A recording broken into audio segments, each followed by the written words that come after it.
Hachette Audio presents Soulbound, written by Kristen Callihan, read by Maura Quirk.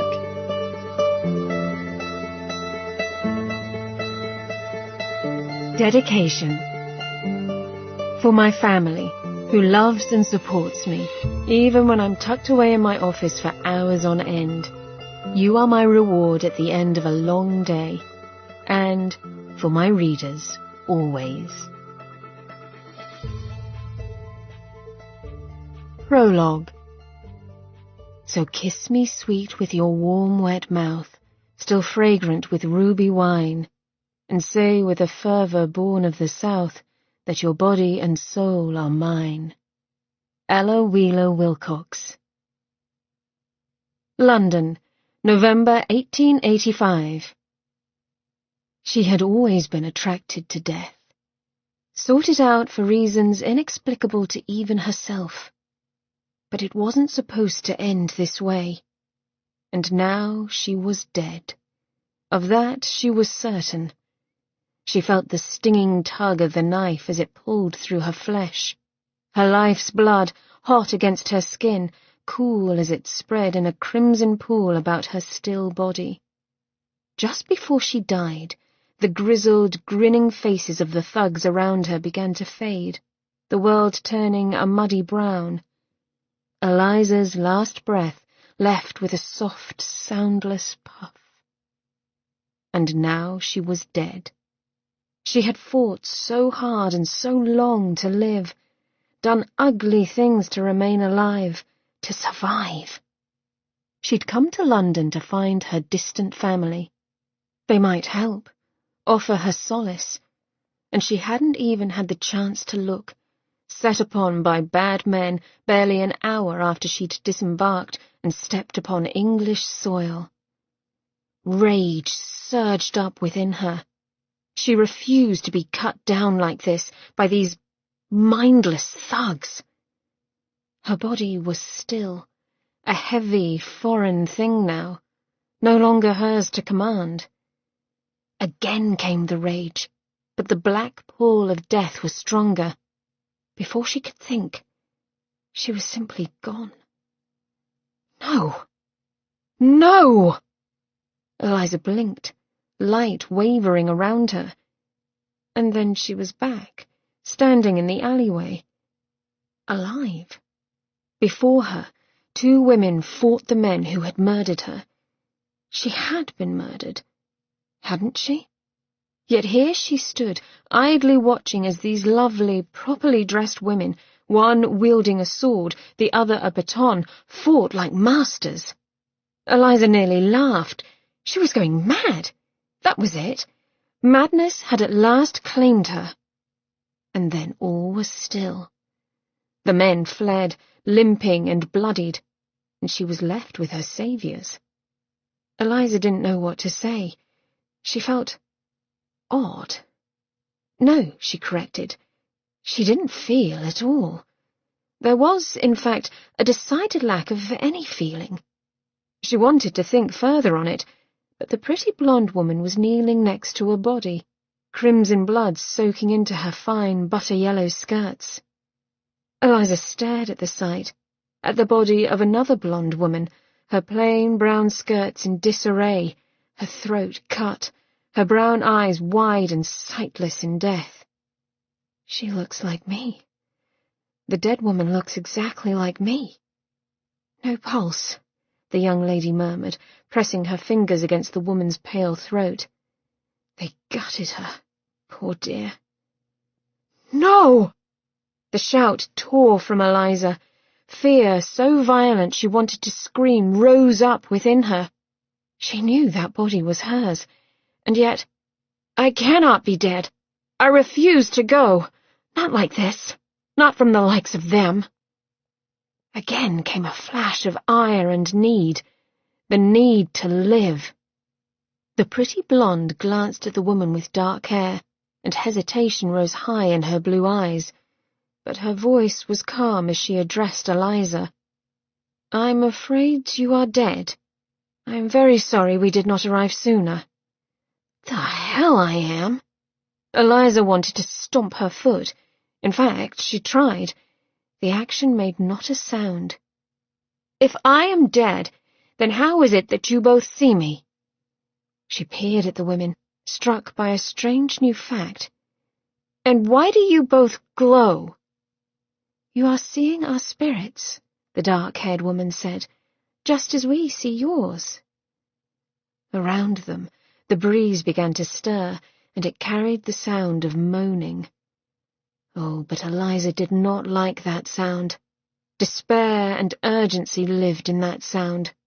Nor did she like the way the shadows in the corners of the alley seemed to stir, as if impatient.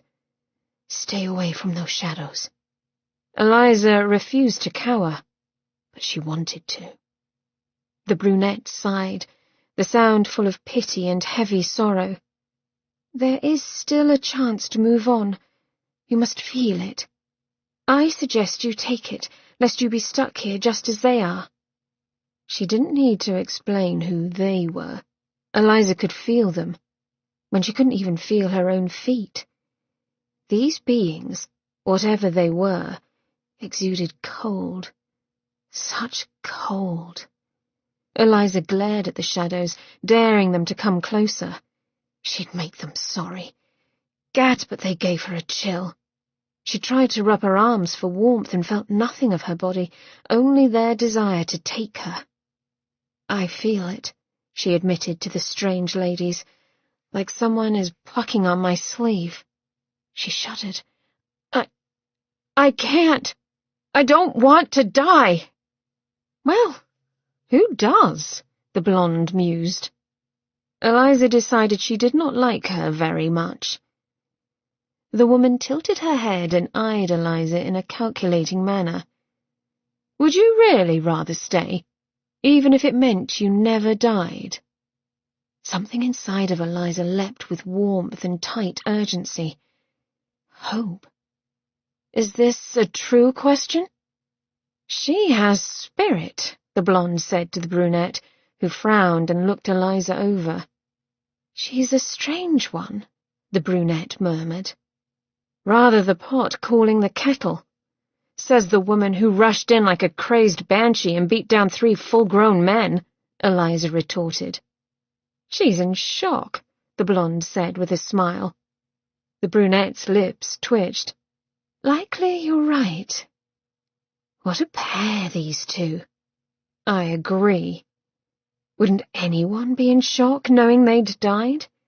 No, she would not think of that, or of the increasingly loud moans coming from the shadows.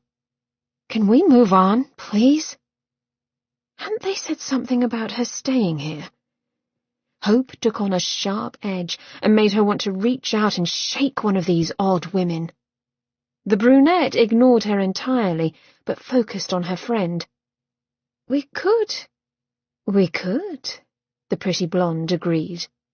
Saints preserve her, Eliza had had enough. Perhaps if she simply tried to get back into her body. The brunette's words halted her. "You'd be a slave, for however long he deems." A new chill went through Eliza, as if she'd had this conversation before, as if she were on the cusp of something. "Who is he?" "The man who can give you back your life," the blonde said without preamble. Well, she supposed. That strange, almost anticipatory discomfort within her soul grew. Will it involve... She couldn't finish. But being women, they understood readily. "No," said the brunette emphatically. "You merely have to find other willing spirits for him." "Other spirits? For what reason?" "Well, there is the rub," said the blonde a bit sadly. "Only he knows. Some he allows to return to their bodies and live life out as we are now. Others he takes with him.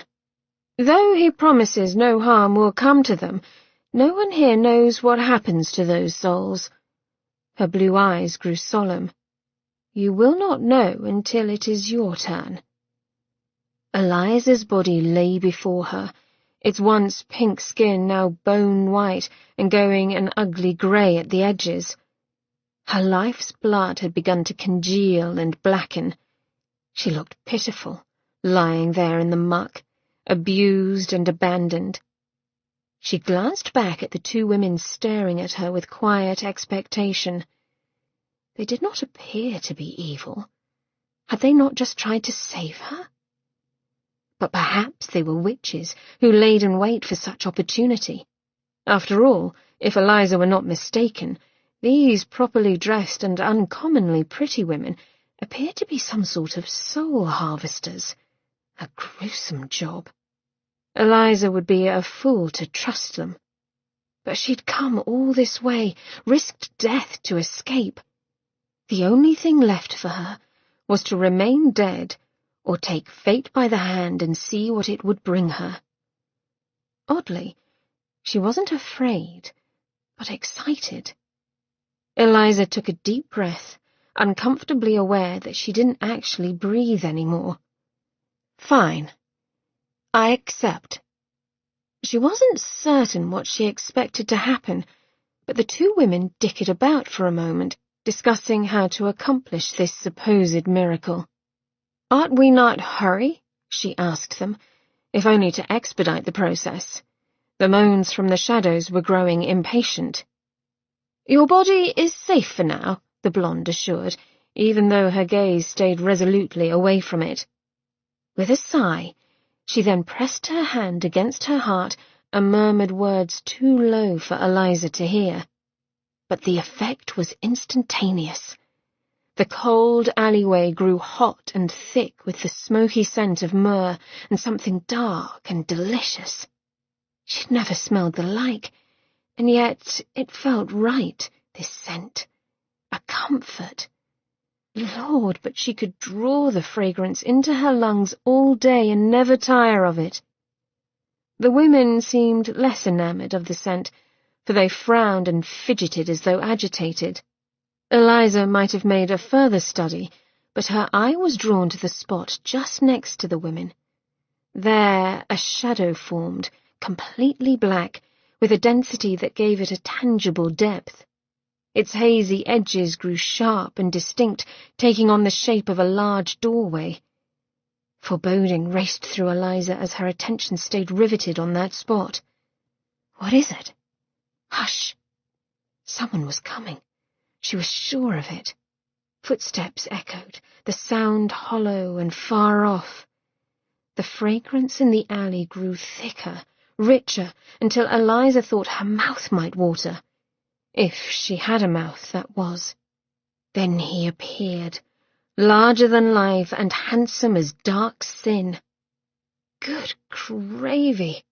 It figured she would have to die in order to rest eyes upon a man so stunning. Tall, with the lithe grace of a warrior, he walked towards them without care. His coal-black hair fell over his brow as if he'd just risen from bed. On a boyish face, this might look slovenly, but this man... His features were carved by a master. A big and bold aquiline nose, strong slanting cheekbones, and a stubborn chin shadowed with an evening beard. He was the most overwhelmingly masculine male she'd ever seen.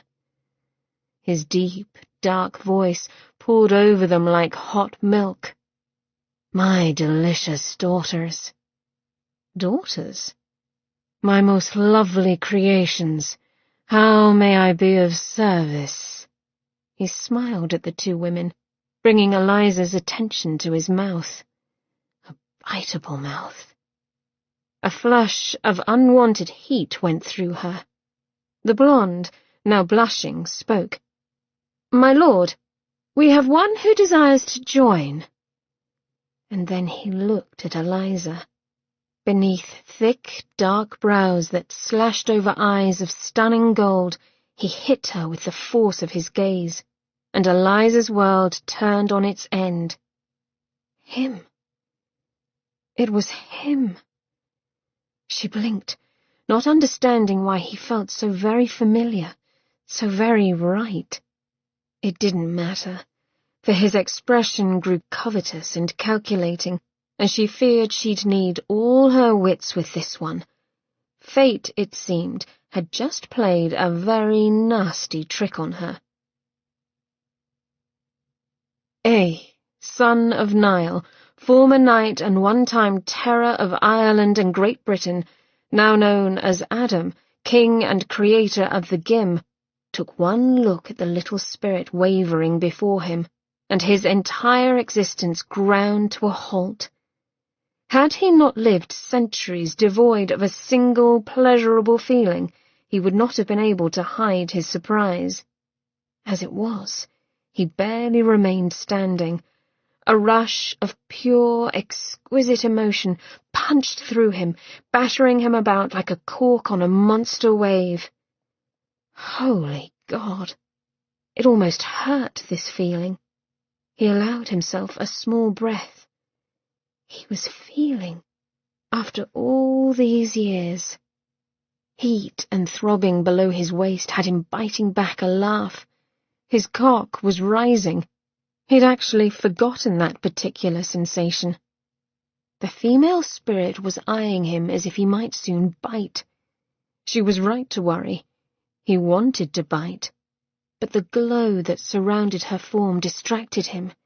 He stared at it, disbelief, hope, and emotion writhing within him until he feared he might double over.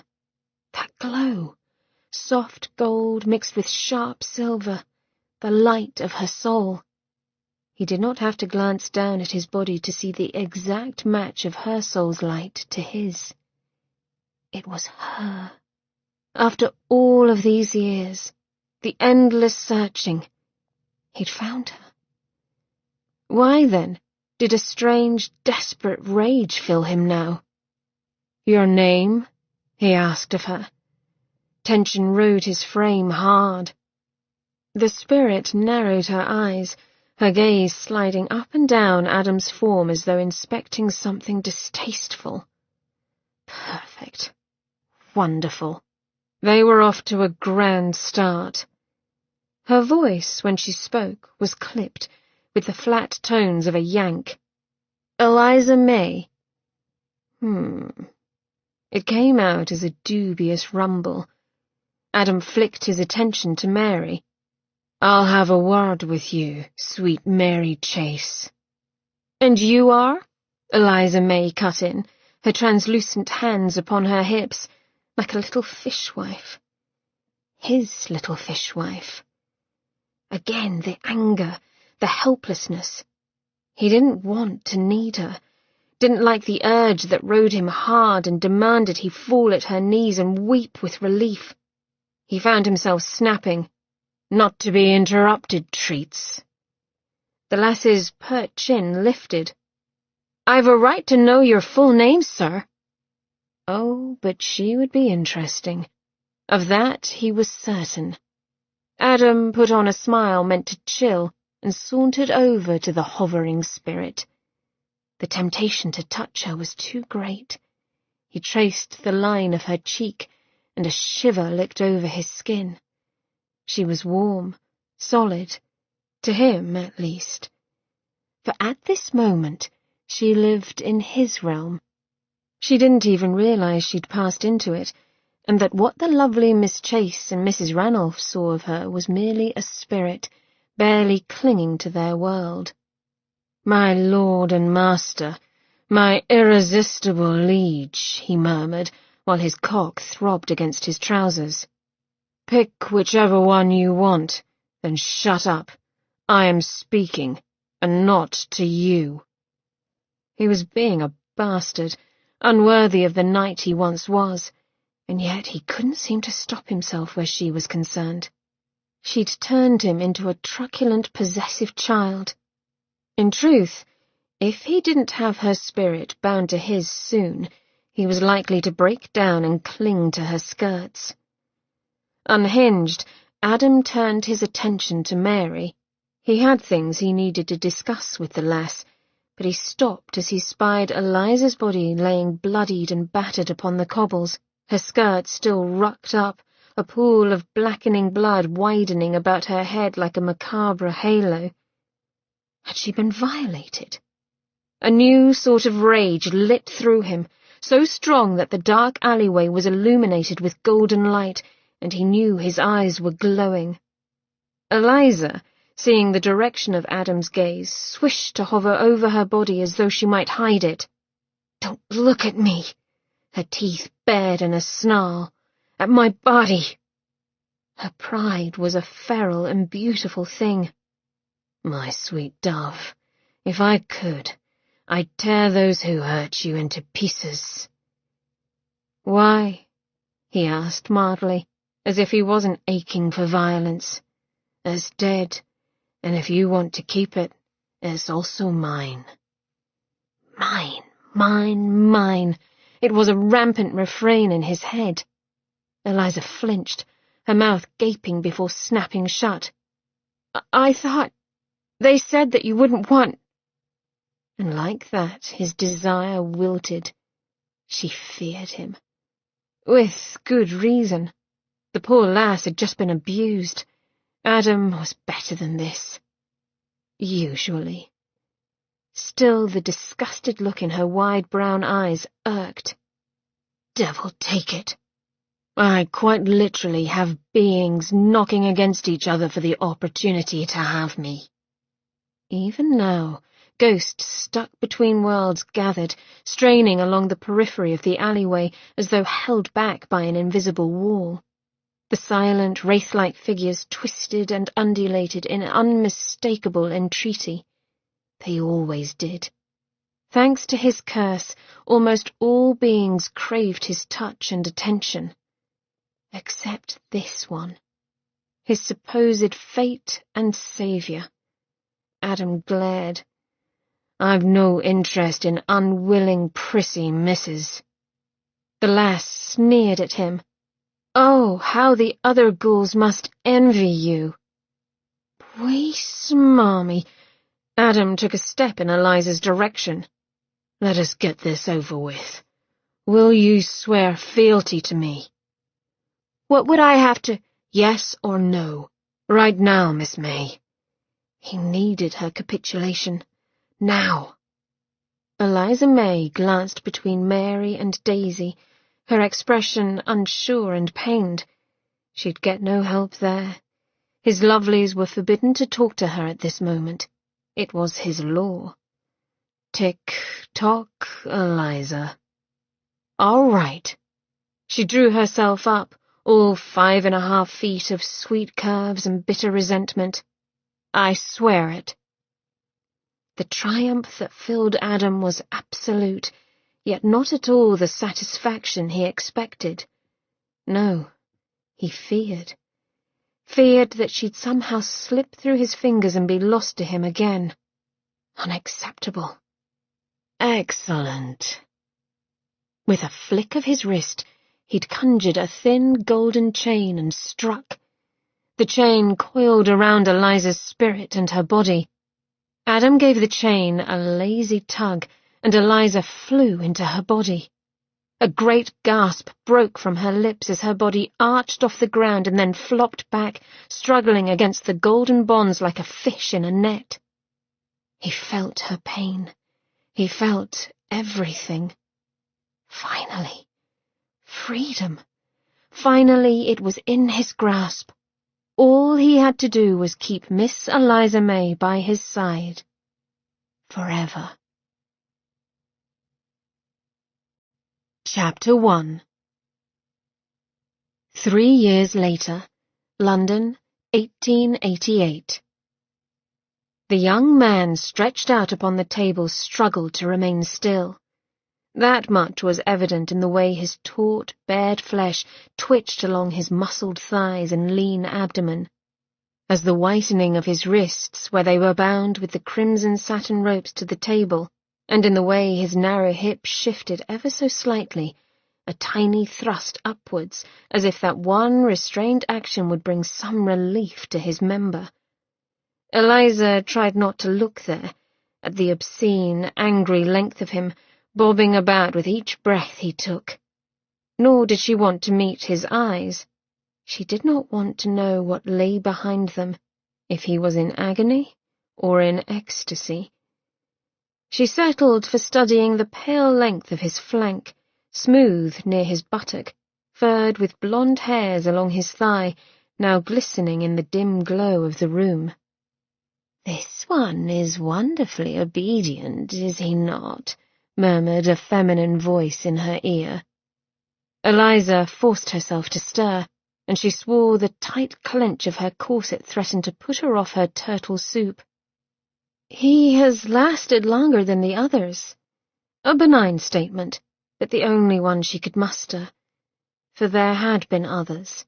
A parade of young and beautiful creatures looking for sensual pleasure in the hands of Eliza's Auntie Mab and her court of fools.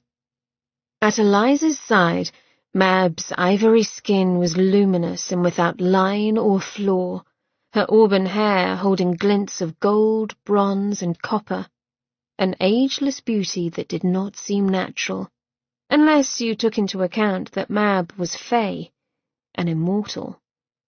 Fairies. Fae. Eliza had never paid myths much mind. In Boston, one was far more likely to hear stories of the Headless Horseman than those of little winged creatures. How very misinformed she'd been. Fae were beautiful, powerful, and able to alter their appearance to pass as human. Mab confided it took a measure of power to maintain, and that once their bodies were destroyed here, the Fae must return to their lands to regenerate. Decidedly strange creatures. And, according to Mab, Eliza had their blood running through her veins. A year ago, Eliza would have thought her aunt mad if she'd claimed to be one, save Eliza had once been chained to the demon Adam long enough for the wool to be irrevocably pulled from her eyes. This brave new world was not the bland, colourless life she'd once lived amongst normal society.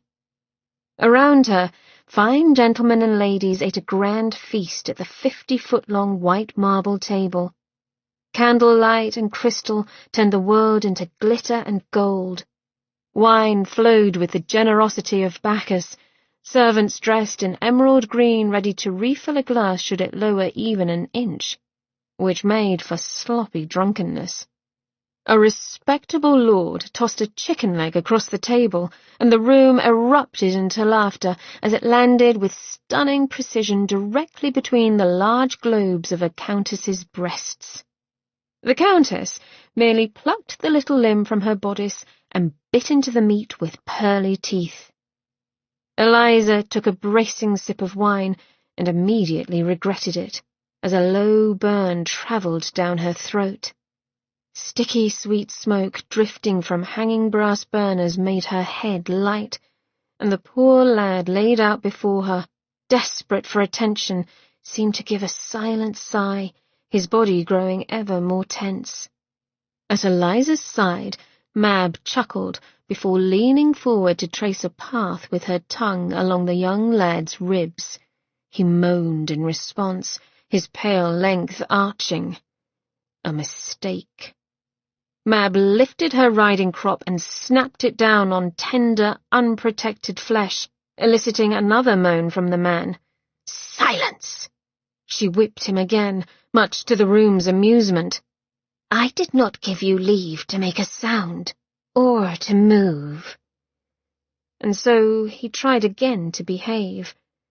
Mab turned to Eliza, and her dark eyes were alight with glee. "A sturdy hand, Eliza. They relish it, you see." Yes, she saw very well. Mab was grooming her. It had happened slowly, the fall into this particular niche of debauchery. It had been lovely at first, being given costly gowns of the finest silks, velvets, and cashmere, living in Mab's luxurious home, eating rich and luscious foods every day. And the parties, endless parties. No one to tell her that she was too loud, too brash, clumsy, frivolous. No one stalking her for favours she did not want to give. Eliza was free, to be herself, to indulge in whatever whim pleased her. But then came the cruelty. Eliza had seen enough of the world to understand that those who begged to be tied up and whipped did so in the pursuit of pleasure. They'd come to the wrong place, for Eliza suffered no illusions now. Mab's pleasure derived from the pain and suffering of others, and the lad upon the table would soon end up like those who had come before him, dead. Unable to take another moment, Eliza pushed back from the table, her voluminous aubergine satin skirts undulating as she rose. Mab's delicate auburn brow lifted. "Surely you are not leaving?" Eliza could make many excuses. She chose the one most likely to repulse. Leaning down, she whispered in Mab's ear, "Privy." Her aunt's pert nose wrinkled. "Horrid, the human body." Her pale hand waved in lazy fashion. "Go, and be comforted in the knowledge that soon you will not suffer such indignities." Why? Eliza hadn't the courage to ask her. It seemed her courage had left her on the day she'd fled the demon. She ought to have fought him for her right to live free. Cool damp swarmed her as she stepped onto the stone terrace that ran along the back of the house. From inside, ribald laughter continued, a trilling sound that scraped her nerves. But here all was clear and still. Eliza hugged herself close. She did not want to be in this house, in this life. And though she was likely as foul and morally wrong as they were, she did not want to be. She could run. Again. Always running. Since the age of 14, when her grandfather Aidan died, she'd been running from things.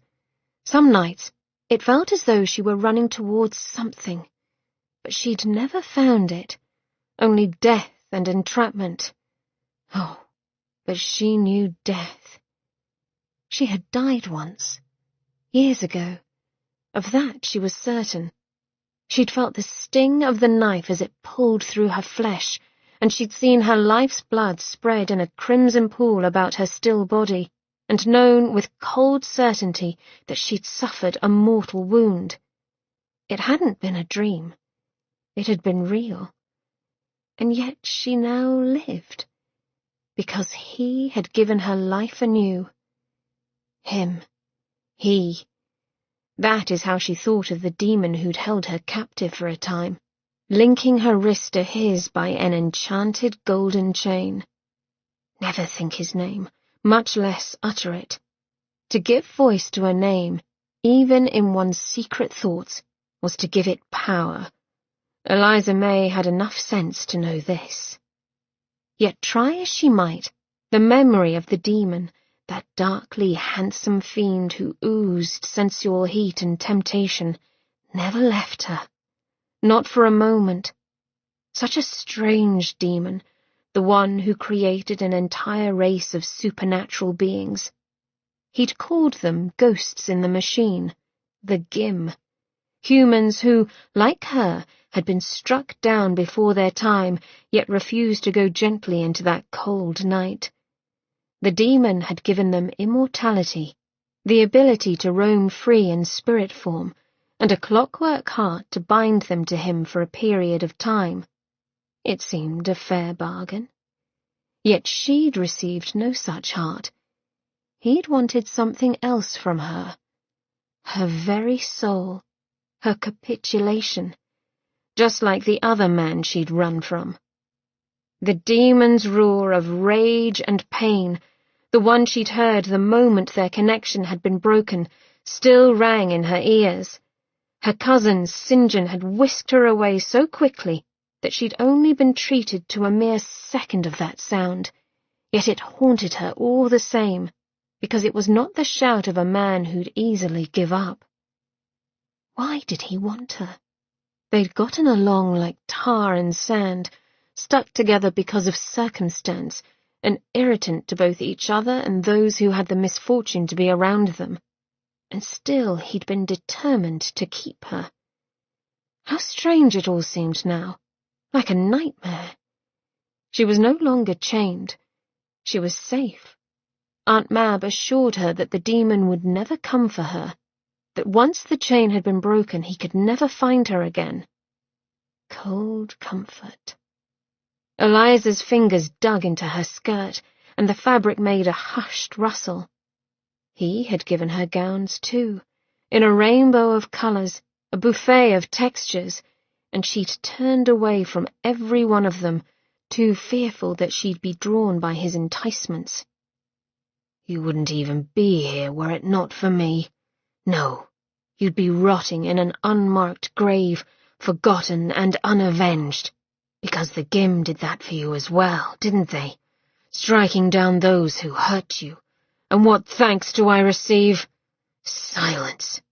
You agreed to be mine. Mine! The worst of it was, she had agreed. She simply hadn't realized how much it would chafe to lose her freedom. From the moment he had her, he'd kept her chained by his side, his mood always angry, always looking at her as though she ought to be giving him something more. Yet he'd refused to tell her what. He'd grown more sullen, and she'd stopped speaking altogether. And then 2 men had come for her, friends of her aunt. They'd saved her.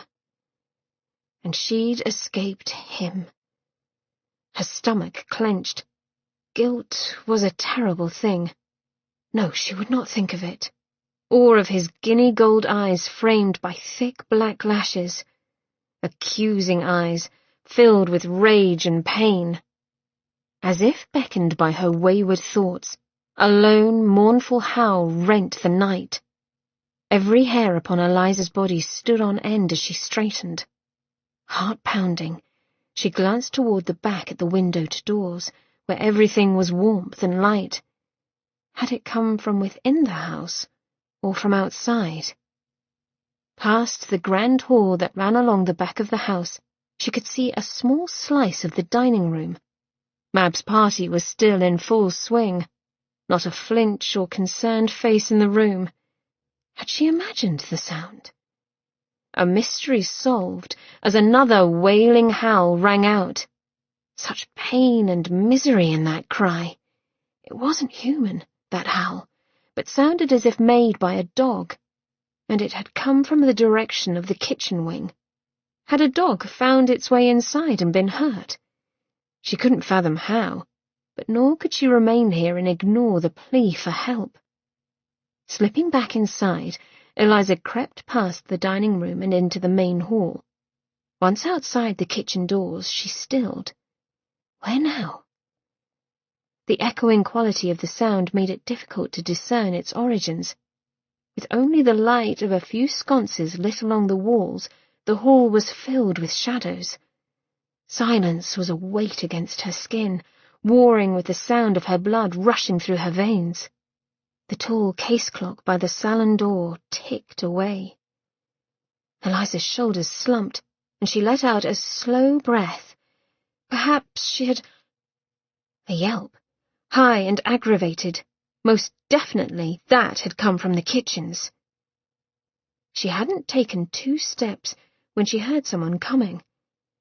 If there was one good talent Eliza possessed, it was to trust her instincts, and now they cried out for her to hide. Ducking behind one of the decorative Doric columns that graced the main floor, she held still as someone passed. Who, she could not discern, and she was in too great a risk of discovery to peek out and look. The footsteps were heavy. However, the beat between them far enough to suggest a long stride. One of the footmen? Yet she'd never felt a prickle of warning when they were near. Eliza waited a full minute after the steps had faded and then headed for the kitchens. Once there, Eliza could do nothing more than hope for another sound from the dog to help guide her. Yet nothing stirred. Standing in the center of the room, she turned full circle, her gaze scanning the area. Had her senses not been on full alert, she might have missed the thin but delineated cracks that ran along the wall by the root pantry. a hidden door, not fully shut. It was not a surprise to find that the door opened to a dark stairwell leading down. Eliza had read enough Gothic novels to expect such a thing, which of course meant that going down those stairs was likely to lead to trouble. The sounds of Mab's party drifted along the night. She ought to return there. A sane woman wouldn't try to discover what lay beyond. Unfortunately, Eliza had never been very good at taking the safe course of action. A lantern hung upon a hook on the wall just inside the stairway. She plucked it free, lit it, and ventured into the unknown. Counting each step she took, Eliza pressed her palm against the damp stones for balance. Within the small orb of lamplight she felt safe, but beyond and behind there was only darkness and the fear that something would soon leap out of it.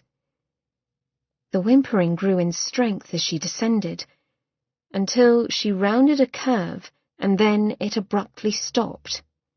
She did as well, hovering in the stairwell, too silent, as if whatever it was that had cried out now held itself quiet.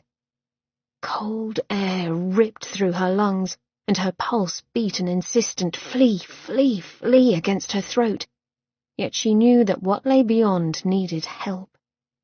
Eliza let out a small breath and continued down, her hand shaking so badly that the light wavered. The bottom of the stairs opened up into a long, low corridor. Following it, she soon turned right and found herself in a circular room carved from stone. The walls were composed of cells, barred with steel that shone bright and new against the surrounding rot. They all appeared dark and empty. She stood in the center of the room, ears buzzing, heart racing. Nothing stirred. Not a sound. A faint scratching from a cell to her left had her nearly jumping out of her skin. Peering into the darkness, she crept forward. The light of her lantern led the way, stretching forward, slowly illuminating the small cell and what lay inside. A glossy, black hind leg bent at an awkward, painful angle, ribs protruding from an emaciated canine torso. Eliza's breath caught. The beast moved, a slight adjustment that had its head lifting.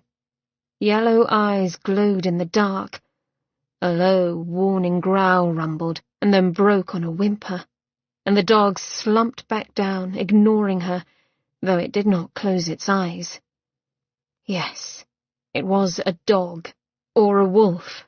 Eliza could see that now. The largest dog she'd ever seen. Slowly she approached it, stopping just short of the cell door.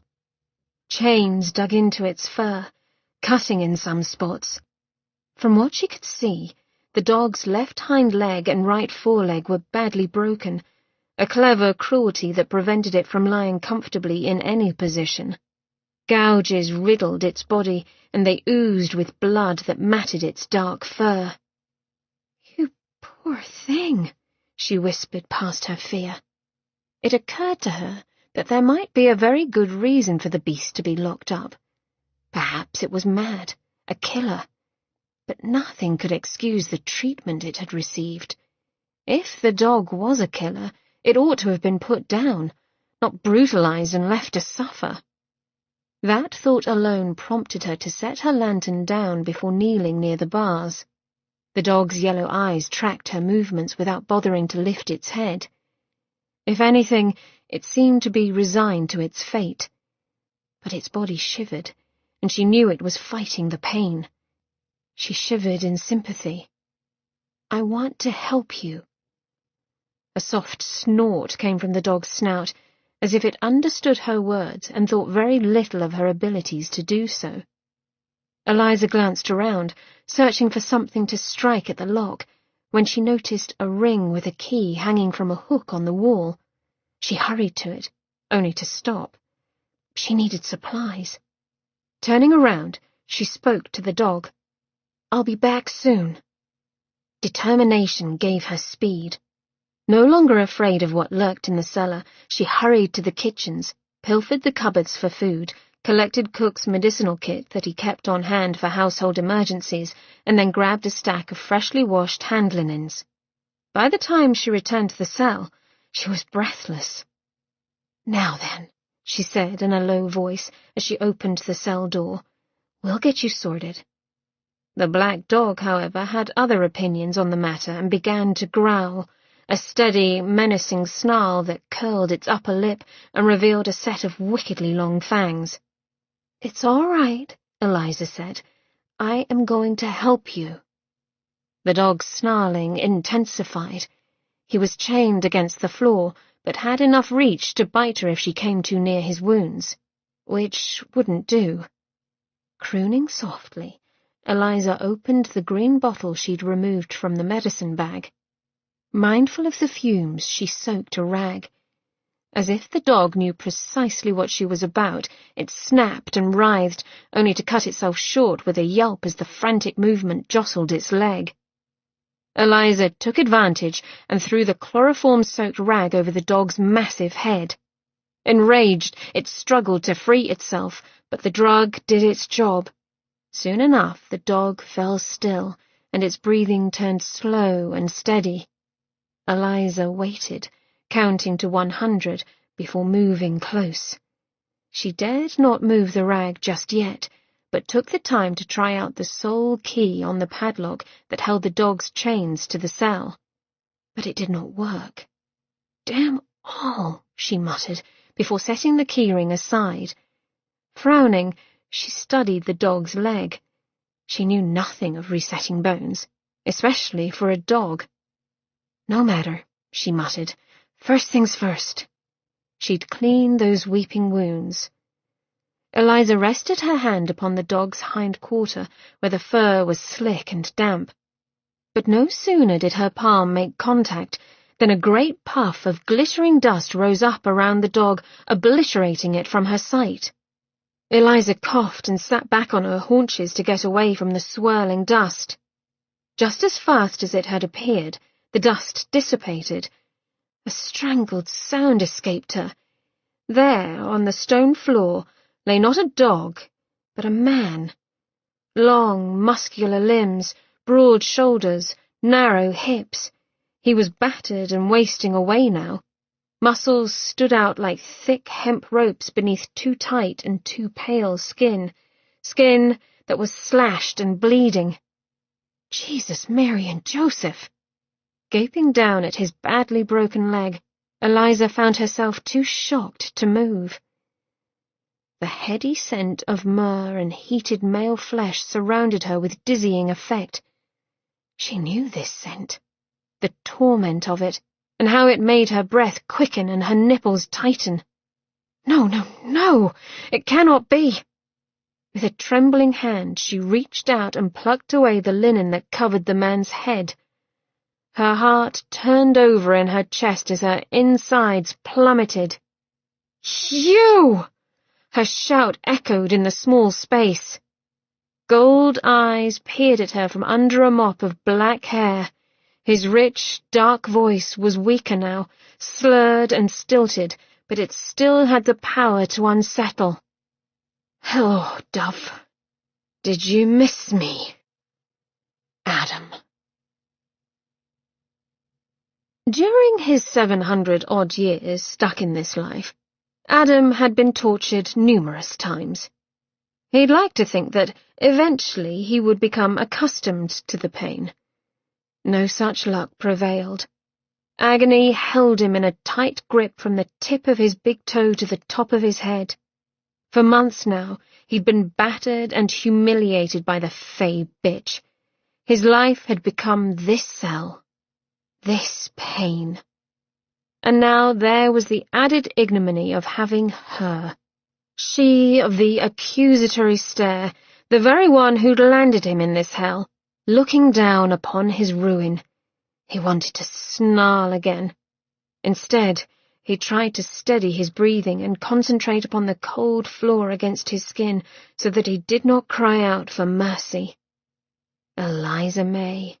And oh, how he'd struggled not to even think her name during these many months, stared at him out of liquid brown eyes, her expression haunted, as though he were a ghost. The irony nearly had him laughing. "So, then," he managed through his teeth, "no rejoicing in this reunion." Her pretty face scrunched up in a scowl. "I thought you were a helpless dog." "I gathered."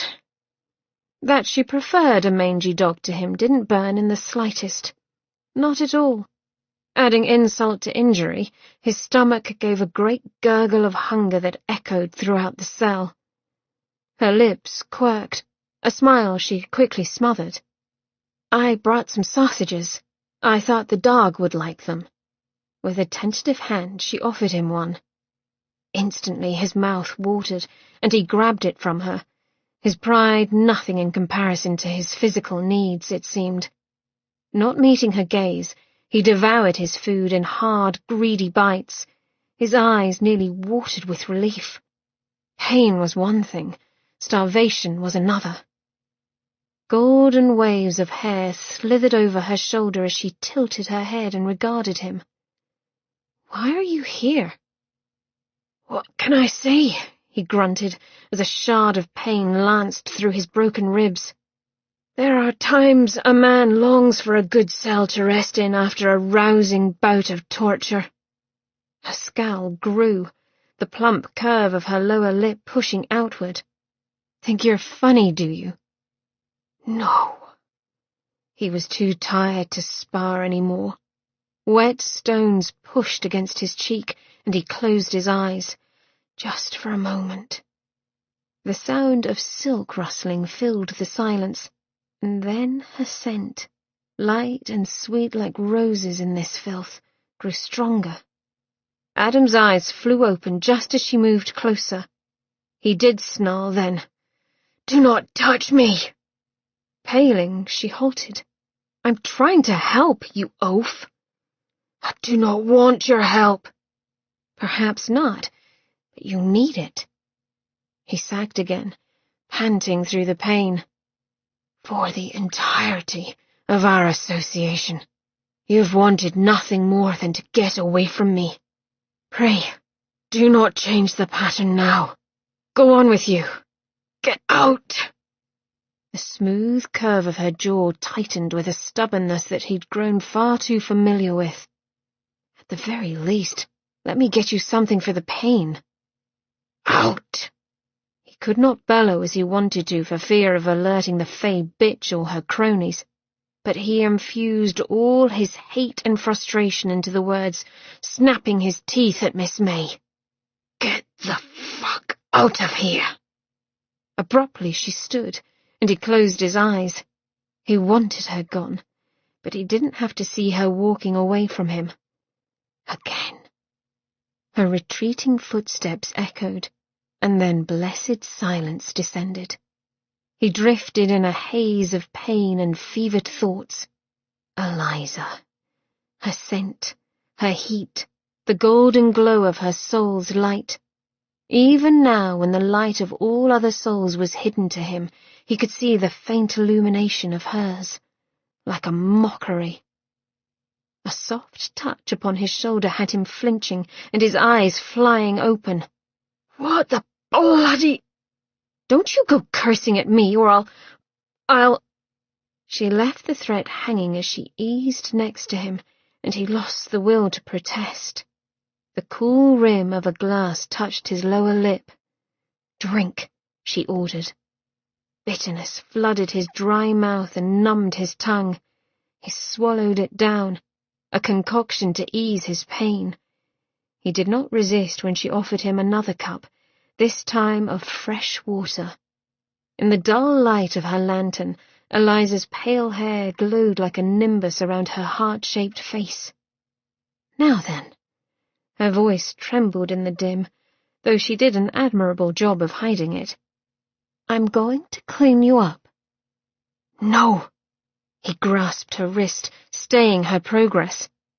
When she stared at him, mutiny in her eyes, he sighed. "Lass, If you help me any more than you have, they'll know, and we'll both suffer for it. Surely my aunt...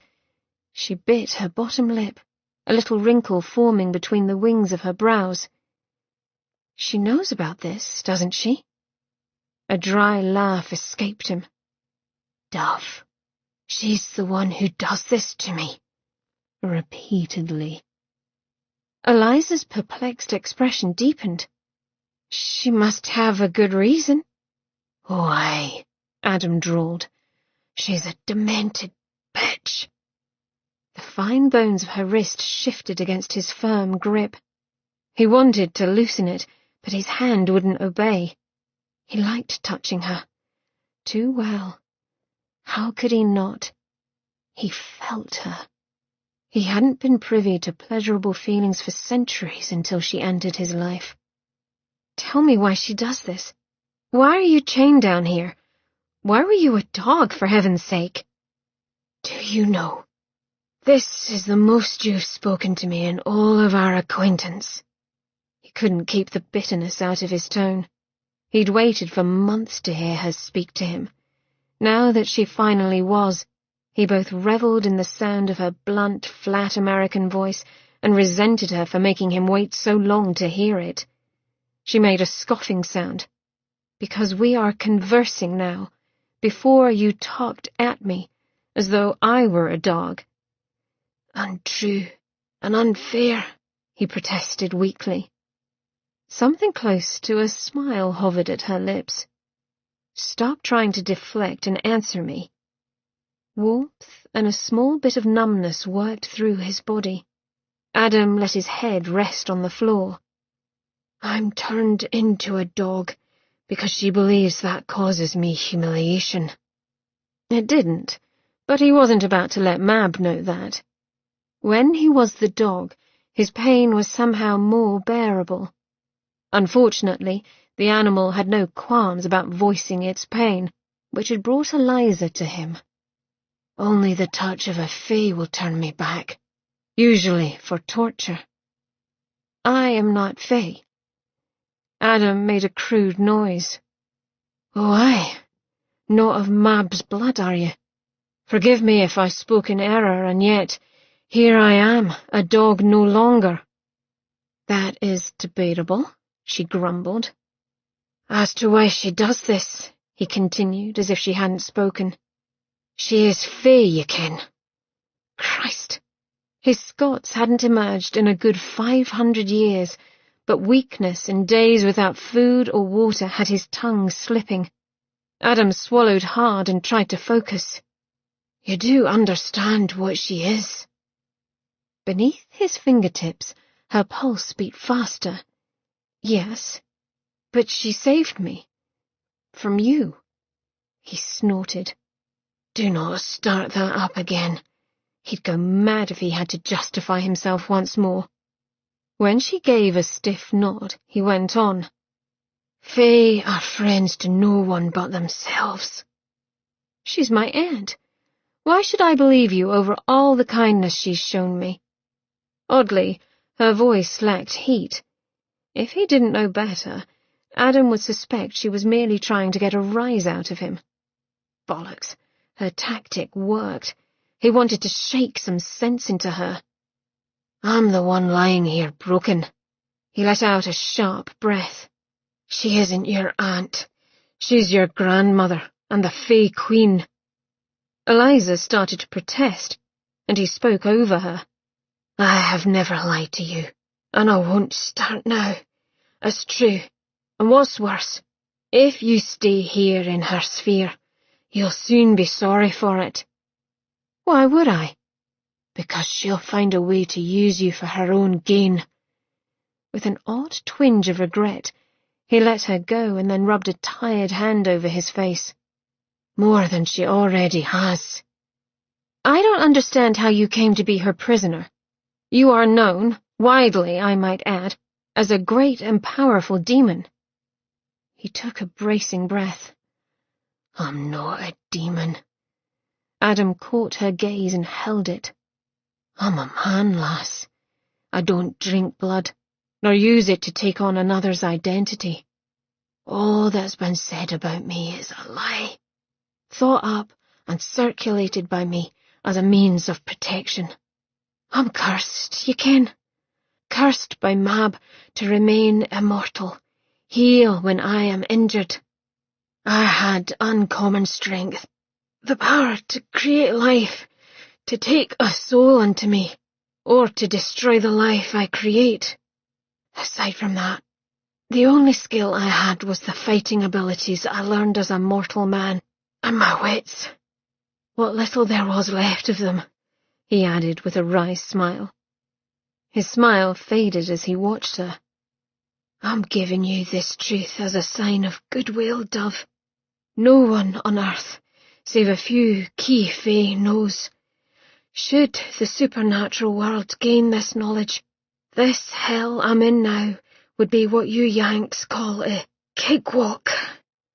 Her nose wrinkled. Demons are said to be tricksters. How do I know if anything you say is true? He snorted. First, I don't know where you've picked up this hate and distrust of demons, but you've been misinformed. They aren't all bad. Will Thorne, the man who helped set you free, was a demon. She had the good grace to flush at that, though her chin remained set. Second, he added, had I these great powers any more? Were I a demon capable of taking on another's form through blood?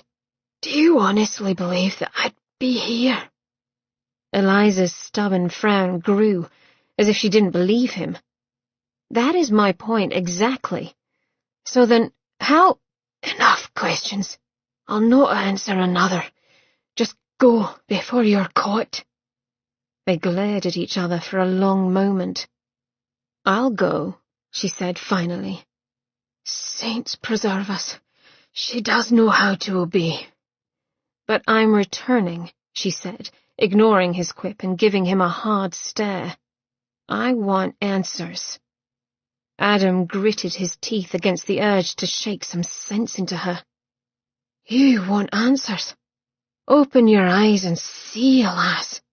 Pay attention not only to what Mab says, but what lies beneath her pretty words. Look for the signs. Promises she'll talk you into. Pacts she'll suggest you enter, yet somehow make it seem as though it was your idea all along. Knowing the bitch as I do, Mab will have already found ways to use you for her own ends. Something flickered in Eliza's deep brown eyes. Fear? A realization? He didn't know, but he drove his point in. If you have any care for your own skin, do not let Mab know you've seen me.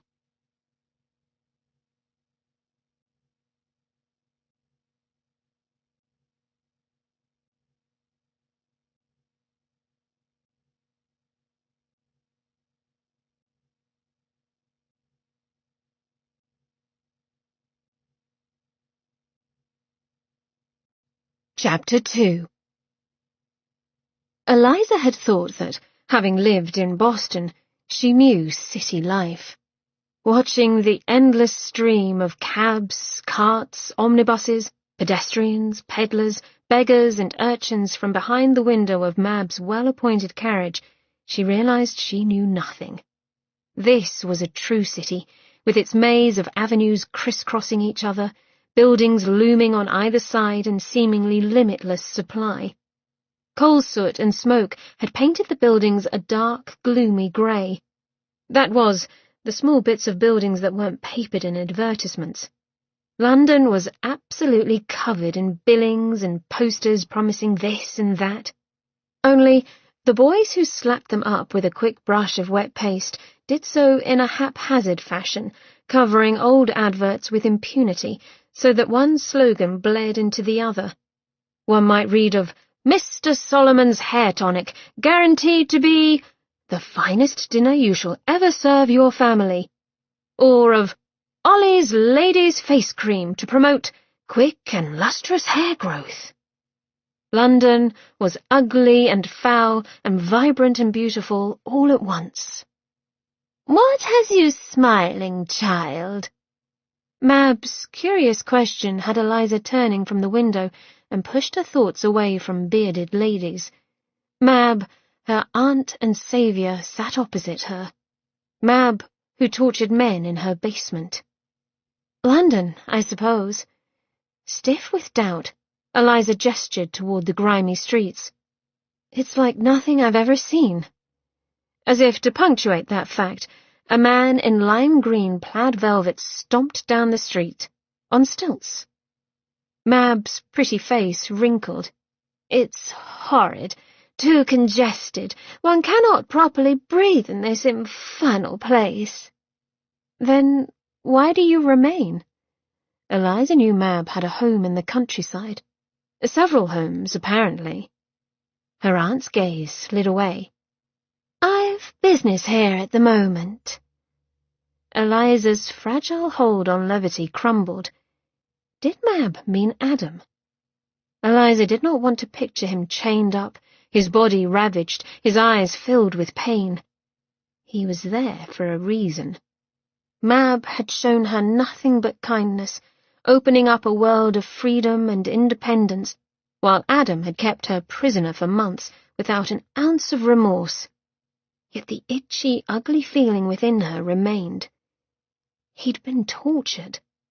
Eliza hadn't the ability to justify that and live with herself, and she found herself studying Mab again. There was a soft green glow about her that grew brighter when she was content. After Eliza had died, she had begun to see the glow surrounding persons. You glow, she found herself saying. Mab's red brows lifted with amusement. Pardon, dearest. Eliza flushed. I see a greenish glow about you at times. Her aunt watched her in silence before answering. And out there? She waved a slim hand towards the streets. Do you see anyone else glow? Yes. Eliza did not need to look. All the time. Greys, blues, reds, and yellows. Every colour of the rainbow, actually. Everyone she encountered appeared to have a colourful glow about them. The hues changed, though some were similar, and it was enough to give Eliza a headache if she focused too hard on them. She'd learned, by sheer will, to let her gaze go soft or to focus on objects instead. It made it easier to bear. Mab leaned in, resting her elbow upon her crossed leg. You are seeing the light of a person's soul. Eliza glanced at the window. Yes, she saw the light of souls, but that wasn't the only thing she saw. Spirits. Wavering, misty grey forms drifted here and there, moving through solid objects, moving through people. Ghosts. She suppressed a shiver and turned back to Mab. I see spirits as well. It was Mab's turn to shiver. Her gloved hands clenched. Do you now? Mab glanced about as if fearful there was one nearby. All the time. All over London.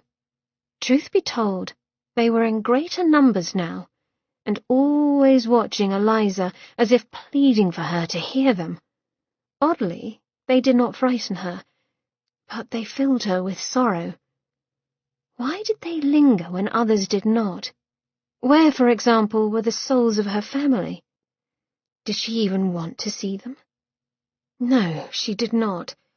It would be too painful when she could not truly have them in life.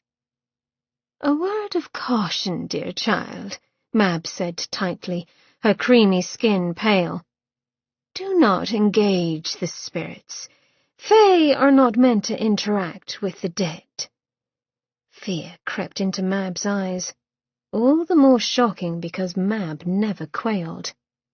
Do I see these things because I died before? She asked Mab. A moo of distaste marred Mab's cool beauty. No, it is the demon's doing. Eliza's shoulders hit the cushioned squabs. He did this to me.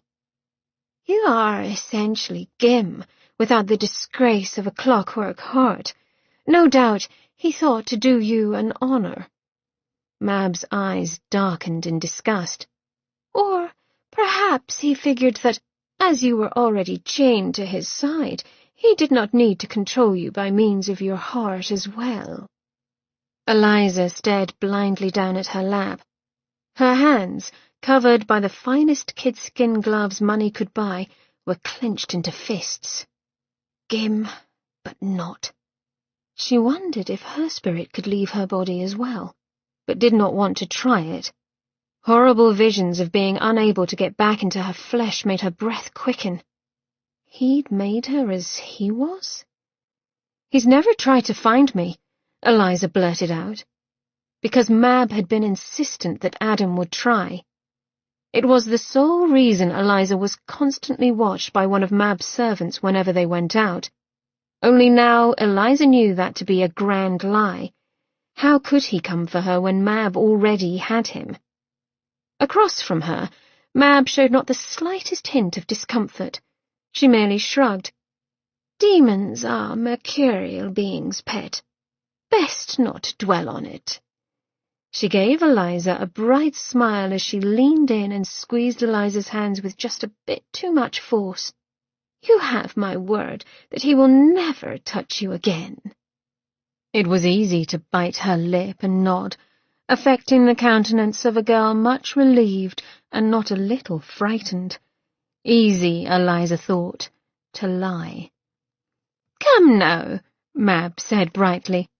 "Enough talk of distasteful things. We are here, and we shall have a lovely time at this party, meeting new people and eating sweetmeats, just as you wanted." Eliza hadn't wanted to go to this garden party. All the tittering and social niceties made her head ache. It had been Mab's suggestion. Hadn't it? Frowning, she let herself be handed out of the carriage by a liveried footman and took a deep breath of smoky London air. Her bodice squeezed back in protest. Eliza smoothed a hand down her skirts, made of pure white silk foulard. The fabric cost more than most labourers made in a year. "Eliza, dearest," Mab gave her a small smile, the gesture managing to look both welcoming and impatient. "Let us join the party." She turned, without waiting to see if Eliza followed, her grass-green skirts swaying as she made her way up the front stairs of the grand town home. Follow Eliza did. She had little choice. Endless parties, new gowns, and Eliza falling deeper and deeper into Mab's debt. Was that what Mab wanted? For Eliza to be beholden to her? Well, she already was now, wasn't she? It was difficult to stand idle when everything inside of her screamed to turn and run, to get away from Mab, from London even. Damn the demon! He had put this suspicion and fear into her. Her agitation did not improve as they made their way through the fine London townhouse and into the garden, a lovely English garden with meticulously trimmed hedges and beds of newly blooming flowers marching in orderly rows. Around her, women swarmed and converged into little groups to chatter. Mab loved this, the attention, the laughter and adulation. Eliza had long since noticed that Mab seemed to soak these things in as a flower might the sun. Oddly, when it was all done, Mab would return home and indulge in her more private proclivities. It was as if these social outings gave her the energy to fuel her hidden cruelties. "Run away." That is what Adam had advised. Eliza did not want to believe Adam, not truly, and yet she felt ashamed. She knew precisely why she stayed with Mab. Until this moment, her entire life had been composed of have-nots, forced to live on meagre sums, clothes that needed constant reworking, winter nights that left her shivering because coal supplies had to last for months, until finally she'd been too poor to feed herself, and she'd done unforgivable things. Deep inside of Eliza, there was a hateful, shameful lust for luxury. From an early age she'd coveted fine things, sparkling jewels, silky textiles, luscious foods, costly items that she could never hope to possess, all called to her. Mam had called her a magpie. She used the moniker with affection, but Grandad Avenite had always frowned upon her roving eye. Only once had she heard him mutter that Eliza was too much like her grandmother. As she'd never met the woman, Eliza couldn't feel offended on her behalf, but it stung nevertheless. It made her feel wrong and unsettled. Was Mab truly her grandmother? And the Fey Queen to boot? Eliza snorted softly to herself as she walked along the shadowed path, the air fragrant with the scent of loam and sunshine. It all seemed so normal here, when her life had become anything but. Fairies, demons, men who could raise the dead, and men who could turn to shadows. Tales, if told around normal folk, that would have her packed up and sent to Bedlam, and yet she'd seen it all with her own 2 eyes. As she drifted past the gentleman's beverage table, laden with all the tempting drinks deemed too strong for weak women, Eliza plucked up a glass of champagne and drank it down, letting the cool tartness of it soothe her parched throat, not caring if anyone saw her do it. "Swallowing nearly an entire glass of champagne," said a male voice at her side. "I'm shocked." Eliza knew that voice and found herself smiling. St. John Evanite returned it. "And in public no less." He glanced around, taking in the crowd, all dressed in their finest as they ate their picnic food off of china plates and used silver to cut their fruit. "What will these crows think?" "Perhaps they'll banish me from ever attending another function," Eliza said hopefully, and then she touched his arm. "It is good to see you again, Sin. It's been too long. Months, in fact." When he'd first introduced himself to her, he'd called himself St. John, or that's what she'd heard him say, yet most of their acquaintances called him Sin. Later, he'd explained that the English pronounced the name St. John as St. John, thus his friends and family called him Sin, an apt nickname, for he was constantly seeking out some form of mischief. "English society is a bore," Sin answered now. "If it were up to me, I'd be rid of it completely." "I'd hardly call the fast crowd that runs with Mab proper society." Eliza thought of the disturbing dinner Mab had hosted last night. "In truth, I'm fairly certain you could do anything in her house and she'd not turn a hair." At her snide tone, Sin's green gaze searched her face. "What troubles you, cousin?" In a distant way, they were cousins, his grandmother being the first cousin to her grandfather, only she'd grown up in Boston and he in Ireland. She edged closer, hesitation warring with a need to confide in the only person she trusted. "I saw him." Sin, along with Will Thorne, had been the one to rescue Eliza from Adam. Instantly Sin's nostrils flared. "Did he come after you?" He looked around the sunny garden as if expecting Adam to jump from the hedgerow and attack. "No, nothing like that," she assured. "He cannot harm me. He's injured. In fact, he's—" "Stop," insisted Sin. "Don't say another word." Sin's skin took on a pasty hue. "Not until I explain one thing." On unsteady feet, he came closer. "I'm bound by a vow to tell Mab if there is a danger of you consorting with Adam." "What?" Eliza's voice rose too high, she knew. A few heads turned, censorious frowns shooting her way. Sin hissed his displeasure, and Eliza struggled to temper her tone. "Why? And what do you mean you vowed?" But Sin merely shook his head. "If you do not want her to know, do not tell me." Eliza frowned. If she wanted Mab to know she'd found Adam, Eliza would have gone directly to her and asked why he was chained and tortured. But Eliza hadn't said a word. For the first time she'd looked upon Sin anew, taking note of the agonized guilt that shadowed his eyes. Perhaps he'd finally let her see it. Her insides turned. "Sin," she said carefully, "ought I have a reason to hide things from Mab?" He grimaced, a mere twitch of his lips before pasting a pleasant, carefree expression upon his face.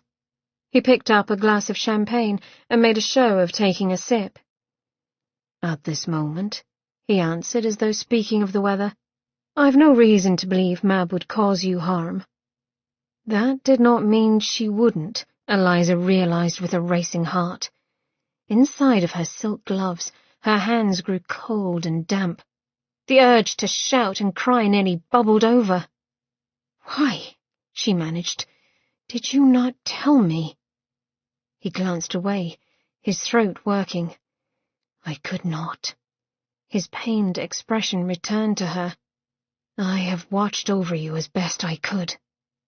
The sun came out, a rare occurrence for London, its rays a harsh yellow light, and Eliza blinked away, a hazy blur of frustration and hurt. "I'd have preferred the truth." "I know," he said softly. "I can only strongly suggest that you never agree to a blood vow with anyone you do not implicitly trust." She made a pretense of putting on a pleasant face, but still she did not look at him. "I don't even know what that is." "You must learn our world, Eliza," Sin murmured. "We are not like humans." When she looked up swiftly, he gave her a false smile even as his tone remained serious. "You are more than half Fae, even if you've yet to believe it, which means you can be bound by a blood vow. I am an elemental, thus I too can be bound." Sorrow lined his handsome features. "Once bound, your vow is irrevocable, no matter how much you regret it." Eliza took a step away from him. "I think I'll take a turn around the garden." Her voice was wooden. He frowned, but then nodded. "I understand," Sin whispered. "I do." "No," she ground out. "I don't think you understand at all." Loneliness smothered her as she walked along an abandoned garden path. She'd thought Sin would be her one ally in this strange new world. She thought she could trust him. Enough. She was becoming downright maudlin. "Pity is for the weak," she whispered, especially if that pity was applied to one's self. "Yes, Eliza, it is." The familiar masculine voice sent a shard of terror through her middle. Eliza whipped around, her voice lost in shock. From out of the shadows a figure slipped, and her dread increased, her insides threatening to heave. The man was of a towering height, his hair pale blonde, and his eyes a deep, endless brown. Those eyes had once smiled at her, promising her the world, and she'd believe in them, just as gullible as the endless young men who laid upon Mab's table like offerings. Through dry lips she found her voice, weak as it was. "Melon." Melon Marbury, leader of the Black Death Gang in Boston, now her personal nightmare. She almost let out a laugh. And here she'd thought her demon captor was a bastard. She'd clearly forgotten what true bastards were. His gaze, cold as ever, raked over her, lingering on her breasts, and his thin mouth curled. It was not a look of lust, or even appreciation, but of ownership, as though he believed he was entitled to do anything to her. Eliza did not flinch, even as her mind screamed at her to run.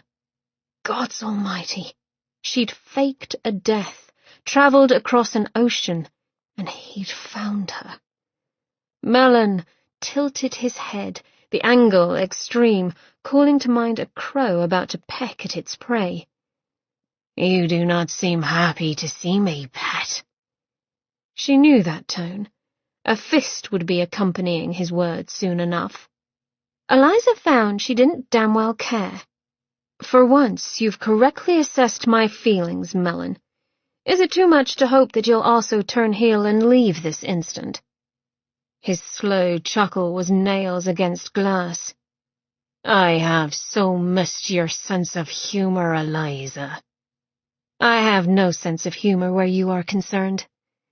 His patience vanished like smoke, and he took a hard step closer. Your constant sassing wears thin. His teeth showed with an ugly grin. Here on in, I'll be taking my pound of flesh for each snide remark. I expected nothing less, she snapped back, as though her insides weren't churning. Only, I do believe our acquaintance has come to an end. Is that what you believe? He chuckled. Dear girl, you know so little. It's pitiful, really. They glared at each other. Laughter and the gentle murmur of conversation drifted over the garden when the light scuff of a shoe sounded. Ah, Eliza, said Mab, her saviour. Mab's doll-like face plumped with a smile as she looked toward Melon. I see that you've found Melon. Excellent. Eliza's heart nearly stopped as she gaped at her aunt. You know this man? Mab cocked her head exactly as Melon had done. Know him? Why, my dear girl, he's my brother, and your kin. The bottom dropped out of Eliza's stomach, as if Mab hadn't just voiced something utterly horrible. Her expression grew beatific, and she gave Melon a pleased nod. I believe he's been most desperate to see you. For an endless moment, Eliza simply stood, her hand pressed tight to her middle, her mouth open and silent. How? Her breath hitched, and her hand curled into a fist. Aunt, you do not understand. Mab's little nostrils flared in irritation. I assure you, child, I understand perfectly well. Melon has kept me apprised of the situation, and shame on you for running from him. That is not the mark of honour. Her eyes were hard and unyielding. I realize that you yearn, as all Fae do, to be independent, but a child of my bloodline has certain duties, and certain customs must be respected. Make no mistake, Melon shall be your husband. You've healed nicely. Adam refused to react to the sly finger that slid along his chained arm and lingered along his collarbone. The very bone the bitch had broken in 3 places last night. Mab hummed, a pleased sound, as her touch moved to his nipple, and Adam ground his back teeth together. Given the choice between enduring her touch or meeting her gaze, Adam picked the latter. Her beauty was flawless, an elegant rose in perfect bloom, and beneath it, foul rot. She smiled at him, her plump lips revealing black fangs. She'd like to bite him with those fangs. Hard, deep bites in his most sensitive places. Bitch. Such hate in your eyes, Adam. Mab sat back on her heels and tutted. When your freedom could be gained by simply loving me. Unable to hold it back, he snorted with disdain. Love? Is that what this is all about? Your undying need to be adored by those who refuse you? He would be ill. He imagined splattering her fine satin dress with his vomit. An entertaining image, that. But Adam would not give her the satisfaction of seeing the depths of his feeling. Mab stood, her small nostrils flaring. Always so very proud, to your downfall. With the tip of her boot, she forced his chin up. Her eyes held the satisfaction of victory. "One day you shall gladly kiss these boots." He ought to remain silent. If anyone knew how maddening silence could be, it was Adam. Eliza had given him a hard dose of that particular treatment for months. It had nearly driven him into madness. Oftentimes, he'd pictured himself tearing apart a room, rage and hopelessness over her refusal to engage with him, pushing him to the edge. Yes, Mab would detest a mutinous silence. Unfortunately, Adam detested holding his tongue with equal measure. He simply could not do it, which is why he found himself affecting a pleading voice, strongly laced with acidic sarcasm. "Oh, Mab, please spare me another round of torture. I cannot possibly stand another moment." Her lips pursed as she glared down at him. "You think you're so cheeky. We'll see who's laughing when I finish flaying your skin." One of her favourite methods. Bile surged upward. "If memory serves," he said, as though his throat wasn't burning, "that would be you." After all, the bitch had cut his tongue out during that particular session, so he hadn't been able to join in. And while Adam would rather not think on that time, or experience it again, he'd be damned if he'd let that show. Her eyes narrowed, their colour flashing from human brown to a phase pansy purple. "I clearly need to be more creative with my tricks." He simply stared back, tired of her games, tired of everything. "Silence, is it?" she intoned brightly. "No pithy replies? Perhaps you ought to tell me what I should say." He shrugged his aching shoulders. "Write a script for me to read." The smack across his face was so quick and hard that his head rattled against the wall. It took all his control not to snarl at her, to try to rip free from his bonds. A useless endeavour at any rate. And she watched him, her eyes alight as if waiting to devour his anger. Her rapt expression crystallized to icy disdain when he did nothing. "What do you want of me?" he asked. "Truly, are you not tired of this game you play?" Her little fangs flashed, black and needle-sharp. "To beg?" He sighed, letting his head rest against his arm. "I will not. Best you kill me now, Fee." For a clean, bright moment, he thought she might, as her arm raised and black claws sprung from the tips of her fingers. One good and true swipe, and his head would topple. Some wounds even an enchanted man did not come back from. But she collected her wits and took a visible breath. Too easy, by far. Mab's lips lifted in a cruel smile. "There is another way to earn your freedom." Her tone and the bitter twist of her lips spoke of reluctance. "Return what you stole from my people."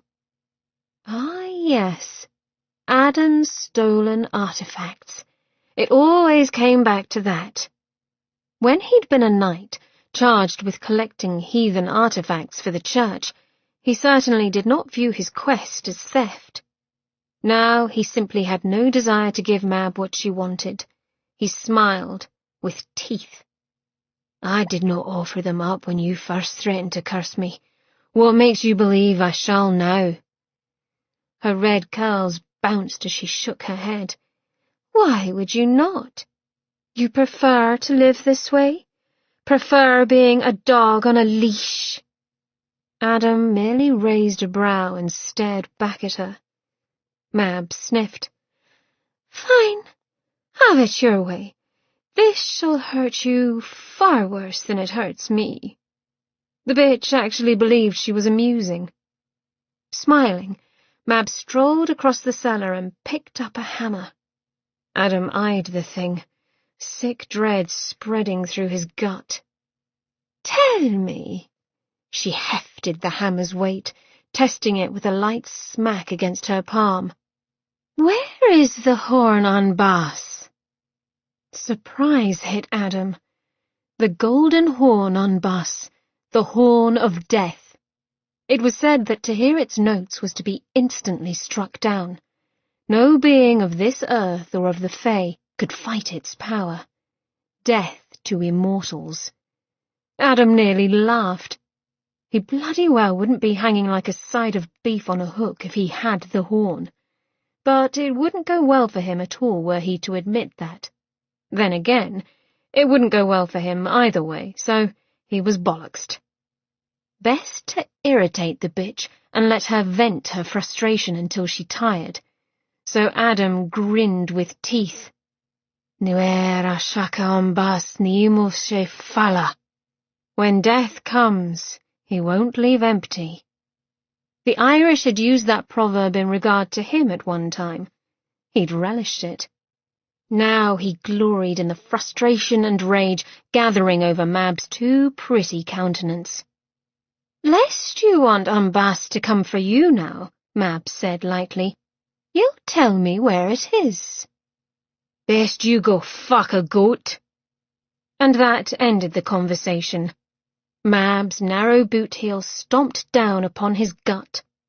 Absently, Adam watched the crescent-shaped bruise bloom, growing darker as blood seeped below the surface of his skin. Adam did not know where the horn was, but that triviality was not going to stop him. If the Fae wanted it that badly, he was going to get it. Somehow. Chapter 3. Eliza had returned. Adam could scent her drawing closer, feel her vibrancy light up the pitiless grave they'd left him in. He kept his eyes closed and remained still, barely daring to breathe. It hurt to breathe at any rate. Perhaps she'd see him sleeping and leave. It would be better that way. The rustle of her skirts and the scent of luscious pears surrounded him, his senses stronger now as he was a dog. The ruff along the back of his neck lifted, his skin prickling beneath the fur. The urge grew worse as she knelt down next to him, and the silk of her gown settled over his hind quarters. "Lord above, but you look worse for wear." A soft, tender hand settled upon his hip bone, and he whimpered. Damn dog reaction. A massive shiver scattered agonized shards of pain throughout him as he dissolved and then reformed as a man. It took a moment for his vision to clear, to focus in on the perfect oval of her face. Concern pulled the gentle arches of her brows together, and the pink curves of her lips puckered into a small pout. He wanted to lick, suck, and bite those lips, feast on them as if they were sweetmeats. He also wanted to shove her bodily out of his cell and out of his sight. He settled for remaining as he was, sprawled upon the ground, his arms wrenched high overhead by the chains that bound him. Her hand had not strayed from his hip, and while it was one thing for her to touch him there when he was a dog, it was quite another to feel her palm resting upon his bare skin. The muscles along his lower abdomen tensed, a sweet, sharp pain. With a lazy air, he knew he would irritate her. He glanced down at her hand. "Planning on moving that hand lower, sweets?" He allowed himself a leering grin. "There is one part of me uninjured, yet I can assure you it aches all the same." As expected, she snatched her hand away. He ought to rejoice, but missed the touch too much. She let out a little huff. "You really are the most mercurial demon." "Mercurial!" He laughed and immediately regretted it when his body seized in protest and the open wounds that crisscrossed his chest began to weep blood. "Dear girl, my temperament is as steady as they come." She snorted, but her gaze strayed to his chest, and that beguiling pucker returned to her mouth. "When we first met, you acted the insouciant ass. Then you changed, becoming a brooding, snarling, cold, unfeeling— You've made your point, he cut in. And if my mood was less than appealing, it had all to do with the dour, silent weight attached to me. She had driven him half mad with her silence. Had she expected him to be happy about it? Her pretty cheeks darkened. It's a good thing I left you then. You are far more pleasant now. Sarcasm, Miss May, is not the mark of a lady. He rather loved her unladylike barbs, but wasn't about to confess it now. When storm clouds gathered in her eyes, he spoke again. Why are you here? Pleasant a distraction though you may be, you appear far better dressed for a party. She was utterly lovely in her bronze satin gown that both hugged her curves and offered them up for one's delectation, a hothouse lily both delicate and luscious. Tiny garnets glittered in her hair and at her throat, bringing out the velvet brown colour of her eyes that were focused on his chest. Her fingers twitched over the folds of her skirts, and while Adam would like to think that her attention was due to pure feminine appreciation of his male form, he knew better. She could not stand to see a being in physical pain. The party has yet to begin. Still eyeing his wounds, she rose and went for the leather doctoring satchel she'd brought before. And I wanted to visit you. Oh? Eliza May did something he thought he'd never witness. She laughed. It was a husky sound, full and round and wonderful. Her eyes crinkled, going triangular in shape with her mirth. I never thought I'd see the day, she said, still grinning, that the great and fearsome Adam of the Gim was reduced to a single exclamation. He wanted to scowl, but could not when humour lightened her fine features. It did not help that her gaze slid down his unclothed length, and his cock began to take notice. He did not mind her seeing him naked, not that there was much to boast of at the moment. He'd had better days, but her stare was altogether too probing for his comfort, and he rather thought now was not the time for his Roger to be waving about and begging for attention. Keep staring, he told her, and I'll assume you like what you see. Slowly, she stirred as if waking from a dream and met him head on. I don't. Adam blinked. Right then. The lass certainly wasn't one for false praise. A scowl drew at his mouth despite the fact that he bloody well didn't care what she thought. You don't? He managed to fit a world of scepticism into those two words. And her rosebud of a mouth twitched. So certain of your charms? He wasn't. I am. Eliza shook her head, a patronizing gesture if ever he saw one, but her answer was not. It seems wrong. Her voice was soft then, thoughtful, and it held all of his attention. Wrong? Yes, that I should see you unclothed this way. The tight unease in his belly grew. Shame. He felt ashamed, and he hated it. Lass, it does not bother me in the least if you see me without clothes. That earned him a ghost of a smile. I'm certain it doesn't, but it still feels wrong. It'd be one thing if you undressed for me. Adam studiously ignored the heat elicited by that image as she went on.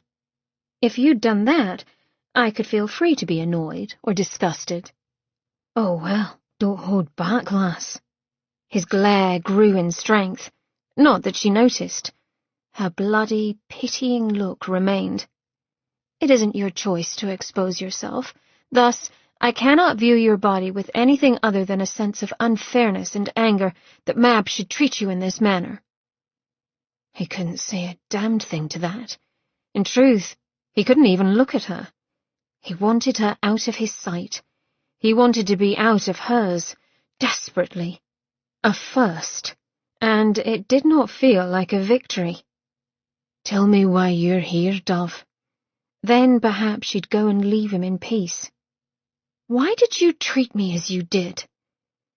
Her voice was calm, quiet, and yet it rang like a shout between them. He ought to have expected the question, but it surprised him all the same. Adam braced himself against flinching. Inside, however, an uncomfortable feeling coiled like a knot. All those months he'd held her captive, he hadn't wanted to tell her the truth. The utter rot of it was that he'd been embarrassed and afraid that she'd laugh in his face, embarrassed that he needed her based on nothing more than a bloody curse. A man ought to have a choice over who his life mate should be. But he couldn't say all that now, not with Miss Eliza May staring a hole through his skull. Flushed, he cleared his throat. As I said before, I was cursed. One delicate golden brow lifted, an annoying prompt to continue. He scowled. I'd lose possession of my freedom if I did not find my soul's other half in the allotted time frame. Her silence was smothering, making it harder for him to get the words out. I had a saving grace, however. It was prophesied that my soul's mate would be one who died before her time, yet stubbornly clung to life, and that I'd know her upon sight. He shifted his arms, trying and failing to alleviate the ache in them.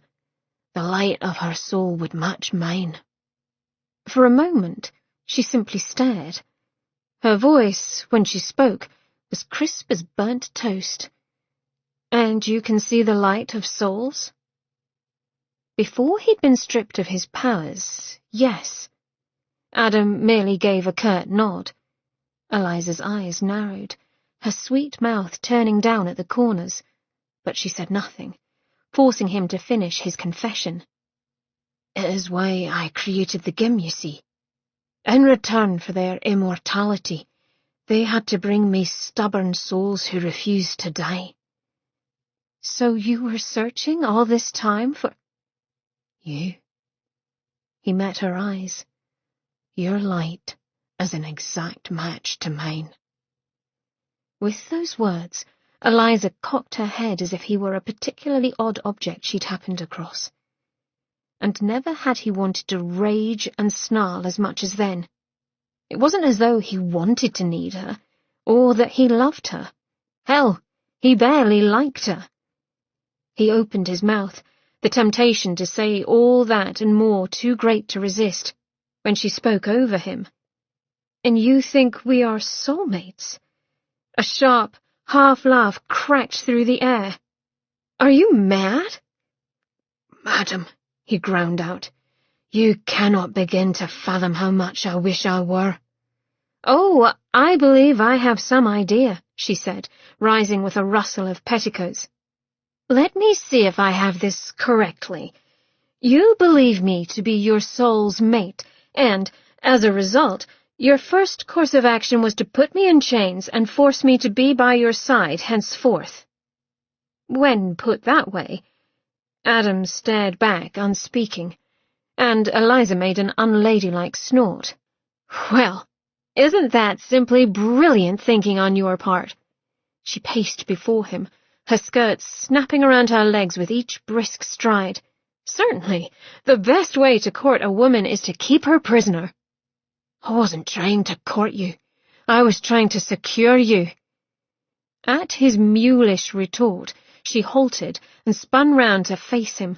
High colour stained her cheeks. Secure me?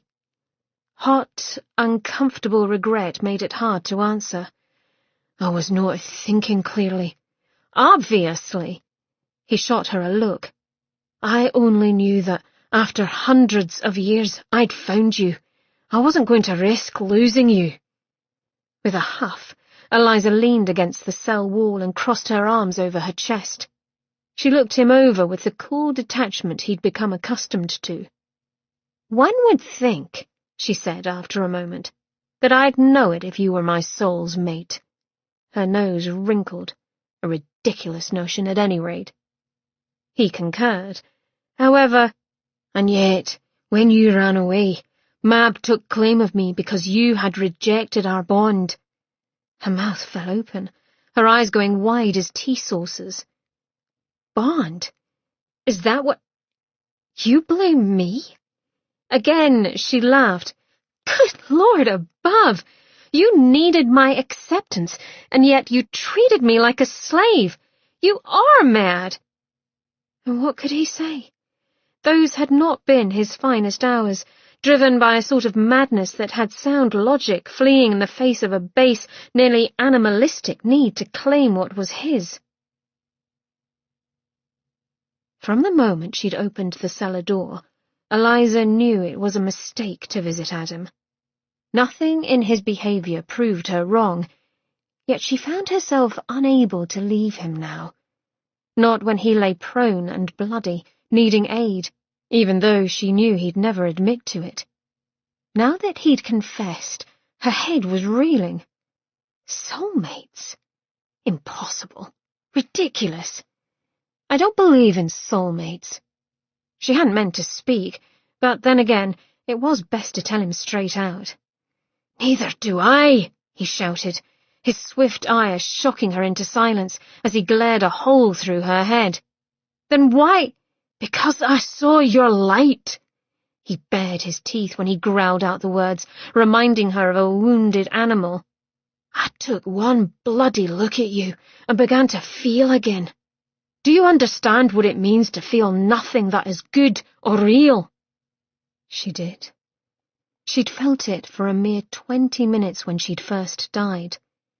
To live that way for centuries was an endurance she did not want to contemplate. But he wasn't finished with her. His tendons stuck out like thick ropes as he strained towards her. I was bloody desperate, you ken. I was promised my suffering would ease upon finding this elusive soulmate, and lo, you arrive with your bloody golden glow, making me bloody feel again. So I'll play the fool. I'll believe whatever I damn well have to, if that's what it takes to find some measure of peace. Well then, Eliza licked her dry lips. All right. Neither of us believes in this farce. Oh, I believe in it, he cut in rather snidely. I simply don't like it. Do you suppose I fancy being beholden to a woman who loathes me? For good reason. He rested his head against the grimy wall and sighed. Fair enough. Now, what do you want? Biding her time, Eliza soaked a length of linen with cool witch hazel. Under the slashes of his brows, Adam's deep-set eyes narrowed, and a low growl of protest rumbled in his throat as she came near. I don't...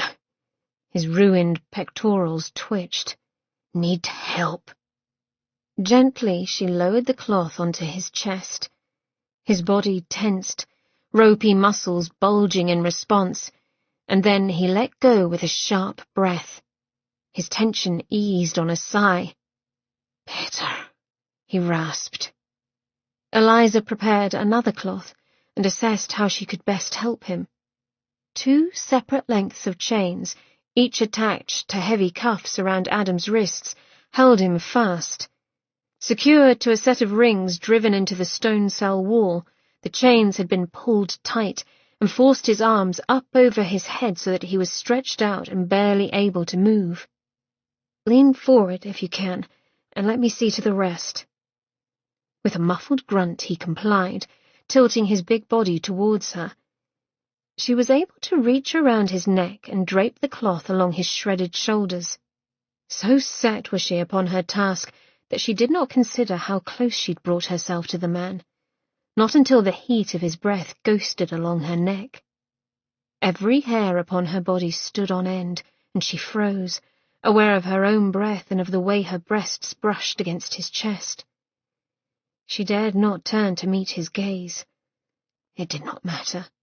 Awareness lit between them, of his cheek and hers mere inches apart, of his scent, that delicious amber and myrrh scent. It had her eyes fluttering, wanting to close if only to heighten her sense of smell. He made a small strangled sound, barely audible, and yet it struck the core of her. Get away. Get away now. But she could not.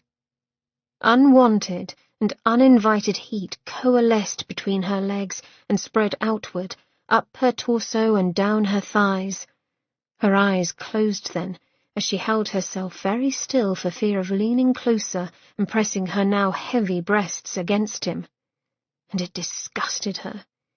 She could not be attracted to this man. Not him. Anyone but him.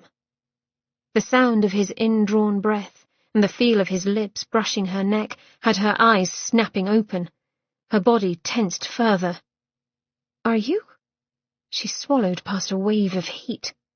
"Smelling me?" He was silent for a moment. "Aye." Defiance shaped his tone, and then it went husky as he inhaled again. "Aye, Dove. I cannot resist. Your sweetness is a ray of sunshine in this hell." Craning his neck forward, he drew in another deep breath, and a low, rumbling groan escaped him. "Gods, but I could drown in the scent of you and not be sorry for it." The realization that she'd nearly arched her neck to give him better access finally snapped her out of her heated fog. Eliza reared back, and Adam regarded her through lowered lids, not at all repentant, but as if daring her to come back to him. "That is enough," she said, wishing the words came out steady and firm. "I'm not here to—" "Get me off," he supplied lightly, a wicked gleam entering his pale amber eyes. She gritted her teeth. "Yes, that." He mocked a shrug, but then winced. "Fair enough, sweeting. But as you continue to ease my pain, while ignoring the place I need soothing most, I cannot help thinking you mean to tease me." His hips shifted the slightest bit. The urge to slap him was high, but Eliza sank into herself where it was calm and nothing could affect her. She'd learned that from him. Nothing like being chained to a man to teach a woman about self-preservation. When she spoke, her voice was a shard of ice. "You are trying to drive me off, aren't you?" He seemed to flinch in surprise before sagging a bit. "Yes." Mulishly, his gaze slid away before returning with renewed defiance. "Though I did not lie. Your scent is an addiction. I want more of it." No, she would not react. "And yet you want me to leave." At this, he let out an exasperated snort. "God's woman, can you not get it through your head? If they find you with me, you'll be in a world of trouble, as will I." His outstretched arms tensed as though he was straining to break free. "What I cannot understand is why you keep returning. Is it amusing you to see me this way?" "What? No." "Have you a death wish, then?" "No." Her hands fisted her skirts. I... "What?" he snapped when she hesitated. "Out with it, girl." "Do not bark at me, nor am I a girl." Adam paused his attack. For a long moment, they simply glared at each other, and then the wind went out of Eliza's sails. "I cannot live amongst these people and keep my sanity." "That's the first reasonable thing you've said yet." She found herself fighting a smile. Surely not the very first. He clearly fought one as well. "I'll concede. You've said a few more." Eliza laughed, short and soft. Then she looked away, a sudden burning in her eyes making her fear she'd soon weep, and she abhorred weeping. "There is a man. Hell, she hated to even say the bastard's name. His name is Mellon." Adam's swift intake of breath had her turning back to him. He'd gone bone white, his lips peeled back in a macabre sneer. His eyes hid nothing, not to her at least. "You know this man, don't you?" It wasn't a question, not when he wore that look. "Yes." Adam's sneer turned to a snarl. "He's a right ruddy bastard. The question is, how do you know him, lass?" Her icy fingers clenched. "I knew him in Boston. My grandfather Aidan died. I didn't have a dime." She trailed off, disgust and hot humiliation writhing within. "Oh, well, you know such tales, I suppose. I needed safety and security. And you sold yourself. To him." Adam's words whipped like a lash. Eliza glared at him. "He pretended to care, wanted to be my protector. I was naive and foolish." It was a sad testament that she'd rather Adam believe she'd sold her body than confess the reality of what Mellon had her do. There were worse things than being a whore. Before I knew it, he'd claimed that he owned me. Eliza pinned Adam with a stare. "Sound familiar?" The man had the grace to flush. He grumbled a bit, but said no more.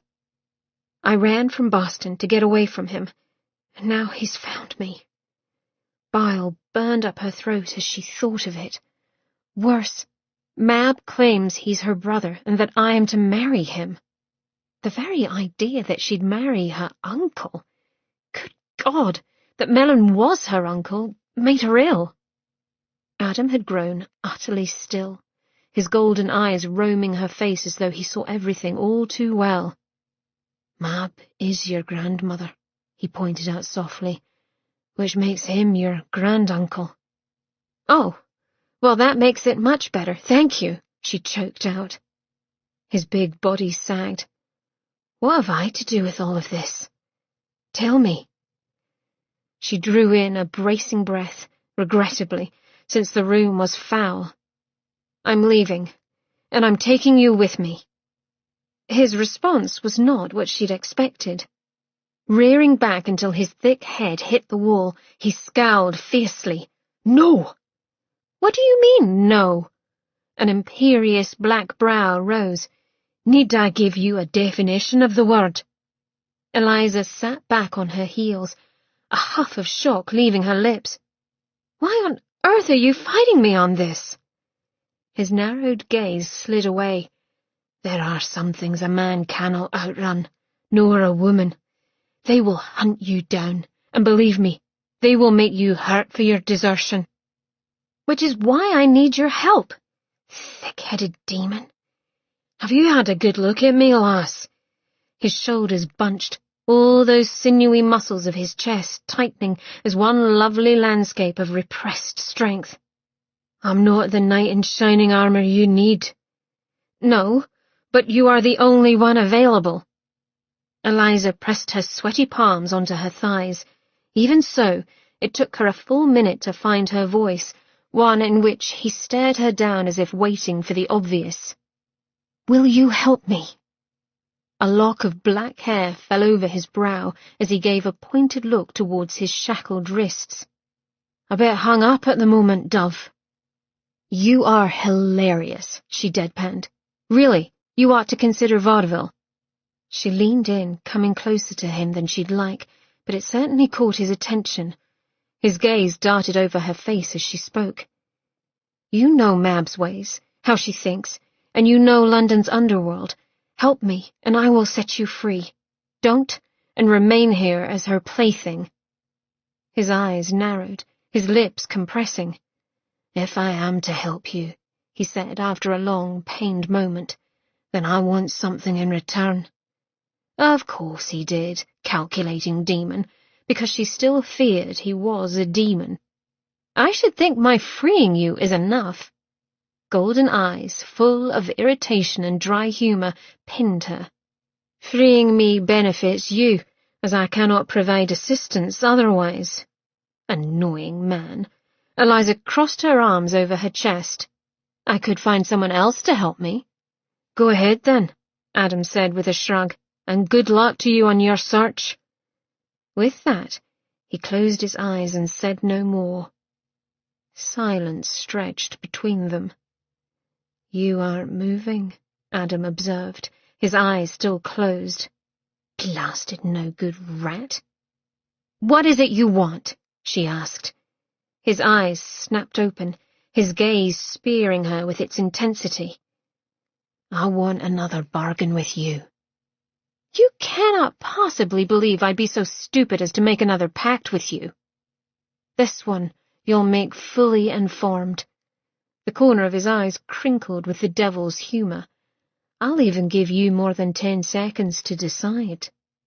Oh, really? She drawled, not wanting to smile. The sound came out like a deep purr. She imagined a lion doing much the same. Before he pounced. A full minute. It was tempting. Too tempting to ask him what he wanted. Curiosity had always been her downfall. Hers was rampant. State your terms, demon. Adam, he corrected firmly. You call me Adam, or my lord and master, my irresistible liege, she offered, tossing the words he'd once said back at him. Against the sooty grime on his face, his teeth flashed white and strong. You remember, Dove? He was doing it again, using his charm to distract her. Adam, she warned. Her use of his name seemed to please him, for heat entered his eyes, and he suddenly seemed closer. I want you. Eliza rather feared she had made a horrible gurgle of shock. Me? But why? Do you... She blanched. Fancy me? Abruptly he snorted. No, not particularly, though you're pretty enough. Do not strain yourself with praise, sir. You want sweet words now? His thick lashes cast shadows on his cheek as he blinked up at her, the picture of innocent confusion. When here I thought honesty was what you admired. If you don't have feelings for me, she ground out, then why do you want me? Just look at us, constantly at each other's throats like baited bears. I want the possibility of you, he said softly. Eliza's mouth fell open, but he simply held her gaze, his expression for once perfectly serious. My curse is irreversible. I will never know peace unless I am accepted by my soul's mate, by you as it happens. A heavy mix of guilt and something close to sorrow filled her chest. It might be trickery, you know. Mab might have led you to believe that I was your soulmate. Then why was she desperate to get you away from me? Because I'm her kin? The chains rattled when he shook his head. Believe what you will. Doesn't matter. His chin lifted in that stubborn way of his, that months of watching told her she'd never persuade him otherwise. He confirmed it when he spoke again. I want my peace, Eliza. To feel whole, happy, free. That is all I've ever wanted. 700 years I've searched for it. And if there is even the slightest possibility that you can give it to me, then I am willing to risk everything to get it. Horribly, tears prickled at the back of her throat. She cleared it. That is a terrible burden to place on a person. What if I cannot come to... She faltered, unable to even say the word love. To accept you. His hard expression did not alter. Then you don't. It won't work unless your affection is freely given regardless. And what of your affections? You expect me to come to care for you whilst you outright dislike me? The corner of his lush mouth curled. What I am asking for is a chance. I help you, and you stay with me during that time. A clean slate. No more viewing me through the lens of the past, and I shall do the same with you. We start anew, partners in this quest. How long? Knowing his sly ways, he might drag out this quest endlessly. He grinned again, as if he knew precisely what she was thinking. 1 month. A week. Not enough time. I have to heal to be of any use. 1 month. That number was already deemed unacceptable. 2 weeks. 3. Eliza sat back on her heels, while Adam merely stared at her as though he had all the time in the world. "Fine," she said. 3 weeks. I free you, and you help me. She gave him a warning look. "I'll need your word that you will help me. That this," she waved her hand between them, "isn't merely a way to trick me into freeing you." "This business was your idea, woman," he said with a front. "Nevertheless, I'll need your word." His nostrils flared with a sharp exhalation. "My word, then." Eliza did not look away from him, and he glared back in obvious exasperation. "What now?" "I'm merely considering if I ought to trust your word," she said. A low growl rumbled in his chest as he bared his teeth. "I keep my word, whether I want to or not. My word is my bond. Honour, Miss May, unlike you. I have it." "How dare you?" "How dare you?" He craned forward, the muscles along his shoulders bunching. "Not so long ago you broke your promise of fealty. To me." "Oh, yes, how quick you are to remind me." Eliza leaned close, grinding her teeth to keep in a shout. "You enjoy being quick, don't you?" His thick, dark brows furrowed. "What in the bloody blazes are you talking about?" "You gave me all of 10 seconds to make a choice." Eliza's fists ached from clenching them. And what a choice! I was dead, my body sliced open, my blood on the ground. I would have done anything, anything, she thumped her fist to her chest, to get back my life. "So that makes it better," he snapped back in outrage. "Desperation gives you leave to go back on your word." "No, that is not what I meant." "Then you agree that you bloody well have no honour. You never explained what was involved. You never said I'd be chained to you like some animal for the rest of my days," Eliza shouted. "I was told I would be a gim. I was ready to serve you in that manner. You knew full well that's what I believed. If anything, you swindled me." All at once, he sagged, though he still eyed her with resentment and distaste. Well, she had a healthy helping of those feelings for him too. "Tick-tock, Eliza," she mimicked. "You rushed me because you didn't want me to think things over." When he broke eye contact, his hard jaw twitched. "I'm correct, aren't I?" Ire and a red rage surged up within her. "And you have the brass to sit on your high horse and talk of honour. Well, let me tell you something, demon. There is little honour in forcing a person's hand, or using your power to coerce those weaker than you." A black scowl twisted his face as he glared at some distant point. "Fine. May I continue, or have you more complaints to heap upon my head?" "Please do continue," Eliza granted. His golden glaze flicked back to her. "I want to kiss you." "No!" The word burst out of her with force. "Absolutely not." Unfazed, Adam shrugged. "Unless you have something to offer in exchange for your freedom, Melon and Mab will, as you say, merely hunt us down, and you'll be back to where you started." "Then I shall find out what he wants." Eliza straightened her back. She could do that. She must. Like hell was she going to kiss this demon. Adam simply gave her a slow, wicked half-smile. "Fortunately for you, lass, I already know what he wants, what they both want. More than controlling you, more than torturing me even."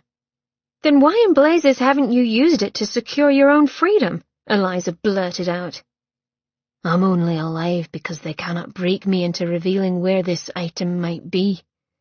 The belligerence burning in his eyes was gone in a blink, replaced by a look of pure cunning. "However, I might be persuaded to help you use the knowledge. All I require is—" "Fine," she snapped, irritation getting the best of her. "I'll kiss you."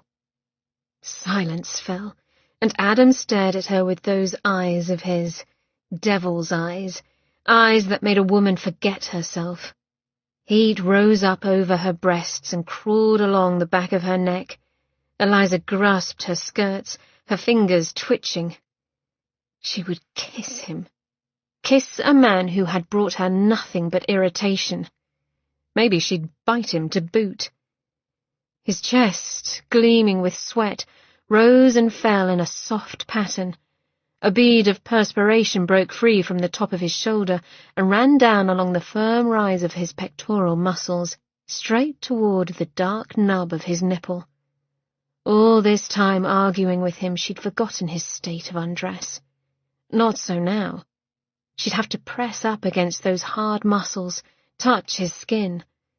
Eliza wrenched her gaze back to his face, and his sinful lips curled in a knowing smile. "You know," he said casually, "I believe I shall pass for the moment. I'd rather it be when you aren't wearing such a sour face. Kills a bloke's ardour, you realise." Eliza blinked, and then his meaning hit her.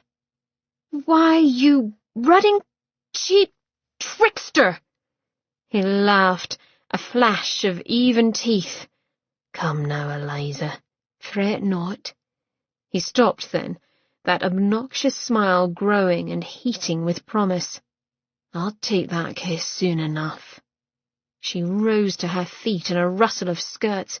"And I'll be sure to bite that wicked tongue when you do." She marched out of the cell, slamming it behind her as he began to laugh again. Bastard! She might just leave him here to rot after all. His laughing taunt echoed through the dark. "Now that I know tongues are involved, I'll be sure to collect."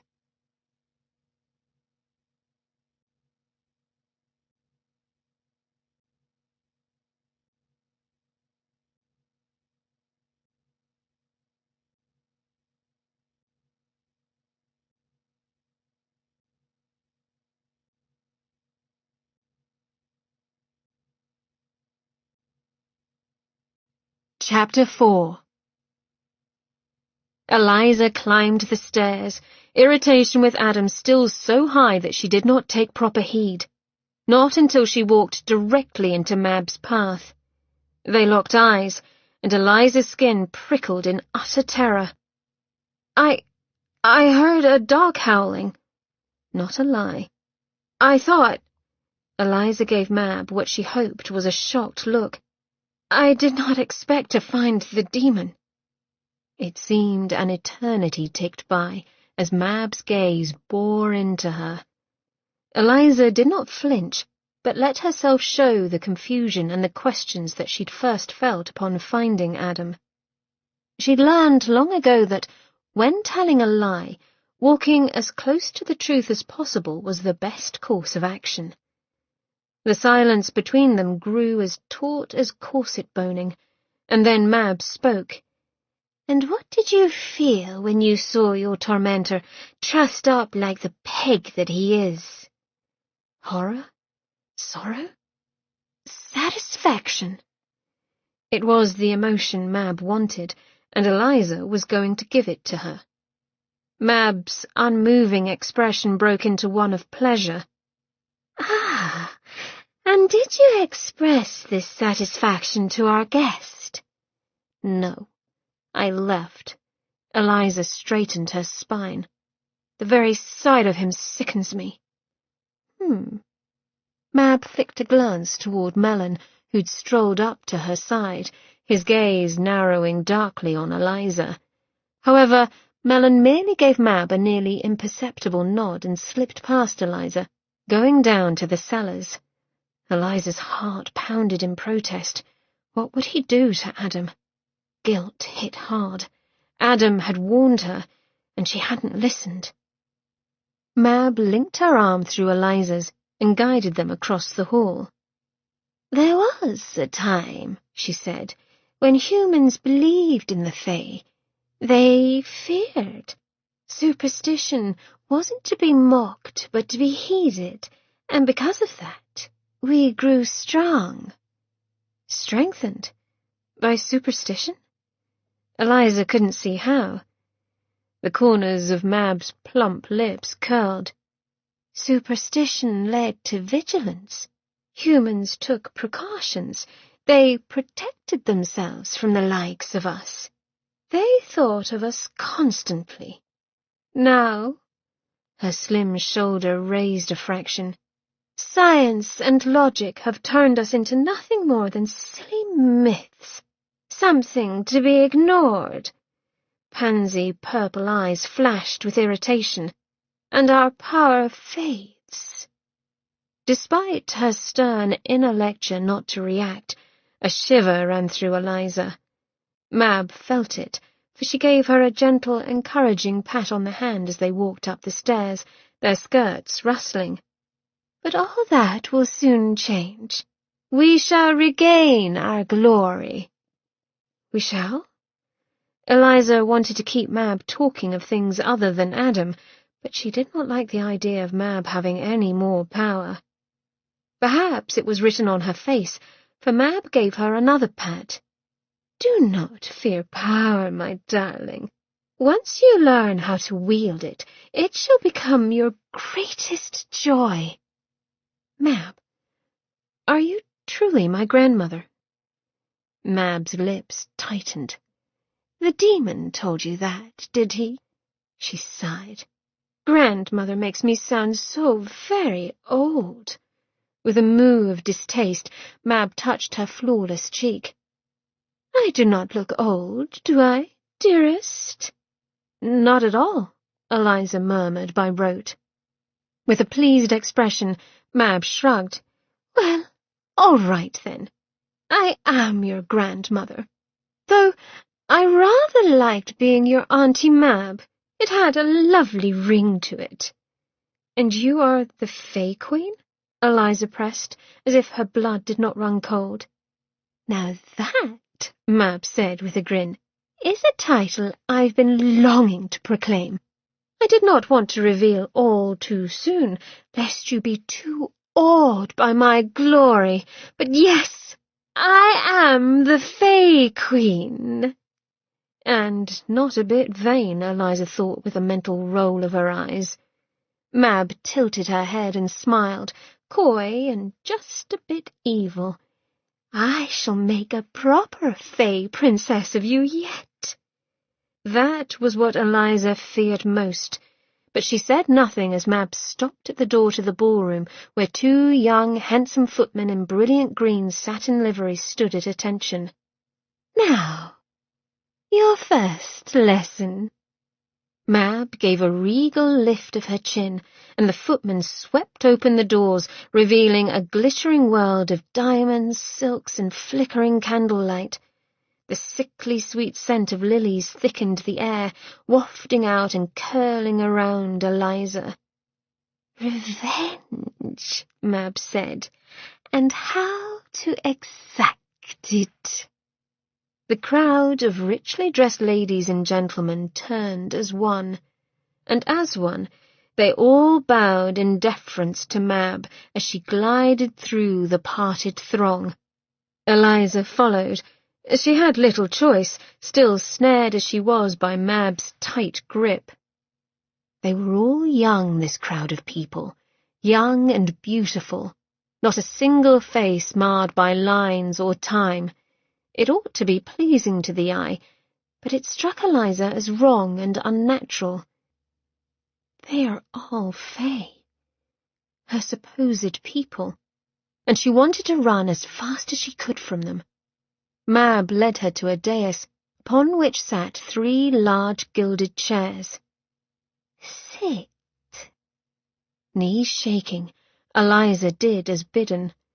Eyes watched her, curious, cunning, but she paid them little heed. Her mind was on Adam. Adam's world was a little darker when Eliza left. Oh, he'd taunted and teased, wanting her to leave, but now that she was gone, he missed her, wanted her back. He thought of their bargain, and anticipation quickened his blood. They would be partners, and she had promised a kiss. That he would collect. His mind sifted through the possibilities before settling on a less pleasant thought. Prince Melon. The Fey Prince's presence in London was unsettling. He'd been banned from this reality for centuries, which meant the Fey had found a way to move with ease and in greater numbers between worlds. Somewhere, a crack had formed. More agitating, Eliza was promised to Melon. Like hell. For that alone, Adam would have agreed to anything she demanded, because he'd be damned if that bastard would have her. But she needed to feel as though she'd fought a fair bargain with him. Adam hadn't let her be an equal before now, and it was wrong of him. From now on, he'd keep his wits about him and plan ahead. So he'd follow Eliza's plan, get her the hell away from Melon, and find that damn horn to use as a bargaining chip. Sighing, he eased himself into a more comfortable position, or at least one that relieved at least some of the strain upon his ribs. The cloth Eliza had set over his genitals slid sideways. Dark humour had him fighting a smile. So very considerate his Eliza May was to cover him. The smile faded. She'd seen him at his very worst, and the humiliation burned. Thus, when he heard the scuff of a shoe, he did not know whether to laugh or sob. She'd returned. It had to be her. Mab never visited at night. From the corner of his eye, he caught a flash of long blonde hair. "Back for more dove," he drawled, a smile growing despite himself. It quickly died a swift death as a shape stepped from the shadows. Pale blonde hair that fell in a straight line, eyes like cold death. Melon. And he did not appear pleased. "I do believe you were expecting someone else, eh?" Adam's eyes went to the collar in Melon's hand. Whatever was in store for him would not be pleasant. Adam forced a grin. "Think of the devil, and he shall find ye." Chapter 5. The wait was not long for Eliza. The doors of the ballroom opened again, and the blood left her face. She could feel it draining, feel her skin growing cold. Melon strolled in, his hand around a chain that led to a collar. Adam. Proud, cheeky Adam, now leashed like a dog, utterly nude and covered in grime. Adam did not follow, but matched Melon's pace, his gait steady and strong, and Eliza realized with a start that he'd been healed. She glanced at a smug-looking Melon and realized that the fey bastard had healed Adam for this purpose, to parade him through the crowd of cooing and tittering onlookers, to break Adam once more. "Ah," said Mab, "entertainment has arrived." Eliza wanted to slap the woman. Chains still encircled Adam's wrists, and when Melon stopped him before the dais, 2 servants came and pulled those chains taut. Melon gave Eliza a mocking bow. "My dear Miss May, I do believe you've met our pet." As it wasn't a question, Eliza didn't answer. Adam did not meet her gaze, but stared straight ahead. Melon frowned, not liking her lack of reaction. "Is this not the demon who had the audacity to enslave you?" Murmurs went through the crowd. Eliza felt herself flush. What happened between her and Adam was no one's business, but she could not say that here. "It is." "You! Bloodkin to both myself and Mab." Melon looked around the room in outrage. "He dared to chain my future bride." That went over well.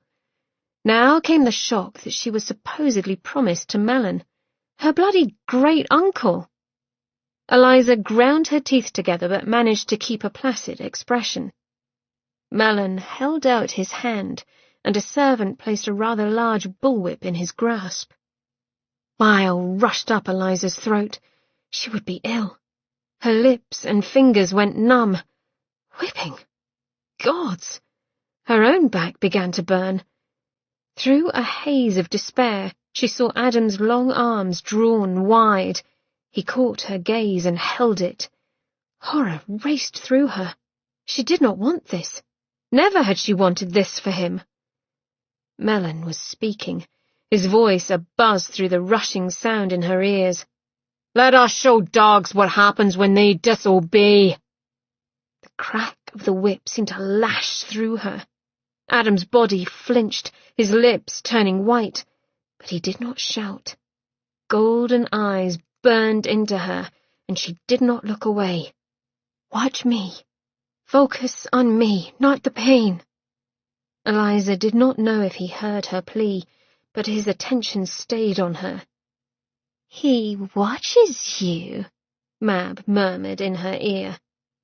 "Perhaps he dreams of revenge," Eliza whispered lightly. She suffered no illusions about what would happen if Mab thought she and Adam had reached an accord. "Perhaps." Again and again the whip fell, till blood splattered and sprayed across Mab's white marble floor. Adam grunted now with every strike. He had to be in agony. Eliza sat like stone within her chair, unable to do a thing. Make it stop. End this. And then it did. Mellon, sweating now, lowered the whip. Blood flecked his once pristine white shirt and dotted his pale brow. "I think," he said, catching Eliza's gaze, "that I take too much, when really the pleasure ought to go to you, Miss May." He stretched out his hand, offering her the whip. It hung like a dark snake, the ends glistening with Adam's blood. Her heart beat so hard within the cage of her ribs that it was visible upon the swells of her chest. Mellon's gaze lingered there, his nostrils flaring as if he were taking in the scent of her discomfort and enjoying it. Lust crept into his eyes as he lifted his head. Bastard. Eliza drew in a deliberate and steady breath. She forced herself to look at Adam, let her eyes rove over his battered and unclothed body. God, but he was magnificent. The way he refused to cower but stood as straight as the chains would let him, every tight and sinewy muscle bunched and ready for a fight. Grimy sweat ran in rivulets down the valleys of those muscles and along the taut wall of his chest and abdomen. Mellon walked in front of Adam, turning a bit and pointing toward him with the whip. "He is unmarked here." Dear God. Despite her resolve, her gaze dipped lower. Adam's sex hung heavy and thick below a thatch of ink-black hair. Strong thighs bracketed it, but would provide little protection against the whip.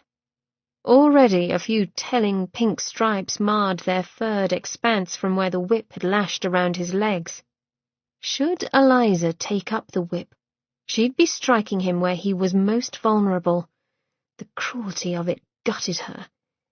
But she could hardly refuse to engage in this little revenge. It would call suspicion down upon her, and likely lead to an even greater torture for the demon. The silence drew out and pressed down upon her shoulders, and she felt Adam's gaze upon her, the weight of it greater than Mab's stare or Mellon's taunting smile. She raised her eyes, and their gazes clashed. What did he feel at this moment? She could not tell. He gave nothing away. With a calm strength she did not feel, Eliza spoke. "Physical pain is child's play," she said, not looking away from Adam. "Even humans excel in doling it out." A rumble rippled through the crowd. "Explain, my dear," said Mab in a soft voice. Eliza gave a negligent shrug, all the while aware of Adam's eyes upon her, whipping Black's imagination. Melon's golden brow lifted. "Oh, and what would you suggest to liven the festivities up?" The demon endures too well, to a tiresome degree. Her back tightened as she met Adam's eyes once more and held his stare. "I suggest humiliation instead." Eyes of deep, angry gold held hers, a snare from which she could not free herself.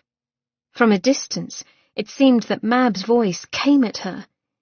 "Is this not a humiliation?" "No," said Eliza, still locked in Adam's wrathful glare. "It is giving him what he wants, an outlet for his rage. True humiliation would be him chained at my feet, as I was chained at his for all those dark days." A pulse jumped in Adam's strong throat, the only indication of any emotion he might have felt. As for the crowded room, a murmur of approval broke out. "Oh, my dear child," said Mab, chuckling with delight. "How proud you have made me." Melon bowed low. "As you wish, my lovely." No, she did not wish. If anything, Eliza wished herself far from this spectacle. She wanted to go home, to Boston. But if she thought about her old home, she'd cry. So she stiffened her spine and glared at Adam. "Come, demon, at my feet where you belong." The long length of his body tensed, but his expression remained unreadable. The servants released him, and Melon gave his chain a hard tug, forcing Adam forward. And then, as if deciding not to fight, he moved of his own volition. It did not matter that he was hobbled, that the chains forced him to shuffle his steps. He walked towards her as if prowling. She swallowed past the lump in her dry throat and lifted her chin in a show of defiance. It did not help. Dark humour lit his eyes, as if he knew precisely how she was affected, and revelled in it. He stopped before her chair. Eliza gave him a long, bland look, and then met his eyes. "Sit." She was proud that her voice did not waver. The very room seemed to still as he stared at her, his expression blank, his body a tightly coiled wire, and then, with utter grace, he knelt at her feet. Eliza's insides recoiled. He was so close, too close, the scent of his blood and sweat surrounding her, his gleaming chest gently rising and falling with each breath, within touching distance. Part of her wanted to push him away, and yet, perversely, she found herself fighting a smile. "Well played, sir." But Mab was watching, and so Eliza grabbed a length of golden chain that ran around his neck and yanked him down at her side. "I said sit!" She suspected he toppled only because he allowed it, but he made as if to move away from her, and she gave the chain a rough jerk. "Stay!" Though his jaw bunched, he did not move again, but heeded as a dog might. Revulsion churned within her belly. It did not matter what had passed between them. Degrading another soul sickened her. Did he know this? Did he understand what she was trying to do? And did it matter? Adam remained on his arse, still utterly unconcerned by his nakedness. Other men might have appeared vulnerable, but he wore his nudity like armour, letting the world see the strength and fluidity of his body. "Well, now," exclaimed Mab happily, "shall we have some dancing?" At that, the musicians started up, and the crowd began to waltz. Eliza looked on, pretending to be content, pretending to preen, but the heat of Adam's body next to her thigh unnerved her further. She ignored it, and him, yet she wished him to hear her unspoken promise. "I will get us out." Every inch of him screamed for mercy. Each breath Adam took threatened to have him fainting. His back had been flayed to nearly entirely raw meat, and yet he sat at Eliza's feet with a sense of odd pride.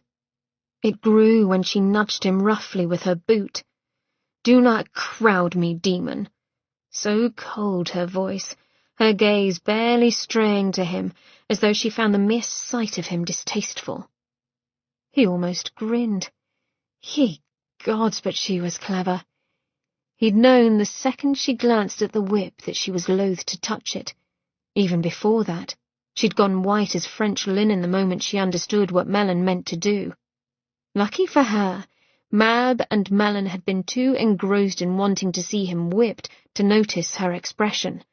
Had they done so, they would have realized, as he did, that she could no more torture another than she could stop her heart from beating. He'd wondered what she'd do. She had to have known she was caught between the whip and retreat. But her choice had stunned him. It was so simple, so brilliant, her move. She'd understood Mab's need to humiliate him, and played the fey bitch perfectly. For that alone, Adam would have knelt at her feet. Eliza had no clue that he'd shown her his deepest honor in doing so. She thought he was mocking her. Nor could he afford to enlighten her, so he played his part, making her force him down to curl up at her feet like a dog. As for Mab, she'd never understood that humiliation only worked if a man was unwilling. Having Eliza see him beaten by the prat Mellon, that was humiliating, but having Eliza whip him while knowing it was killing a bit of her soul with every strike, that would have been true torture. On the other side of Eliza, Mellon sat.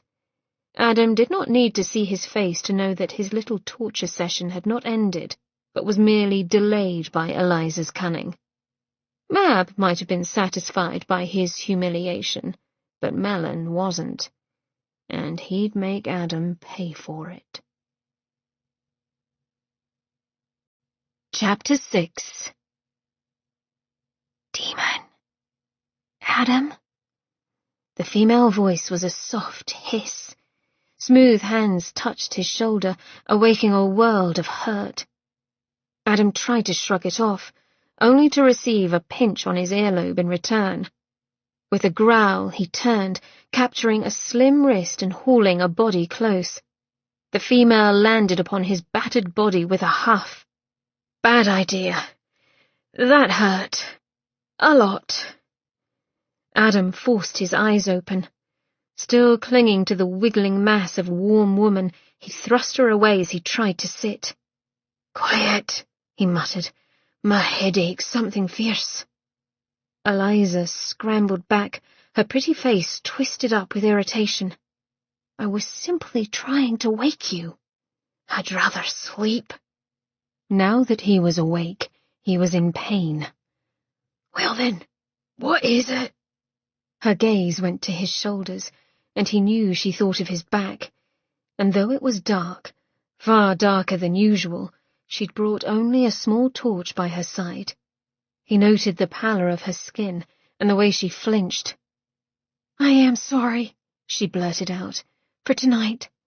"As am I." Adam gave her a weak smile. "I'll just as soon leave all whippings behind."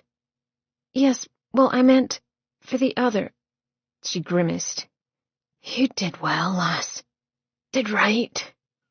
Her mouth opened in a little circle of surprise, but she quickly shut it. "I'm going to get us out of here." "As you said." Adam wanted to laugh at her huff of impatience. "Though, I'm thinking we'll be better guarded from now on." He glanced at the door. "How is that you've come here again? Eliza, you must take better care." "I made myself vomit," she cut in with another grimace. "Took syrup of ipecac." Her mouth twisted wryly. "I'm not certain you know, but Fae have a decided revulsion for sickness." "I've yet to meet anyone who is fond of it, Dove." She nearly grinned at that one, her cheeks plumping. Well, upon hearing mine, they quarantined me in the guest wing. As for guarding the door, it is 2 a.m. now. Eliza leaned in a bit. Did you know that Fae become lethargic at night?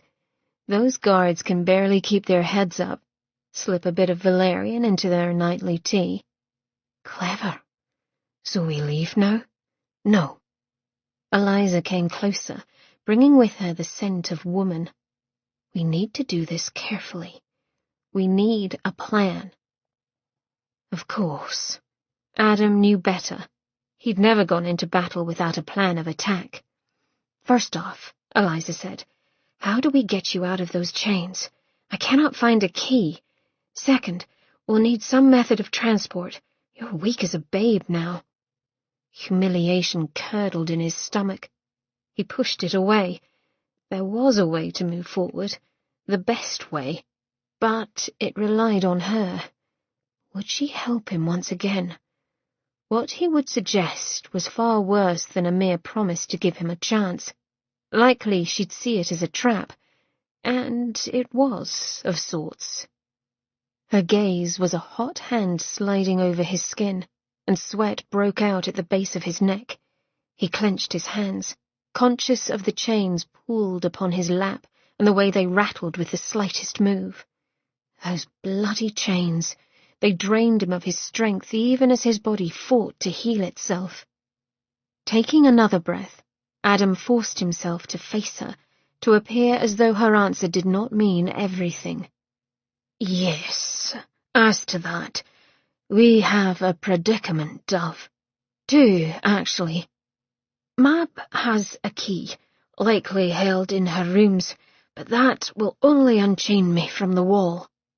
These, he refused to glance at his wrists, will be harder to be rid of.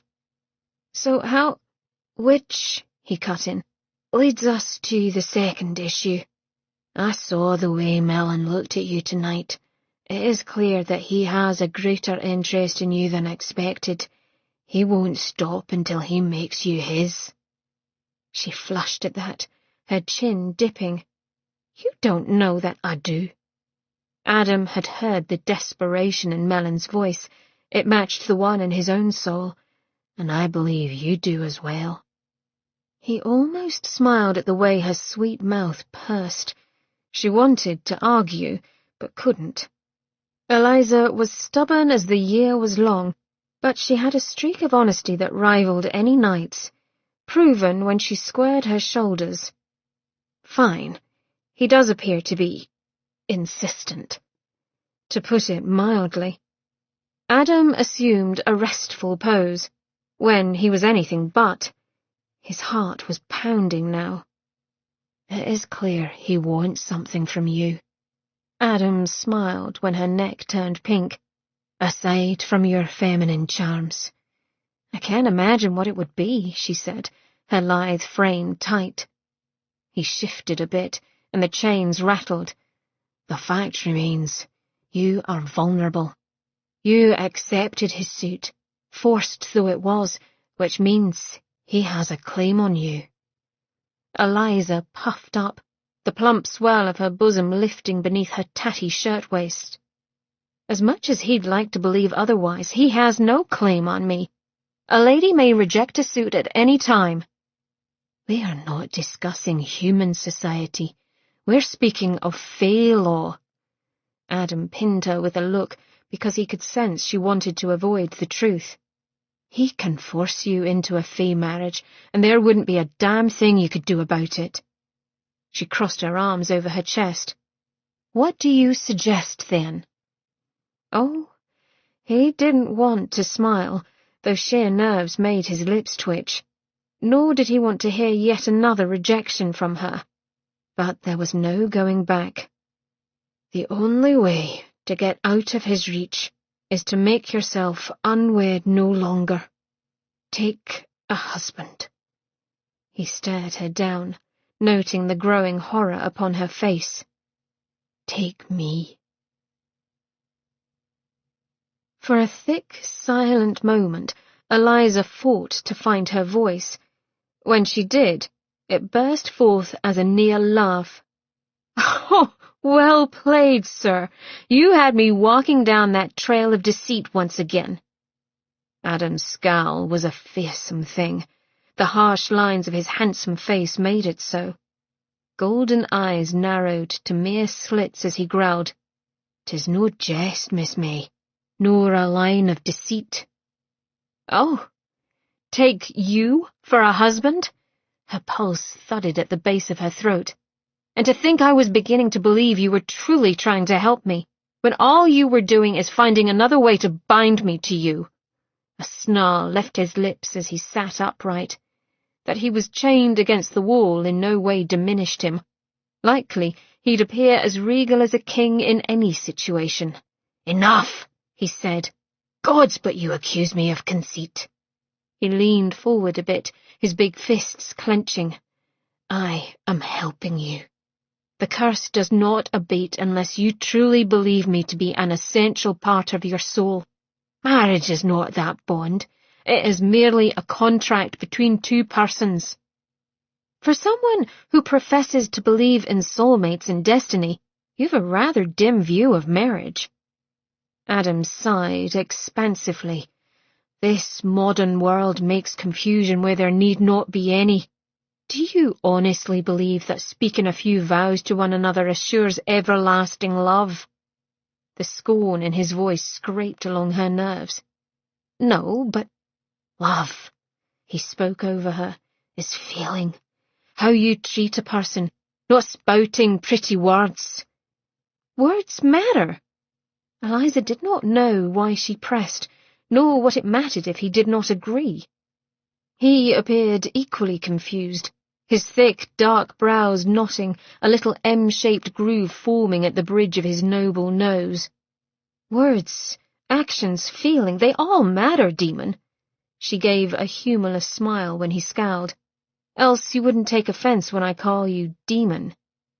Adam's jaw bunched, the cords on his neck visibly growing taut. "May we kindly address the matter at hand?" "I thought we were." His straight, strong teeth snapped together with an audible clack before he spoke with a near growl.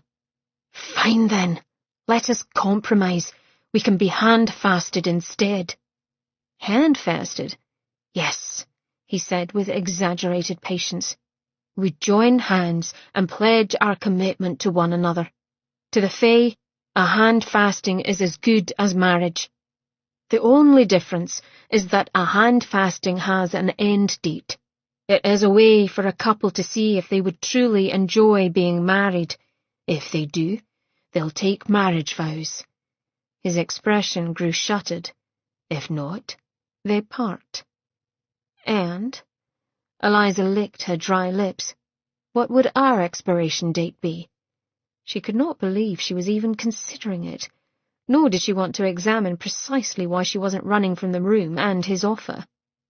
Adam pursed his lips. 3 weeks, just as you promised me before." Dully, Eliza nodded, not agreeing to his terms, but his logic. She flicked her gaze back to his, catching the way he'd tensed, and then relaxed when her focus was on him. He must not want her to see how much this agreement meant to him. "How does this benefit you?" she asked. He seemed to solidify, as if turning to stone. Oh, but his eyes! So many thoughts running behind those strangely beautiful eyes of his, calculating, weighing odds, possible scenarios. It was right there for anyone to see, and yet he wasn't an open book of a man. He chose to let others see this. That was equally clear. He let one know that he was thinking things through, which somehow made it worse, for it was equally clear that when he reached a decision to act, he'd have the upper hand. When he spoke, his voice was a deep well of sound within the quiet. "It benefits us both. The chains." His nostrils flared a bit as he glanced at the irons in distaste. She understood far too well his hatred of them. Just as the chain I used on you was unbreakable by anyone save those who had my magic within their blood, so is this enchanted to prevent an easy escape. These chains are worse. Not only do they leech my strength, preventing me from healing at my normal rate, but—" He cleared his throat, his fists rhythmically clenching upon his lap. Oddly, for once, she did not resent him in this, but empathized, especially when his tone grew tight. "Mab wants me to be hers, and only hers." A flush worked its way over his sharp cheekbones. "Therefore—" A strangled sound of sheer embarrassment broke from his lips, and he ducked his head, the chains clanking as he pressed the heels of his hands against his eyes. "Bloody hell! They cannot be broken by anyone but my bride, eh?" It was her turn to utter a strangled sound, as an odd, twisted warmth bloomed over her. Embarrassment for him. Incredulity and a simmering rage toward Mab. "Are you saying," Eliza got out, "those chains are some twisted version of a chastity belt?" An abrupt, awkward nod was his answer. Eliza found herself leaning against the slick, icy stones of the cellar. Numbly, she gripped her bent knees as though it could somehow anchor her. "You had to have known this from the beginning." Adam's wide shoulders bunched, but he raised his head. "Aye." "So then, you knew your only hope of escaping those chains was to somehow convince me to be your bride?" His mouth went stiff. "If I had said this to you when we first bargained, you'd have turned tail and run. Am I manipulating your emotions?" Again he nodded. "I learned my lesson, coming at you with brute force. Now I proceed with caution. And Eliza—" He leaned in. "Never forget that my endgame matters most to me, but that does not mean we cannot work together to get what we both want." "Well," Eliza said, a little unsteady, "you certainly do not sugarcoat your words." "I can no longer afford to." Adam did not move. "Will you accept my offer?" Eliza's gaze drifted to her lap. The truth was, she'd been hedging by purposely needling Adam. She knew it. He most certainly knew it. The ire that sparked in his golden eyes said he'd played her game long enough. Damnation! But her insides twisted and clenched. Her heart beat a hard pace against the base of her throat. "Always bargains and deals with you," she muttered. His large body shifted, a nearly imperceptible move of his lean hips. She was too attuned to him to miss it, and her skin tightened in response. Fight or flight? She'd done both. His stare held the weight of the world, and her shoulders ached under the strain. "When will you realize, Eliza? You have the power. Between us, you always have." Licking her dry lips, she took a deep breath and lifted her gaze to his. The face that looked back at her was hard and so very masculine that, taken in parts, his features were almost too blunt, too large. Put together, they created a tableau that took one's breath and stirred one's blood. He'd belonged to her. This bold, charismatic creature who incited lust in nearly every being he came across. A heated dizziness threatened to send her crashing down. He claimed to be her other half, she who'd crept through life, escaping notice of everyone she could. Husband. She would call him husband. It wouldn't mean anything, merely an arrangement. His deep voice rumbled. "Tick-tock, Eliza." "Do not rush me," she snapped, her breasts heaving against her bodice in agitation. "You are always rushing me." His hawkish gaze strayed to the motion, and his fine nostrils flared. He did not bother to look away, but spoke with rough, barely restrained patience. "Make your choice." A shiver worked its way over her, drawing her skin up tight, beading her nipples. Eliza pressed her spine against the opposite wall. "All right. Let us do this thing." He closed his eyes for all of 1 second, the look upon his face that of extreme relief mixed with wild triumph, and then he blinked, the mask of indifference falling back in place. But she'd seen, and it terrified her. More so when he spoke with rough command. "Come here, then." Now? She barely kept the question from being a squeak. His lips curled up at one corner. "That is the general idea, Dove." He raised his hand and held it out to her. "Come," he said softly. "Do the deed quickly, and you'll have no more cause to dread it." "Don't we need a witness?" "No. Pledging ourselves and leaving proof of the binding will be enough. It was in the old days, so shall it be now. We'll be needing a bit of your skirts." Together, they managed to rip a length of her clothing free. "In Gothic books," she said as Adam helped her tear at the dress, "the heroine always rips her petticoats with such ease." "Aye, well, the hero always manages to get neatly shot in the shoulder, so—" He began to shrug, but winced. "We'll use the chains as well." He laughed, short and without humour. "Seems fitting, does it not, Dove?" She couldn't help but laugh as well. "Oh, very." Adam's hand clasped Eliza's more firmly, sensing perhaps her desire to bolt, and began to wind the strip of her dress and a length of chain around their wrists. Eliza could not look away from Adam now. If she did, she might miss something, as though Adam were an illusionist capable of playing a sleight of hand with her very soul. And yet, he seemed nervous, the pulse at his throat visibly beating, his eyes steady upon their hands, and then on her as if he too feared he'd blink and his hopes would be gone. It was that fear mixed with hope that softened her towards him. Without thinking about it, she gave his hand a small squeeze. "We do this now. Together." As if he read her very thoughts, he took a sharp breath, the muscled expanse of his chest visibly lifting, then nodded. "Together, Eliza. We can change our fates." Chapter 7. Sweat dotted Eliza's brow and trickled down her back as she made her way to bed. Her knees shook, making each step an effort.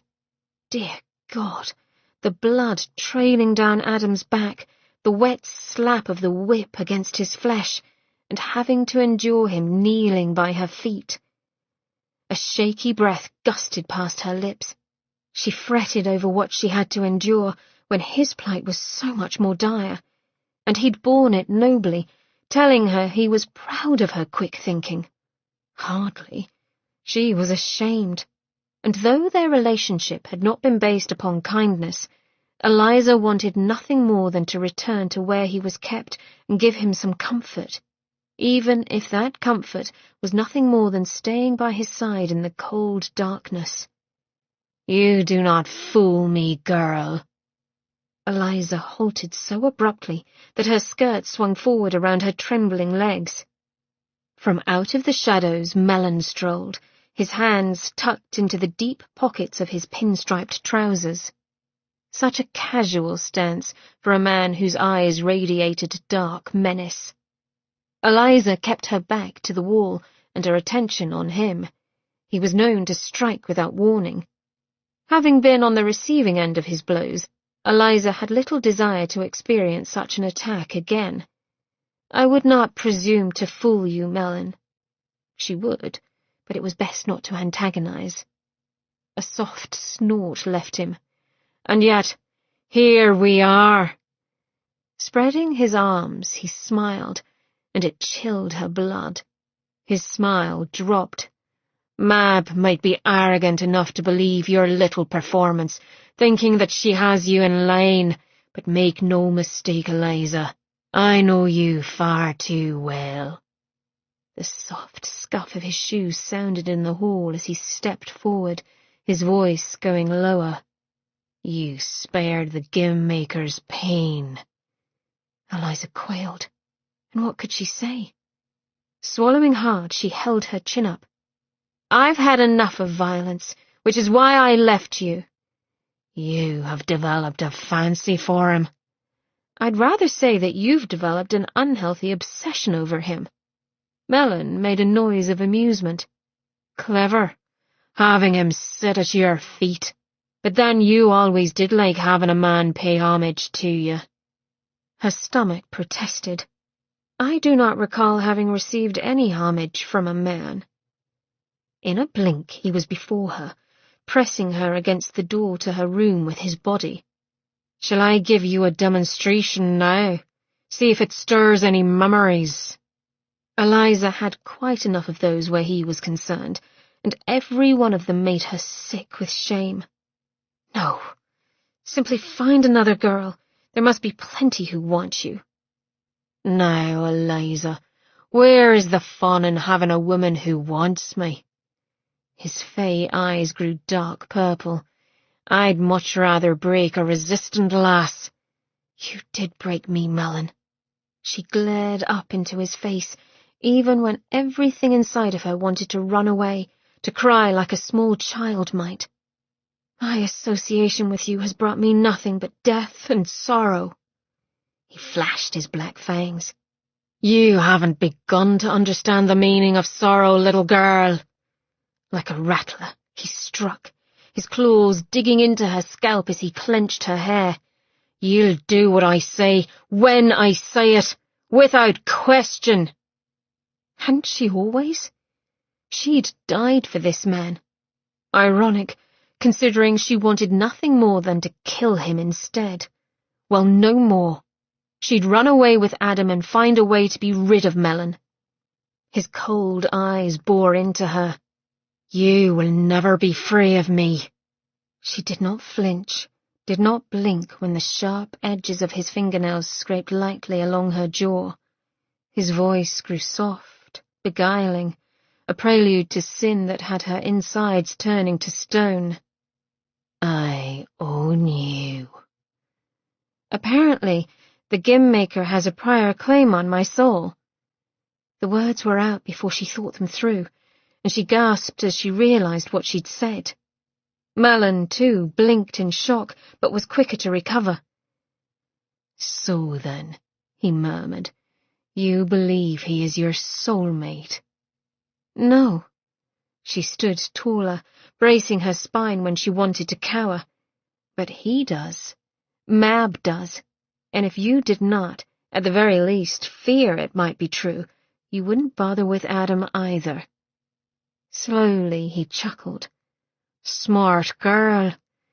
When there's a glimmer of belief, there is cause for concern. He tugged her hair, just enough to make her wince, which is why we shall eradicate the situation. Eliza's throat went dry, her voice coming out in a croak. Eradicate? Mellon nodded, not taking his eyes from hers. You shall destroy the game-maker. No! The denial shot out of her with such force that the sound echoed in the dim hallway. With a snarl, Mellon grasped her hand and squeezed until her bones ground against themselves. I know you, Eliza. You'll seek to bargain with Adam, thinking you'll be free. Her breath froze, her heart plummeting to her belly. Oh, yes, I know, he went on in a smooth murmur, and I will let you free him, for he will lead you to a prize I've been coveting. Mellon wrenched her hand up to hold it before her face. Let him take you, and when I have my prize, you will use this hand of death, the very one you used to kill countless others, and you will take A's life, or I will cut that pretty head from your shoulders and place it on my bedroom mantel. Vivid, and yet he was not exaggerating. She'd witnessed firsthand how he decorated his lair in Boston. Heaven help her if Mellon realized she was handfasted to Adam. On this, Adam had agreed that the Fey Prince should not know of it until they were well and gone. Mellon could clearly see the fear in her eyes, for he nodded. "Now, if you're a good girl and do as I say, I shall allow certain liberties once we are wed." He tilted his head as if considering, his yellow hair sliding in a sheet over his shoulder. "I think I can agree on letting you continue your outings with Mab, and perhaps a trip or two abroad." As if her whole life were decided with him. The pulse at the base of her neck throbbed. Kill Adam and gain some glimpse of freedom. Refuse and die. "You once told me that my skill would not work against the supernatural." "It will not work against me. You aren't strong enough." The corners of Mellon's eyes crinkled in true humor. "Or did you think I'd forgotten how you tried to end me?" And what a disaster that had been. Her powers simply did not work on Mellon, and he'd made her suffer for days afterward, all the while laughing at her foolishness. Wisely, she refrained from answering the question. "And yet you think I'm strong enough to attempt Adam?" "Oh, I most certainly do. Nor is he a true supernatural, but merely a man cursed." Eliza had grave doubts. Her power did not work that way. It was shoddy and gun-shy at best. She had terrible control, and, until now, Mellon had sent her after weak spirits, men foolish enough to be caught unaware. Adam was neither of those things. "I am surprised," Mellon murmured, "that you did not try to do so when he had you chained, like chattel." Hypocrite. Eliza suppressed a glare. Whatever magic was in that chain dampened my strength. Nor, Eliza reflected, had she wanted to try. Even then she could not bring herself to kill. She'd been forced to do it enough as it was. But now, he is the one chained and weak. Mellon flashed his fangs. "Easy pickings, Eliza." For a moment, Eliza allowed herself to picture the deed, to envision Adam's golden eyes going lifeless and dull. Whatever he was to her, he did not deserve that. No one did. Tears burned hot in her eyes but did not fall. They only fell when death was coming. If Adam is my soulmate, I will not be able to take his soul without destroying my own. Well then, Mellon said through a creeping smile, you had better pray that he is not. Eliza lay in the dark. The bedding around her was a cloud of silk, comfortable, perfect, the very luxury she'd often dreamed of. But she could not draw a clean, free breath. She thought of Adam's flesh, slashed, his blood flowing. She'd done nothing to help him, but watched his torture as they all did. This was the life she would live. This is what she'd become. A fanciful creature intent on nothing more than her own pleasure. And now that Mellon had found her, he'd use her as a plaything and then toss her away. After she killed Adam. Her first kill had been accidental. She'd been young and terrified, alone in the world after her grandfather had died, easy prey for predators. And when she'd walked back from the market one day, her once kind neighbour had cornered her in the alleyway behind their row houses. Even now she remembered the stink of his breath and the grip of his sweaty hands, and it filled her with a queasy revulsion. She'd screamed then, that strange, ugly, odd scream, her hand rising to grasp his chest, and he'd simply died before her eyes.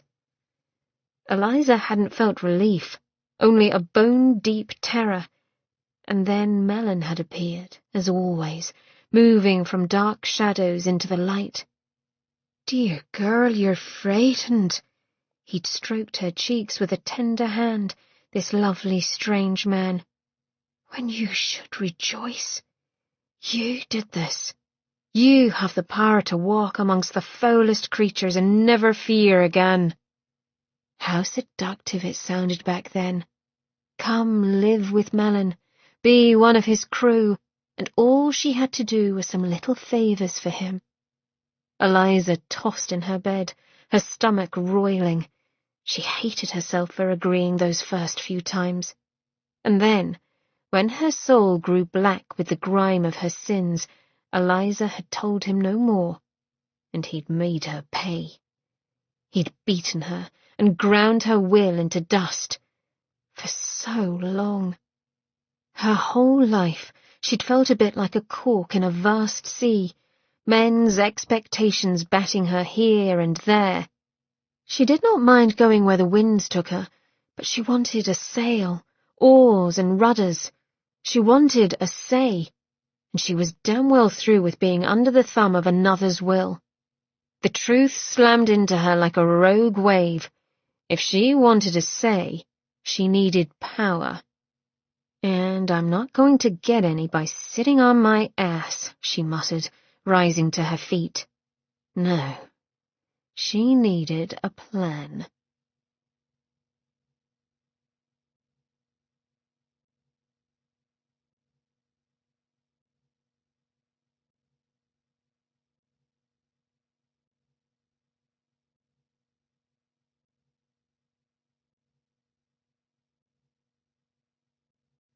Chapter 8. Sin's insides grew uncomfortably tight as he climbed the wide, red-carpeted steps of the theatre. All around him people followed, making their way to their seats while chatting and softly laughing. Anticipation was a palpable hum, thicker tonight, for Londoners loved good gossip, and this performance promised to offer up a tasty meal of it. For Miss Layla Starling, the young, beautiful, and extremely wealthy heiress, was in attendance, with a suitor. Until now, she'd managed to evade the marriage noose. Despite the fact that she was unfortunately American, she'd received a staggering number of offers, and turned down every one. Sin did not want to admit to the relief he felt every time he heard of her refusals. Nor did he want to admit to feeling as though his knees were cut out from under him when he thought of Layla finally marrying. Which was unfair of him. Layla deserved to be happy. She deserved to live a rich, full life. And if that included marriage, then so be it. As for him, he could not offer those things. He would never be normal, never be anything but a freak in her world. Why, then, was he following her to the theatre? Irritation was a prickle at the back of his neck as he entered his brother-in-law Archer's family box and took the seat closest to the rail. In the quiet hush of the luxury box, he let himself watch Layla. She sat in a box opposite him, and one tier lower. Seeing her sent a pang through his chest. The oval of her face was a cameo against her mahogany hair. He remembered when that hair had hung in snarls from when they'd climbed trees, bits of leaves caught in the silky mass. He knew she had a smattering of freckles across her nose, like cinnamon over cream. He knew that, when she smiled, she'd reveal a front tooth that was just a bit crooked, and that her eyes would appear forest green, amber gold, or dusky brown, depending upon the light. He knew her. Or had. Tonight she was resplendent in pale pink satin, trimmed with chocolate-brown ribbons. Despite her vast wealth, the only adornments she wore were small pearl earbobs and a brown satin ribbon about her slender neck. His fingers itched to touch the nape of her neck, where he knew it'd be warm and soft, to tug the ribbon free and set his mouth to the place it had rested. Foolish thoughts. He forced his attention to the man at her side, the one sitting so attentively, watching both the gathering crowds and her at the same time. He was older, with black hair and dark eyes, yet there was an air of timelessness about him, as if he could be in his 20s or in his 40s. But it was the otherness about him, as if the man stood apart from the rest of the crowd, that bothered Sin. Or perhaps it was jealousy. When the man sat his gloved hand near Layla's, Sin's back teeth met with a click. "And who are we staring at?" said a female voice at his ear. Sin loathed the muffled yelp that escaped him. He turned his head to properly glare and found the cool jade eyes of his sister smiling back at him. "I'm purchasing a cowbell for you," he groused, as Lady Miranda Archer settled into the empty seat at his side. "You'll have to discover a way to make her wear it," said her husband, Lord Benjamin Archer, as he took the seat next to Miranda's. Amusement lit his pale gaze. "I'd take care. She's liable to singe off your brows." Both Miranda and Sin snorted as one. Miranda could, in fact, burn a man's brows off with a thought, but then, so could Sin. "What are you two doing here?" Ordinarily, he'd be pleased to see them, but this was his night, and he did not want to share Layla with anyone. "Why, I'm certain I don't know." Miranda blinked, her eyes wide and innocent, her voice falsely vapid. "Archer, why are we here? I've plumb forgotten." Archer settled back, crossing one long leg over the other. "I believe it had something to do with attending the theatre, love." "Very amusing," Sin muttered. "So," Miranda leaned forward, craning her neck in the direction of where Sin had been looking. "What lovely lady has caught your attention, then?" "No one." Sin's cheeks burned. "And would you please sit back? You're going to attract attention." Miranda always attracted attention. Beautiful as she was, it couldn't be helped. Her lips curled in a smile. "Afraid your ladylove might see." "Stop pestering the lad, Mary." Good man, Archer. He at least understood discretion. But then Sin caught Archer's evil smile. "It's clear," the bastard said, "that he's near wetting himself with worry, and I'd hate having to explain the spoilt upholstery to the management." "Arse." Sin turned his attention to the empty stage.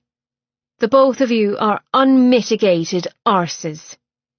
Miranda elbowed him softly. "Miss Starling is quite fetching, is she not?" Sin lurched upright, and Miranda smiled. "Oh, come now. Your study of her was fairly obvious, dearest." "Miss Starling?" Perhaps he could play the ignorant buffoon. "Apparently not." Miranda gave him a chiding look. "All of London is talking about the young heiress. The richest girl in the land who has the audacity to be an American." Her smile grew teasing. "Nothing the ton loves more than a wealthy anomaly," Archer added with a certain dryness. Miranda gave him a little kiss on his cheek. "Never fear, Ben. You'll always be London's most infamous moneybag."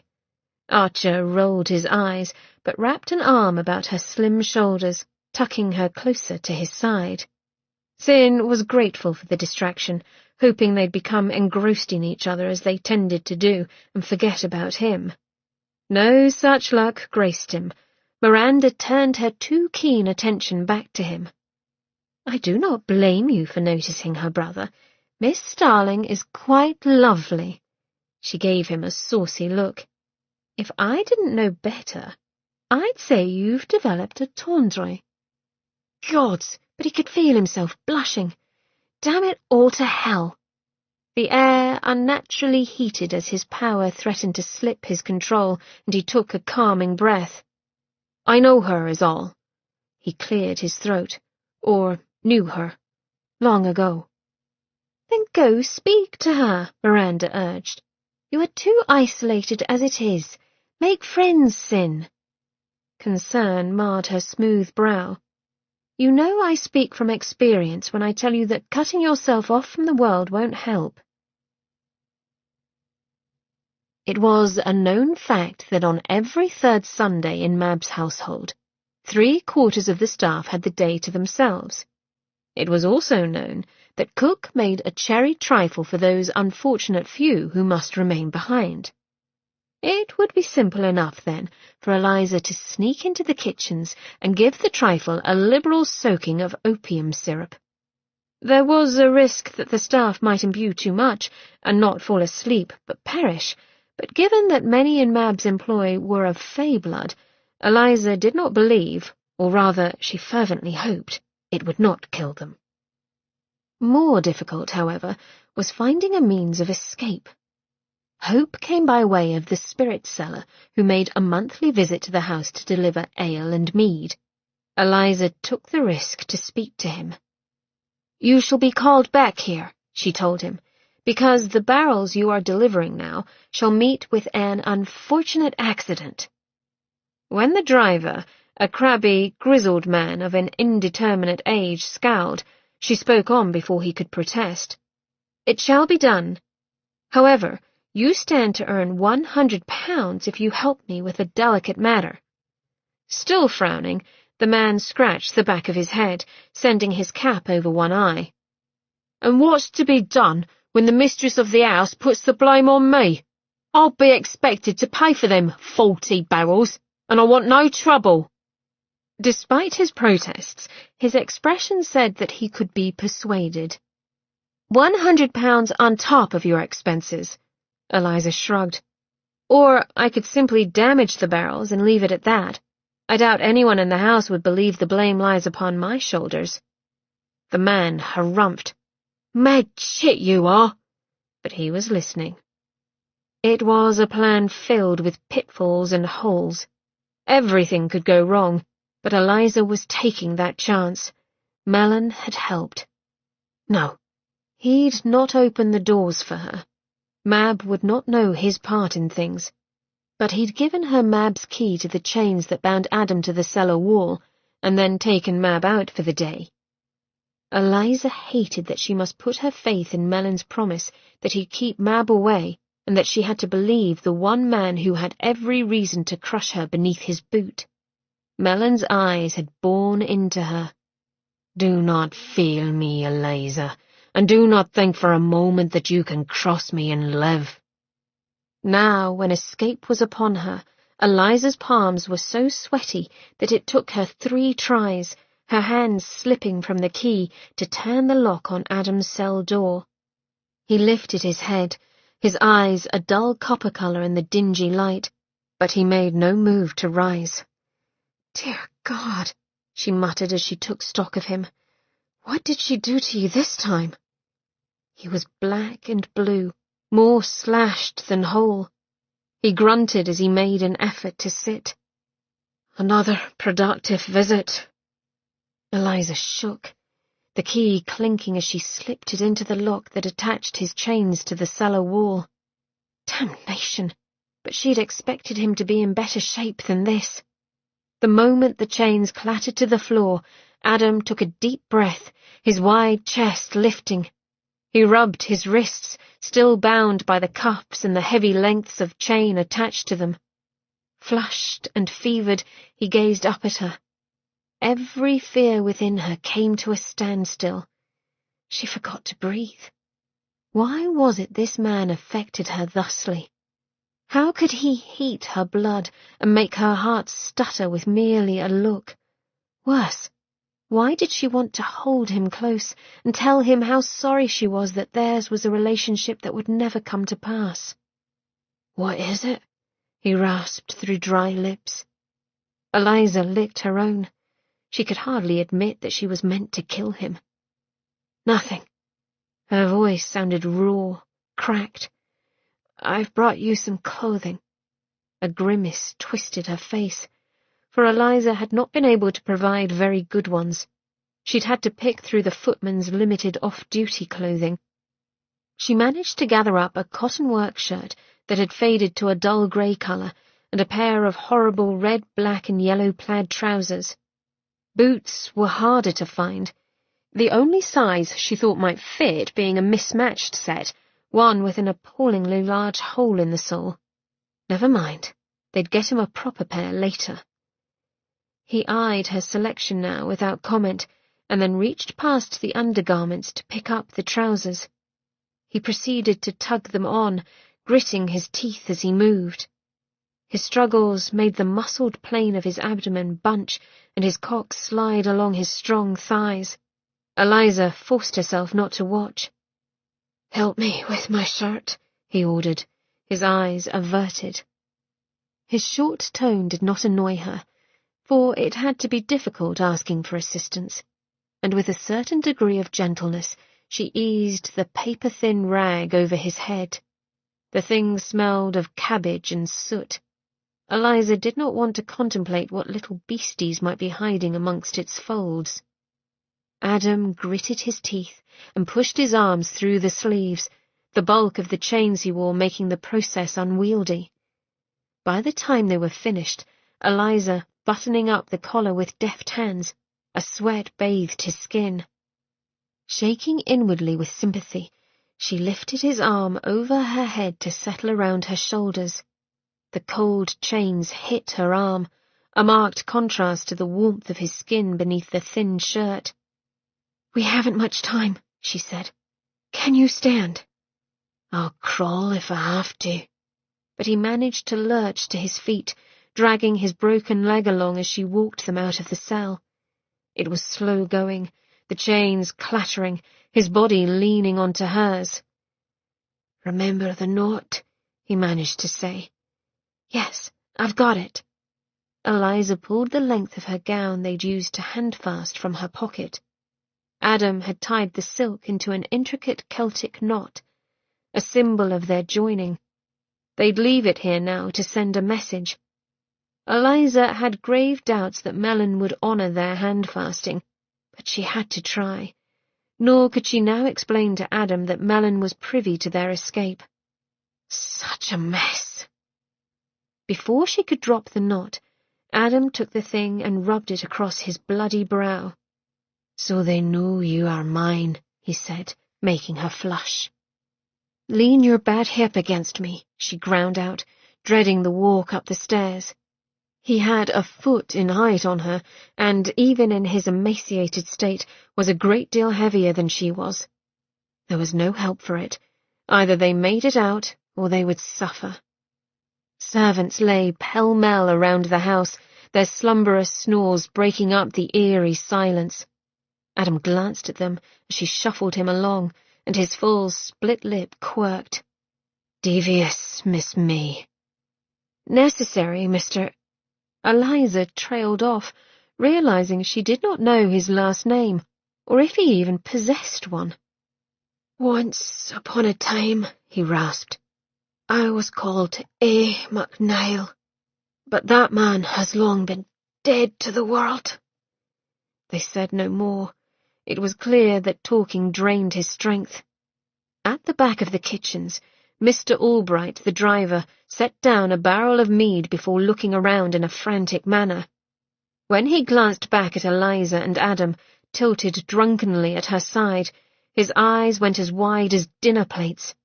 She supposed seeing over 6 feet of bloody and battered and chained mail would do that to a person. "Jesus! You didn't say nothing about—" The driver swallowed hard and shook his head. "Hurry up, then." Sweat peppered his grubby brow, and he wiped at it with a dingy rag. "First sign of trouble and I'm off, blunt or no." He did not dare look upon Adam, as if doing so would somehow make him more accountable. "Get him in the cart, lass, afore someone sees." The driver hurried off to finish his delivery. The small trip out of the house and to the waiting cart felt endless. Eliza's back was so tight that she feared a sudden movement might make it crack. The vivid image of them taking a tumble and sprawling on the pavers flashed in her mind before she pushed it away, and, bending her knees to take more of Adam's weight, she gave his long, unwieldy frame a desperate shove. Coupled with his own, albeit weak, efforts, the man fell into the cart, only to lie prone and panting just inside of the cart door. Sweat ran down her spine and over her brow as she roughly pushed his legs farther into the cavern of the cart. Good gravy, he was heavy. Wiping an arm across her forehead, she hopped in behind him, having to crawl over his body to get fully inside. Once there, she tugged on his hips and shoulders, edging him along. Adam's eyes fluttered open, thin slits of pale amber. With a grunt, he heaved himself along, trying to help her. She did not want to think about the noise they were making or the time that had elapsed. Nausea churned in her belly, threatening to rise up her throat. She couldn't think about getting caught. She would not. "Lie still," she whispered in his ear when he attempted to move again. Thankfully, he did so immediately, though Eliza suspected that he'd simply run out of strength. Hunched against the side of the cart, he shivered, his mouth pinched, his knees drawn up to his chest. Damn it, but he was far too injured for her liking. They ought to have waited until he'd healed further. "Shit," she hissed under her breath.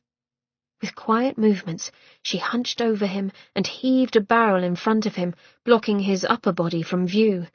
Another barrel had to be moved to hide his legs. By the time she was finished, the world around them was a dark cocoon, and her arms burned with exertion. She could only be thankful that the big wooden barrels were empty of mead or ale. On a suppressed sigh, she pulled off her cloak, draped it over Adam, and then sat back next to him. Her pulse knocked against her throat, her heartbeat visible at her breast. Every inch of her ached.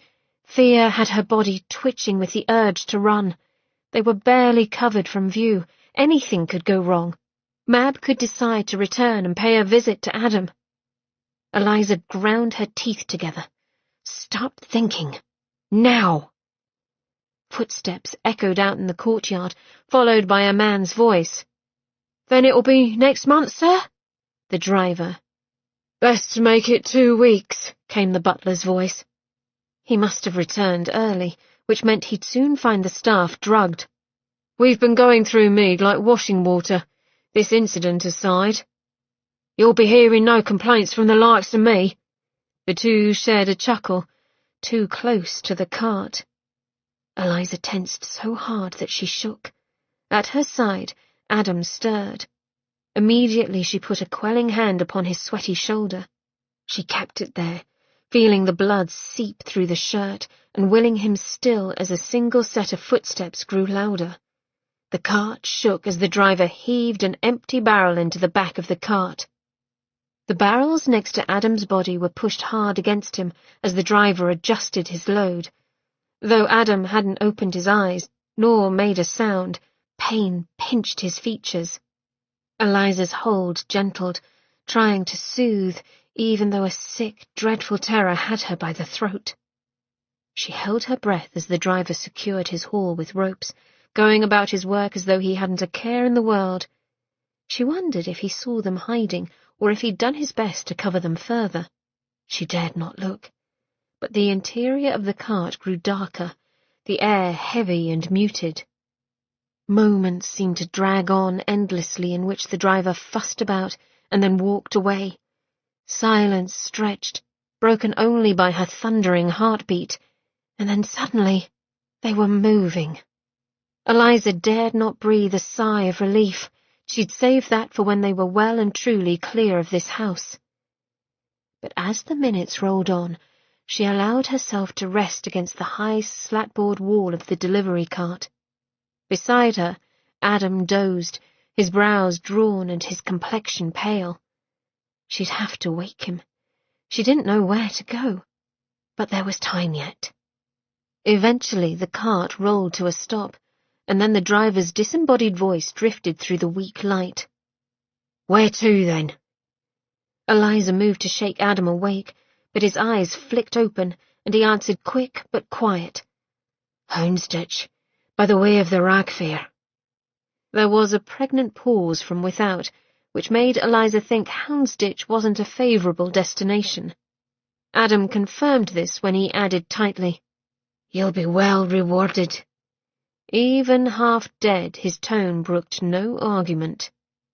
The driver's sigh was audible, but he'd been given enough cash from her to know they were good for it. "Right-o." They were off in a tick, and the small space in which they hid fell to silence. Eliza allowed herself to be lulled by the rocking of the cart, but her unease didn't entirely fade. Would she ever feel safe again? Was she insane for helping Adam, believing in his tales? "I am sorry." The words were so softly spoken that, for a moment, Eliza thought she dreamed them. But by the expression upon Adam's face, she hadn't. "I am," he said, a bit stronger now, "for chaining you." He visibly winced. "Having been on the restraining end of one, I can safely say that doing so to you was possibly the worst decision of my life." She could not help but frown. Some things were harder to forgive. "I won't argue with you, if that's what you're after." A line formed in his lean cheek, evident only when he was amused or regretful. She knew that much about him, even though they'd barely interacted with each other, and she was struck by the strangeness of how she seemed to read this man so well. Why him? Not for one moment did she entertain the idea that he was her soulmate. Such ideas spoke of fate, and she wasn't one for fate, but a woman who made her own way through the world. Actions determined one's destiny, not the other way around. "Ah, Eliza May, believe me, lass, arguing with you is the last thing I want." He glanced down at his wrists, raw and oozing around the thick cuffs that bound him, and a furrow worked between his thick brows. "I was afraid, centuries I'd been searching, and my time was nearly up. I saw you and—" His muscled shoulder lifted then dropped. "I've always been a man of action. It seemed best to secure you by my side, where nothing could take you away." Eliza sank farther down the side of the lumbering cart. The heavy canvas cover rubbed against her hair and threatened to smother. She hated the dark, hated feeling trapped. "I understand," she said at last. One of his brows kicked upward, and she gave him a crooked half-smile. "I didn't say I approved of your actions, but, well, I'll forgive you for them." When he sat up straighter, his attention more intent, she rushed onward. "We are in this together now. To be at odds is counterproductive." Through the strained silence, he cleared his throat. "Do not forgive me, Eliza, unless you mean it." He turned and faced her head-on. "Regardless of where we stand, I'll not argue with you or treat you with disrespect, but I'll not harbour false hope. That I cannot tolerate." Eliza found herself turning as well so that she might see him better in the muffled dimness. "What is it that you are hoping for?" The thick fan of his black lashes swept down, hiding his gold eyes. "That we might—" His cheek twitched. "Be friends." Her breath hitched, and in the dark she rested a hand against her belly. Friends? Could she be friends with him? Protest surged forth, hot and deep. How could she even think it? And yet, she'd been the one to offer forgiveness. Had she been merely performing lip service? He waited quietly, not pushing, not backing away. The cart dipped and bounced along the road, making his big, rough body sway. He was a patient man, but also capable of cold cunning. Capable of torturing as well.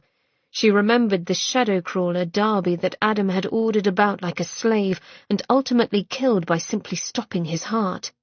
All without batting an eye. And yet, even though he'd chained her, she had never feared for her physical safety. He'd never even raised his voice to her, save that one time when her never-ending silence had pushed him past patience. "You agreed to be mine. Mine! And now you act as though you've been tricked. I gave you life anew. I look after your every comfort, for all that you ignore it. What do you want of me? What? Freedom. Eliza flinched at the memory, at the desperate anger that had sharpened his tone, and the pleading that had been in hers. And what had his answer been? No. He would not give that which she yearned for most.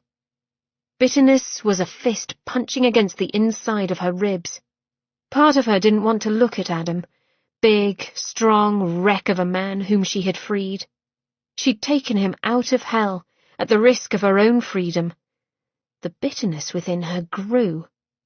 I don't know if I can be your friend, she said, not surprised at the waspishness in her voice. Though he clearly tried to prevent it, his expression fell to disappointment. For a long moment, he visibly swallowed, several times, as though tasting his own bitterness. Might you be able to one day, to truly forgive me? Gods, but he shocked her. He wasn't one to beg. He certainly had no reason to with her. Why does it matter to you? She found herself asking. You no longer need me to avoid Mab. What's done is done. I won't help you more or less based on friendship. He adjusted his position, the numerous wounds making his movements jerky and stilted. Focusing on one of the barrels they were squeezed between, he spoke in a low, almost irritated voice. Not everything is about the Fey Witch. What lies between us, Eliza May, is ours alone. Chapter 9. Torture had changed him. For the first time in his life, Adam did not think in terms of the future, but focused on the here and now, or rather, focused on escaping the here and now. When he'd made his bargain with Eliza May, he wanted only to get away from Mab, regain his strength, and exact his revenge. Lofty goals for a man who'd been chained these past months. Now, as the wagon rolled to a gentle halt, and the sounds of Eliza's stirring caught his attention, grave misgivings roiled around within him. They were in front of a gim public house. Early as it was, it would not yet be filled with patrons, but there would be witnesses enough. And he would have to ask for their help. He'd have to tell them who he was, and they would see the pathetic state he now lived in. Humiliation was a bitter taste in his mouth, and he nearly squeezed his eyes closed. But Eliza needed him sharp, so he did what he must and hauled himself to sitting, well, a half slump. Hell's clamouring bells, he was a pathetic wreck, a king no longer. Breathing too fast and light, he struggled to find a steady voice. He swallowed down a fist-sized lump of humility. I shall need your help quitting the cart. A tiny wrinkle formed on Eliza's smooth brow. Well, of course you will. Your leg is broken, as are a number of your ribs and left arm. Silly man, was implied. I am healing, he added with a touch of acid. There is that, even though it is at a snail's pace. We need to get those blasted chains off so you can heal faster. No truer words, Dove. She shoved a pair of lumpy, mismatched boots onto his feet, and he wanted to laugh. Paired with the plaid pants and tatty shirt, he looked no better than a court jester. They ought to have used the back alley entrance. Even on this shadowy, dismal street, lined with crooked houses that sagged in on each other, he garnered too much attention. Act as though I'm a drunken sort, he murmured against Eliza's neck. She shivered, but she began to vocally chastise him. I ought to have stayed in Boston with Mother. You're a no-account lout, and hanging 3 sheets to the wind to boot.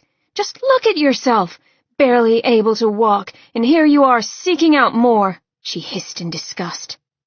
Shut your hole and do as you're told, he said in a loud slur. Muttering and grousing, Eliza all but stumbled them into the small, dark pub. All heads turned their way, and then the barkeep did a double take. "Sire?" Adam looked the man over. Alan Brown, Gim age, 87 years. Death age, 29. Cause of death, knife to the gut after his fellow thieves took exception to Alan's portion of the take. Souls owed Adam, 3. "Mr. Brown," he said, with as much dignity as a man who was heavily leaning on a slip of a girl could muster.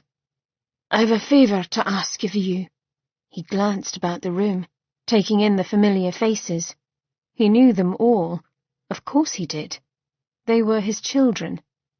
"Of all of you." Mr. Brown's mouth hung open like a dead cod's before he regained his wits and snapped it shut, immediately coming out from behind the bar to bow before Adam. "Sire!"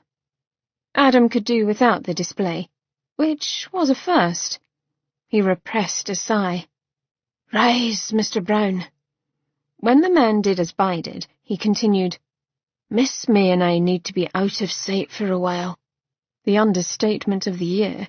However, he'd be damned if he begged for a soft bed and a cudgel blow across the brow so he could find blessed oblivion.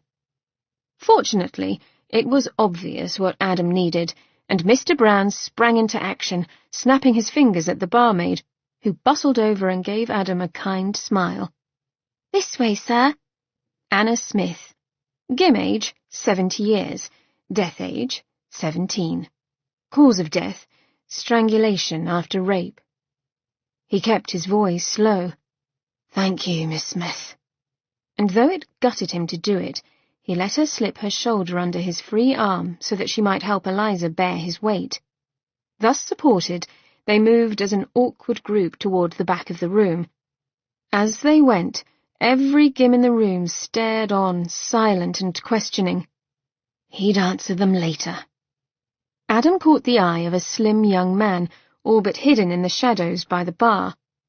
"Jonathan Moore. I'll ask you to keep watch outside." Quick as a tick, the man nodded and slipped out the door.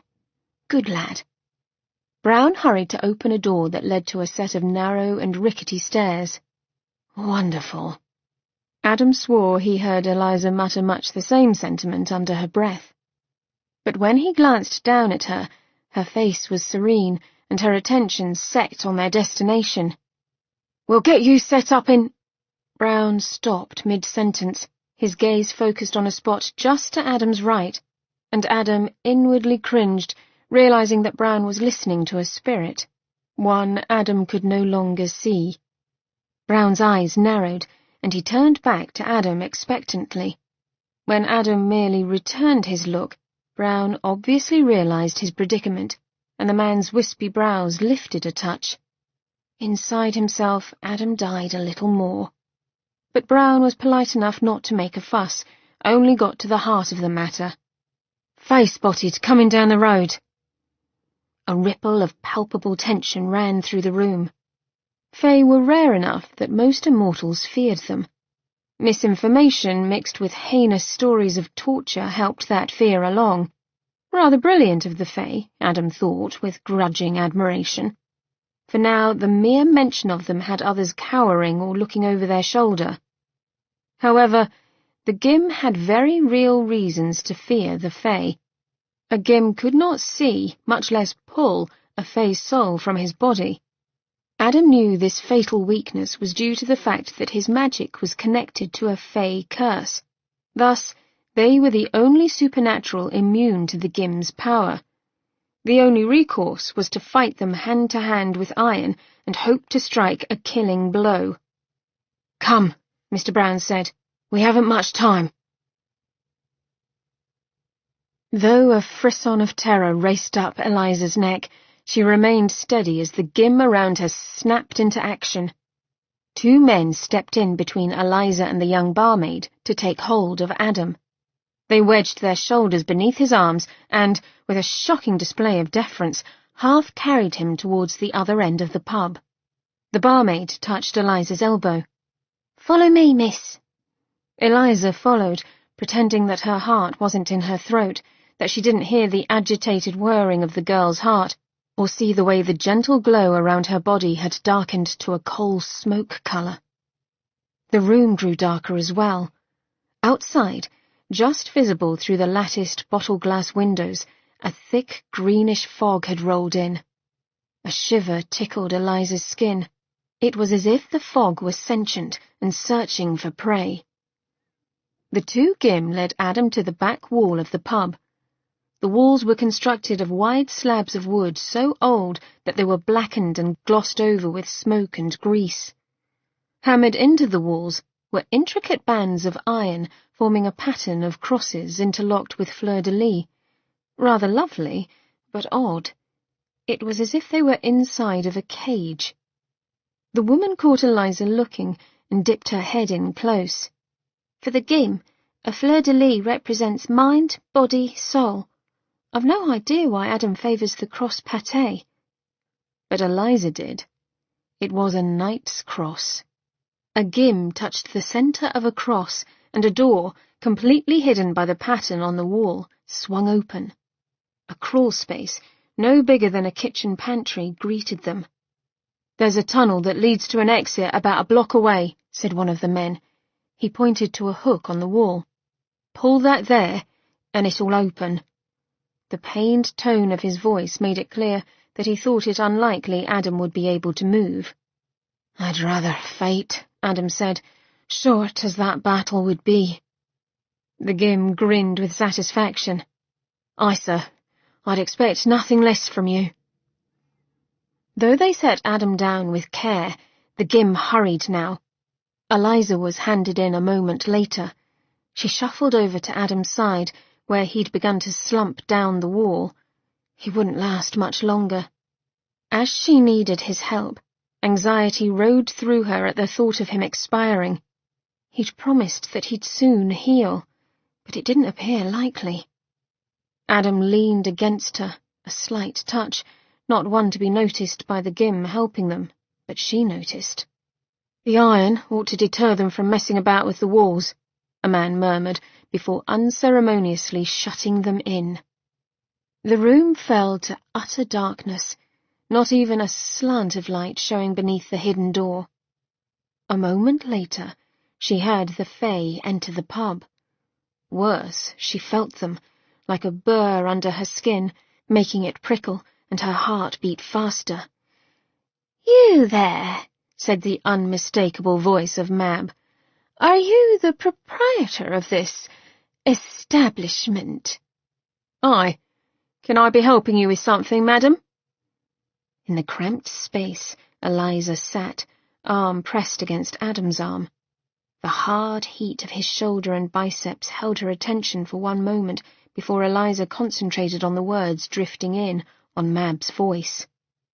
"My granddaughter, Eliza May, has gone missing. She was last seen in the company of the coward Adam of the Gim while boarding a wine wagon.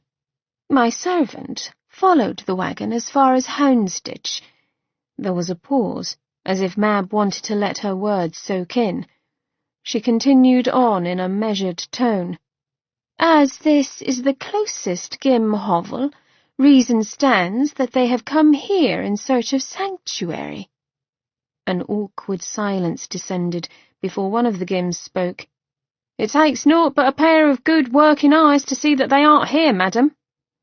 Heels clicked against the floor. "If you'd like to keep your eyes, Gim, you'll watch your mouth. I've no patience for your cheek. I know very well that you are likely harbouring them." "Madam," said the man quickly, "I wouldn't touch the—" Mab's irritated snarl shot out. "Walls," the Gim finished. "The iron runs throughout, madam." "Yes, I see that," Mab snarled, "and I can well guess why. Now you mean to tell me that you are a friend to the Fae?" Another voice piped up, a woman's. "We never said we were. Surely you can't blame us." Footsteps sounded as Mab prowled the room, trying to detect where Eliza and Adam might be hiding.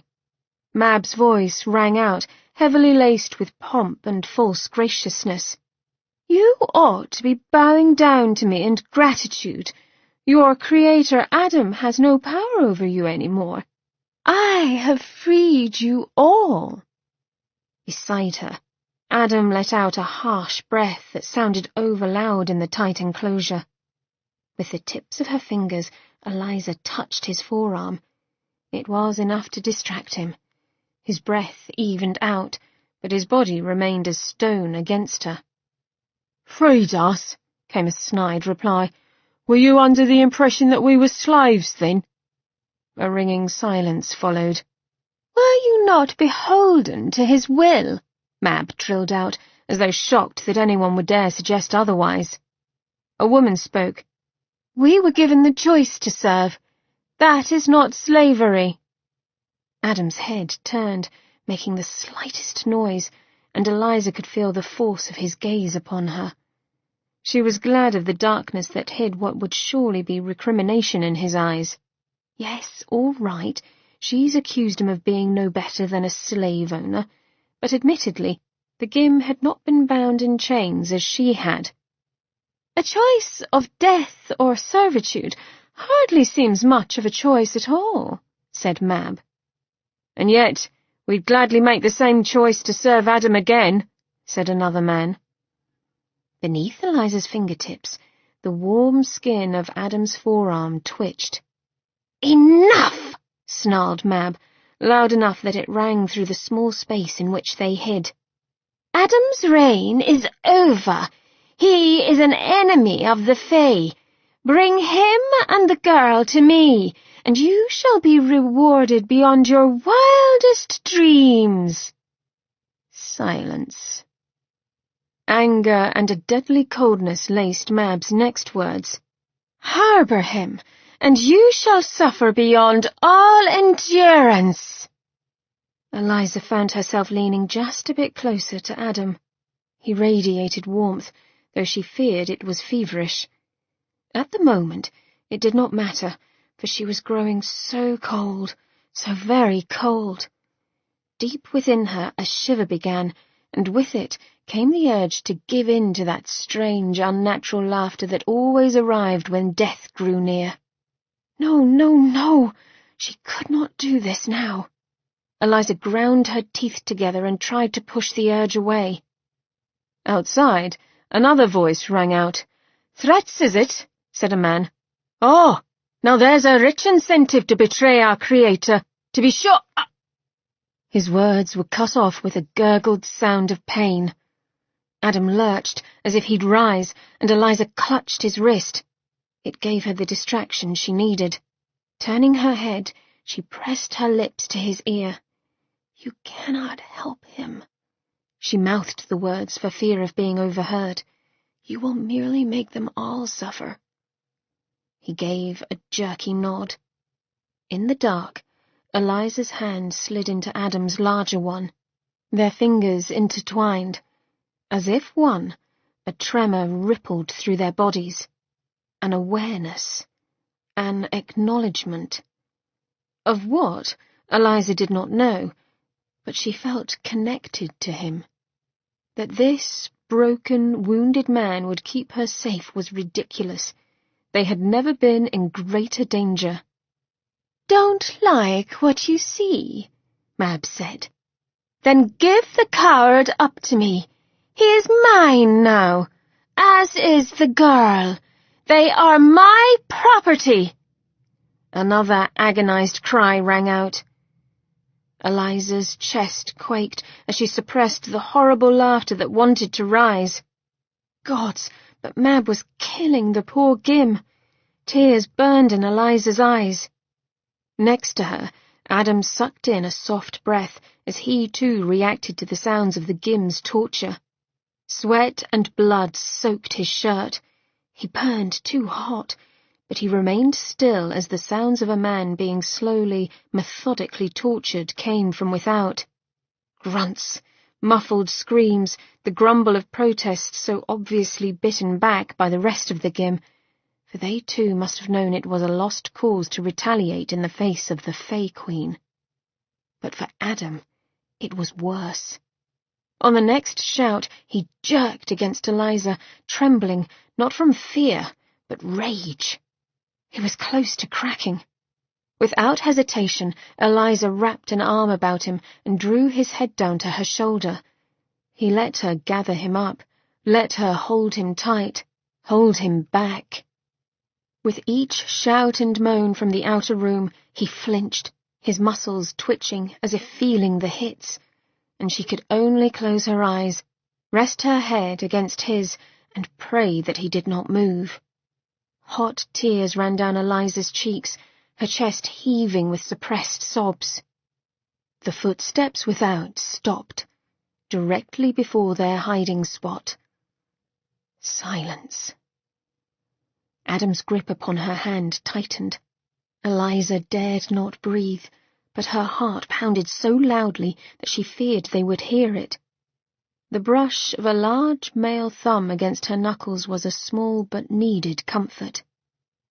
"For the last time," said Mab, as though she was speaking to recalcitrant children, "give me the coward Adam and his concubine." More silence. Then the scuff of a shoe. "Madam," said a woman softly, "we've nothing to reveal. Adam is not here, nor is this girl of whom you speak." "Well, then," said Mab lightly, "I'll leave you with this little reminder." Her tone turned hard. "I shall check in regularly. I expect cooperation."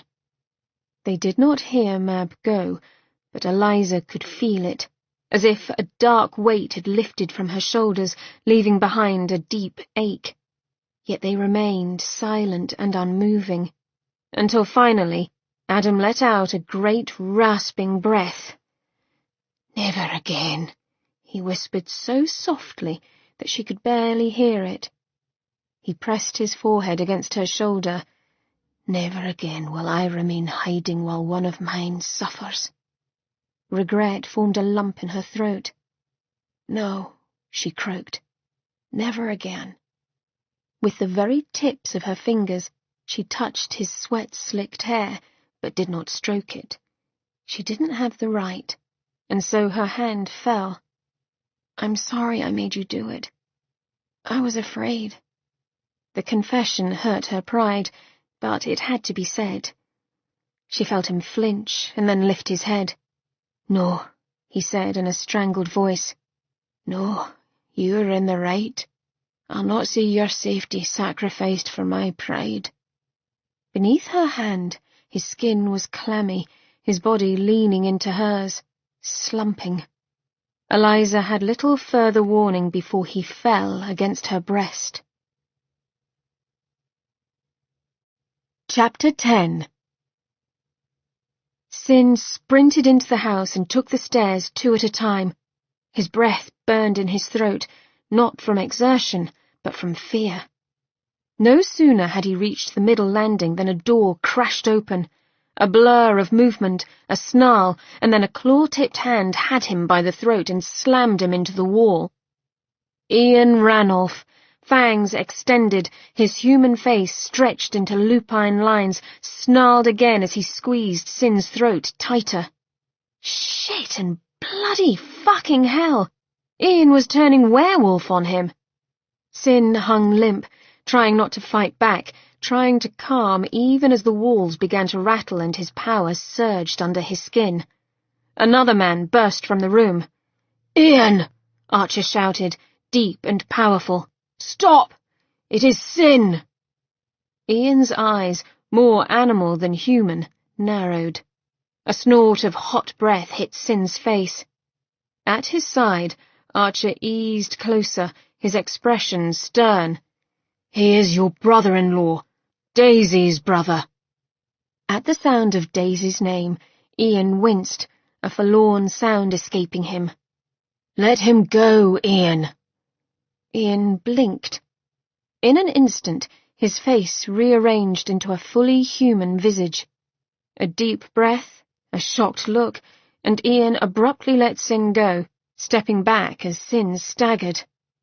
"Apologies," Ian bit out, still pale with sweat darkening his long auburn hair. The man was a mess. "I reacted badly." Leaning against the wall, Sin rubbed at his neck until he could find his voice. "And mine," he rasped. "I should not have charged in as I did." No, it was never wise to rush into a lichen's lair, especially not the king of the lichens, and not now of all times. Ian nodded, a sharp, distracted gesture, and then looked away. His body was already turning back to the door from whence he'd sprung. A grim archer gave Sin's neck an assessing glance. "You'll live." His shoulders sagged. "Come along, then." As if going to the gallows, the three of them entered the bedroom. The lights were turned low, and a fire crackled cheerily behind the grate, but an air of desperation and sadness filled up the space. Ian strode toward the bed, every line of his body tense and agitated. Sin did not want to look.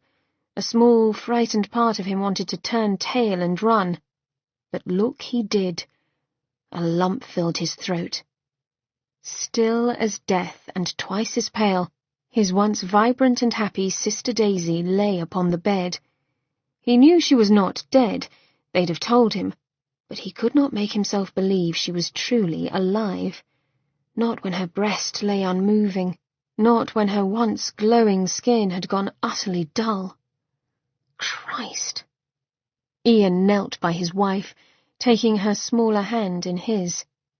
Slowly Sin approached, the bed looming larger and his sister growing smaller. A rustle of skirts caught his attention. Miranda rose from a chair at the other side of the bed. Her green eyes were listless. "Sin." "Miranda," he got out, and then he was at the foot of the bed. Miranda came to stand next to him, and she caught up his hand with hers. He clenched her cold, damp fingers as if they were a lifeline. He'd just found his sisters, and they'd come to mean the world to him. He could not lose one now. "How? What?" He took a breath. "What is wrong with Daisy?" It was Archer who answered. "Her spirit is not here." Daisy was a Gim, her spirit able to travel from her body at will. That she'd left her body should not have caused anyone concern. There had to be more. "For how long?" Sin asked. "Going on 24 hours now," said Archer.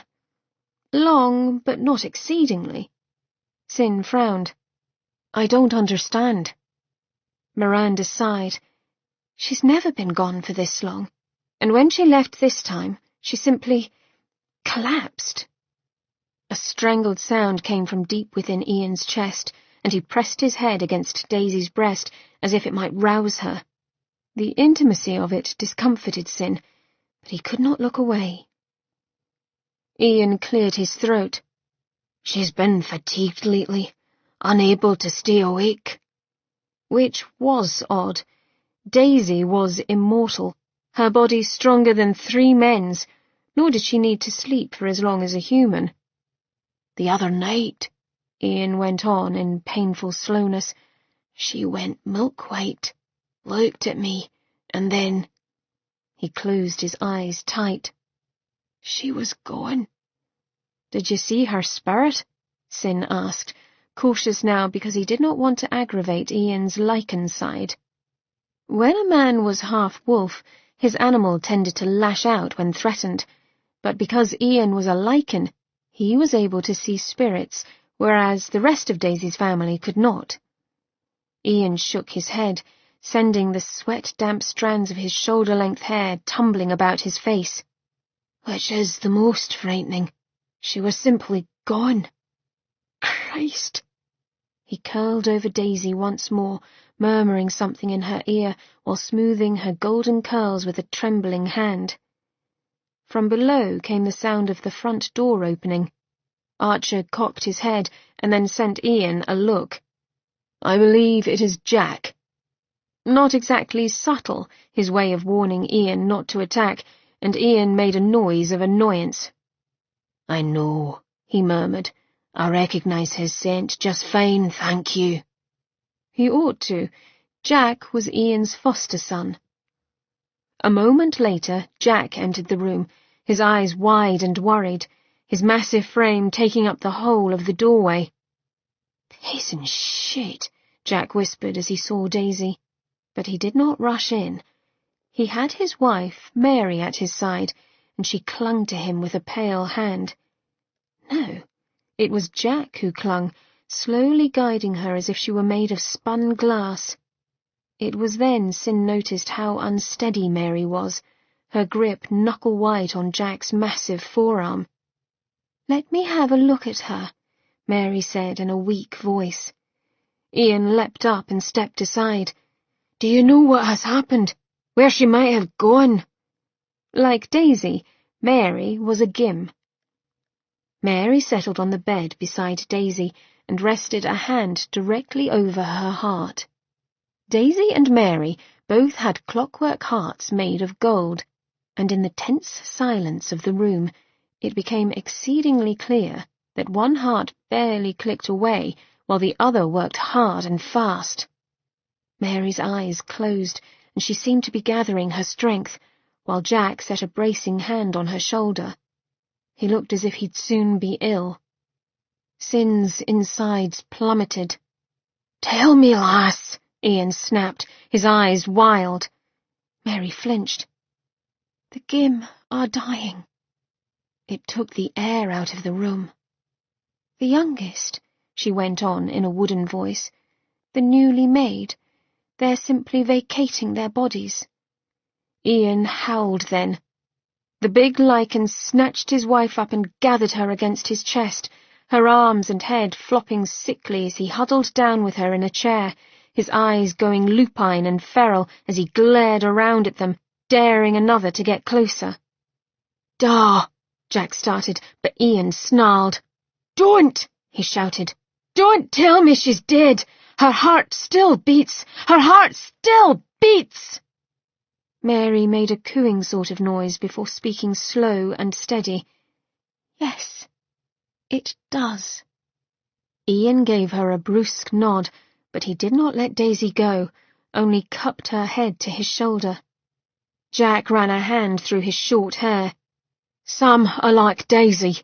Their spirits are gone, but their bodies remain as if waiting, and others—" He put his hands back on Mary's shoulders, drawing her near. "Are weakening," Mary said with a sad, wan look. I am so very tired, nor can I leave my body." "And Lucien?" Ian asked. "What says he?" Lucien was the leader of the Gim in London. "He believes it has to do with Adam," Jack said, and Sin's insides lurched. Fuck, fuck, fuck! Sin wanted to scream and feared he'd be sick on the carpet. "Adam has gone missing," Jack was saying, his voice coming at Sin as though through water. "Lucien has been trying to contact him, but he's simply disappeared." Sin ground his teeth together. More than anything, he wanted to tell his family of what he knew, that, acting under Mab's orders, both he and Will Thorne had stolen Adam's woman, that the demon Adam, creator of all Gim, was likely enraged and in some trouble with Mab. For Sin knew taking Eliza from Adam would somehow hurt the demon, otherwise Mab would not have bothered. God, but he wanted to tell them all, and yet he was blood-bound by Mab. He literally could not speak a word of it to anyone. His mouth simply would not be able to move. Fucking hell! He did not deserve to be in this room. He was shite, a stain on a better man's boot. Breathing between clenched teeth, he raked his nails along his scalp and fought the urge to simply run. A soft squeeze on his arm had him starting. He'd forgotten he held on to Miranda. Her fine green eyes, the same shade as his, looked up at him with gentle compassion. He looked away. "Poppy and Wyn are on their way home," she told Jack. Poppy was the eldest sister and the leader of the SOS, a society who guarded the supernatural world. She and her husband, Winston, had been on holiday in Egypt. Ian snorted. Not much they can do. No, agreed Archer, but Poppy wanted to be here. He grimaced. In the event that Daisy died. Ian's nostrils flared, but he looked to Jack and Mary. I want you both living here until we understand what is happening. The lass needs rest, and you, Ian stared pointedly at Jack, organise the lichen. They can see spirits, eh? Well, they can damn well search this bloody city for Daisy. Jack nodded. The SOS is doing all they can to get to the bottom of this. Jack and Mary were directors in the SOS. Of regulators working round the clock. Jack trailed off, his expression frustrated. It was clear that all their efforts had been for naught. No one looked to Sin. Why should they? They believed him nothing more than a frivolous young man.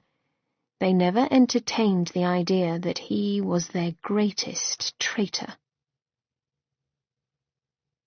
Eliza was not certain how she knew something had entered her room, but awareness stole over her skin like a hand slipping into a tight glove. All at once, her body tensed and her breathing grew short. The covers hissed over her frame as she abruptly sat up and took stock of the room Mr. Brown had provided her. Pale blue moonlight gave the room a ghostly glow, making what was once innocuous chairs and tables appear to be squat and sinister beasties. Fluff and stuff, she muttered, perspiration cooling her brow. But her pulse beat hard against her throat. And then she spotted it. A spirit. The lady moved from her perch upon Eliza's writing chair and glided forward. She was a lovely creature, all rounded curves and winsome features, and though she was transparent, her golden curls and the deep green of her fashionable gown were easy to discern. The woman's lips moved as she walked. She was talking to Eliza. Eliza held up a hand. I cannot hear you. At this, the woman's wide blue eyes narrowed in both confusion and irritation. She made to talk again, this time moving her arms with emphatic motions. I still cannot hear. I'm sorry. Eliza frowned. The woman was familiar. Just the sight of her caused Eliza's innards to lurch, and then she knew. You're one of the women who tried to save me. 2 women had appeared and fought off her killers with skill that she'd thought only men possessed. The blonde woman was named Daisy. She'd been the one to call forth Adam, and then it had all gone wrong. As though she were corporeal, Daisy settled herself at the end of the bed. Why are you here? Eliza asked, then flushed when Daisy scowled and gestured from her mouth to Eliza's ear. Right, she couldn't tell her. Eliza settled back against her pillows and regarded her guest. Perhaps she ought to resent Daisy. The woman had led her to Adam, after all, but she had also tried to save her. Daisy had clearly been shocked by Adam's treatment of her. That much Eliza had seen before he'd placed her in some odd sort of spiritual limbo. Daisy hadn't been in contact with her until now. Are you in need of something? Daisy's shoulders lifted on a silent sigh, and she nodded. Sadness seemed to weigh her down and darkened her spirit's light, making the lines of her body fainter. Eliza worried the corner of her lower lip. I can't imagine what I could do for you. Why not seek me out tomorrow, in the flesh? Daisy made a face, and Eliza bit back a smile, but it faded as their gazes clashed and a realization stole over Eliza. You cannot use your body? Slowly, Daisy shook her head, fear and sorrow filling her lovely eyes, and her form faded even more. Eliza reached out, ready to hold her hand, when she remembered Daisy was a spirit. Why come to me? She asked her. I cannot do anything to help. I'm not even a Gim. Squaring her shoulders, Daisy leaned close and carefully enunciated one word. Adam. Eliza saw it clearly upon her lips, and she went cold. Adam? She repeated, just to be clear. Daisy nodded. He's asleep in the other room. Guilt and shame hit Eliza anew as she remembered Adam toppling to the floor. What would Daisy think of Eliza's part in her creator's captivity? Or if she learned of what Mellon wanted Eliza to do? Then Eliza decided she did not care. She had her reasons. But Daisy was weakening by the second, her shape flickering in and out as though shadows moved through her body. Her round face scrunched up with concentration. Frantic now, the spirit shook her head, waving a hand over her eyes and ears and then pointing down to the ground. Following this strange pantomime, Eliza spoke slowly. You've tried to... He doesn't see you, does he? One sharp, pained nod. Eliza slumped back. He said he'd lost his power. Daisy simply stared, her diaphanous body growing pale, whispery white. Her mouth worked more words. Help him. I am, as much as she could. Desperation and terror twisted Daisy's pretty face into a macabre mask, and as she flickered out of existence, she said her last word. Please.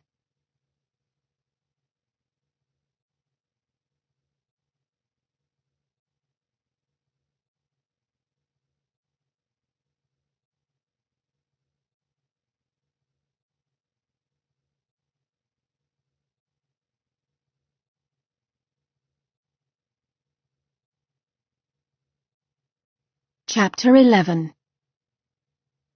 As with every moment of his new and miserable life, pain coursed through Adam's body, making it throb.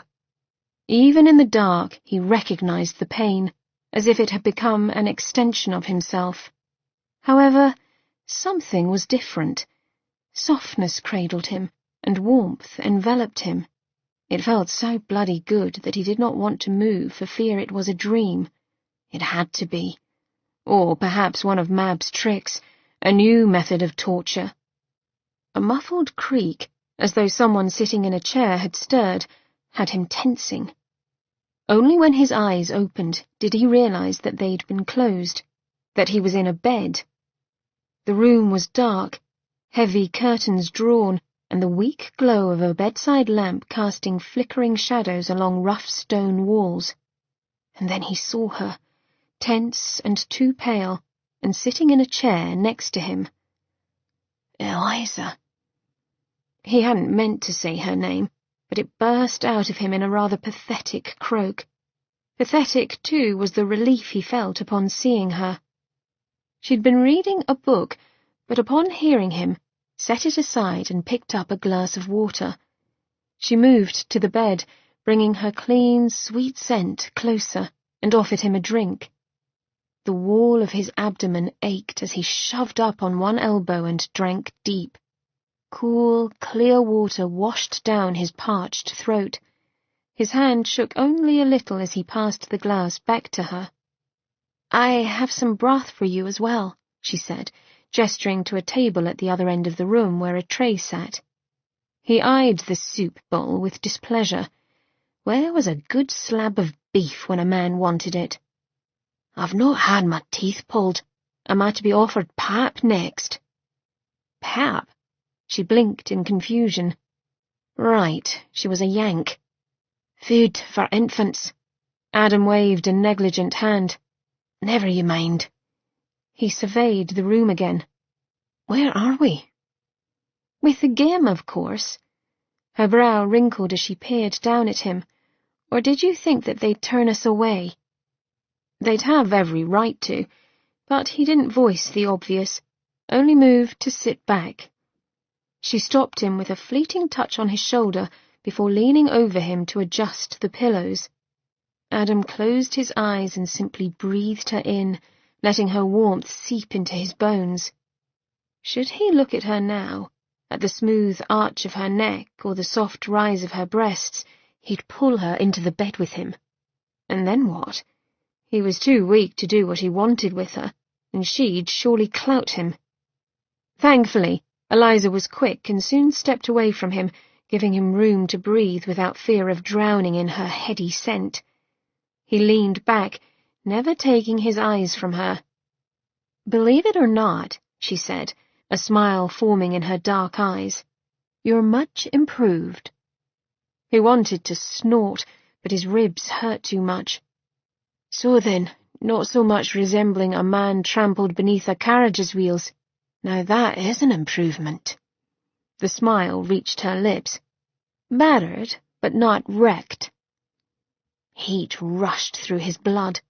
She of the eternal frowns was smiling at him, but then he remembered how she'd last seen him, as a weak, crumpled coward, held in her arms.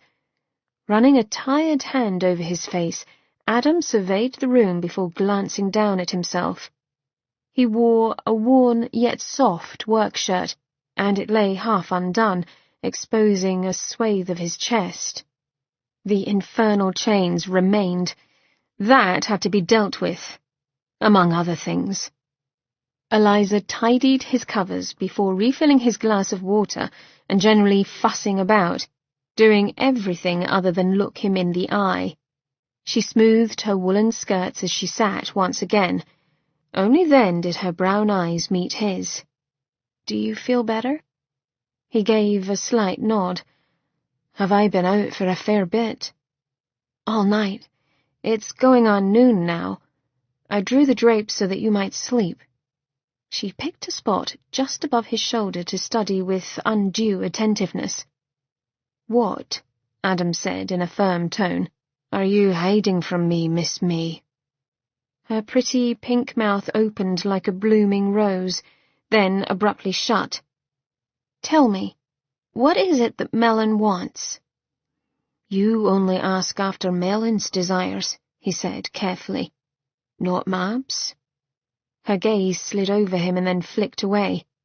"I know what Mab wants from you." The tartness in her tone had him grinning. "She wants many things, one of them being power over death.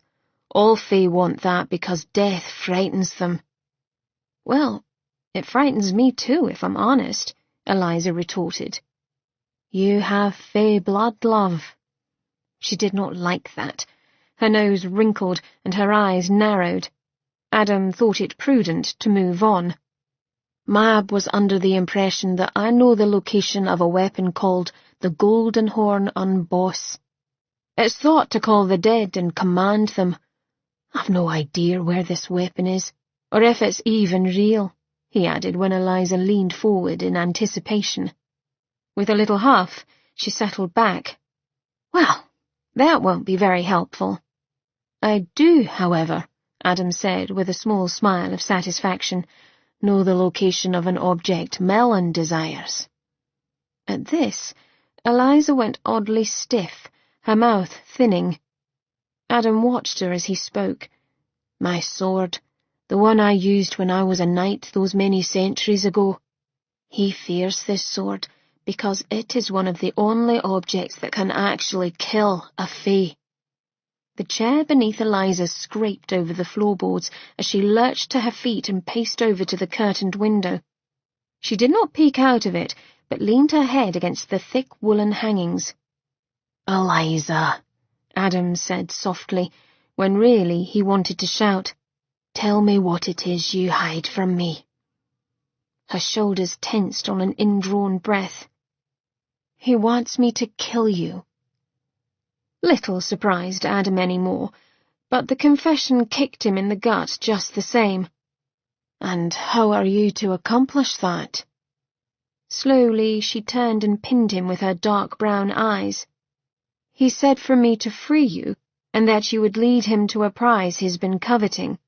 And then—" She trailed off, biting down on her plump bottom lip. As for Adam, he felt as though he were made of lead. It took effort to speak. So, our bargain. I made that bargain with you before he demanded this. Her cheeks paled.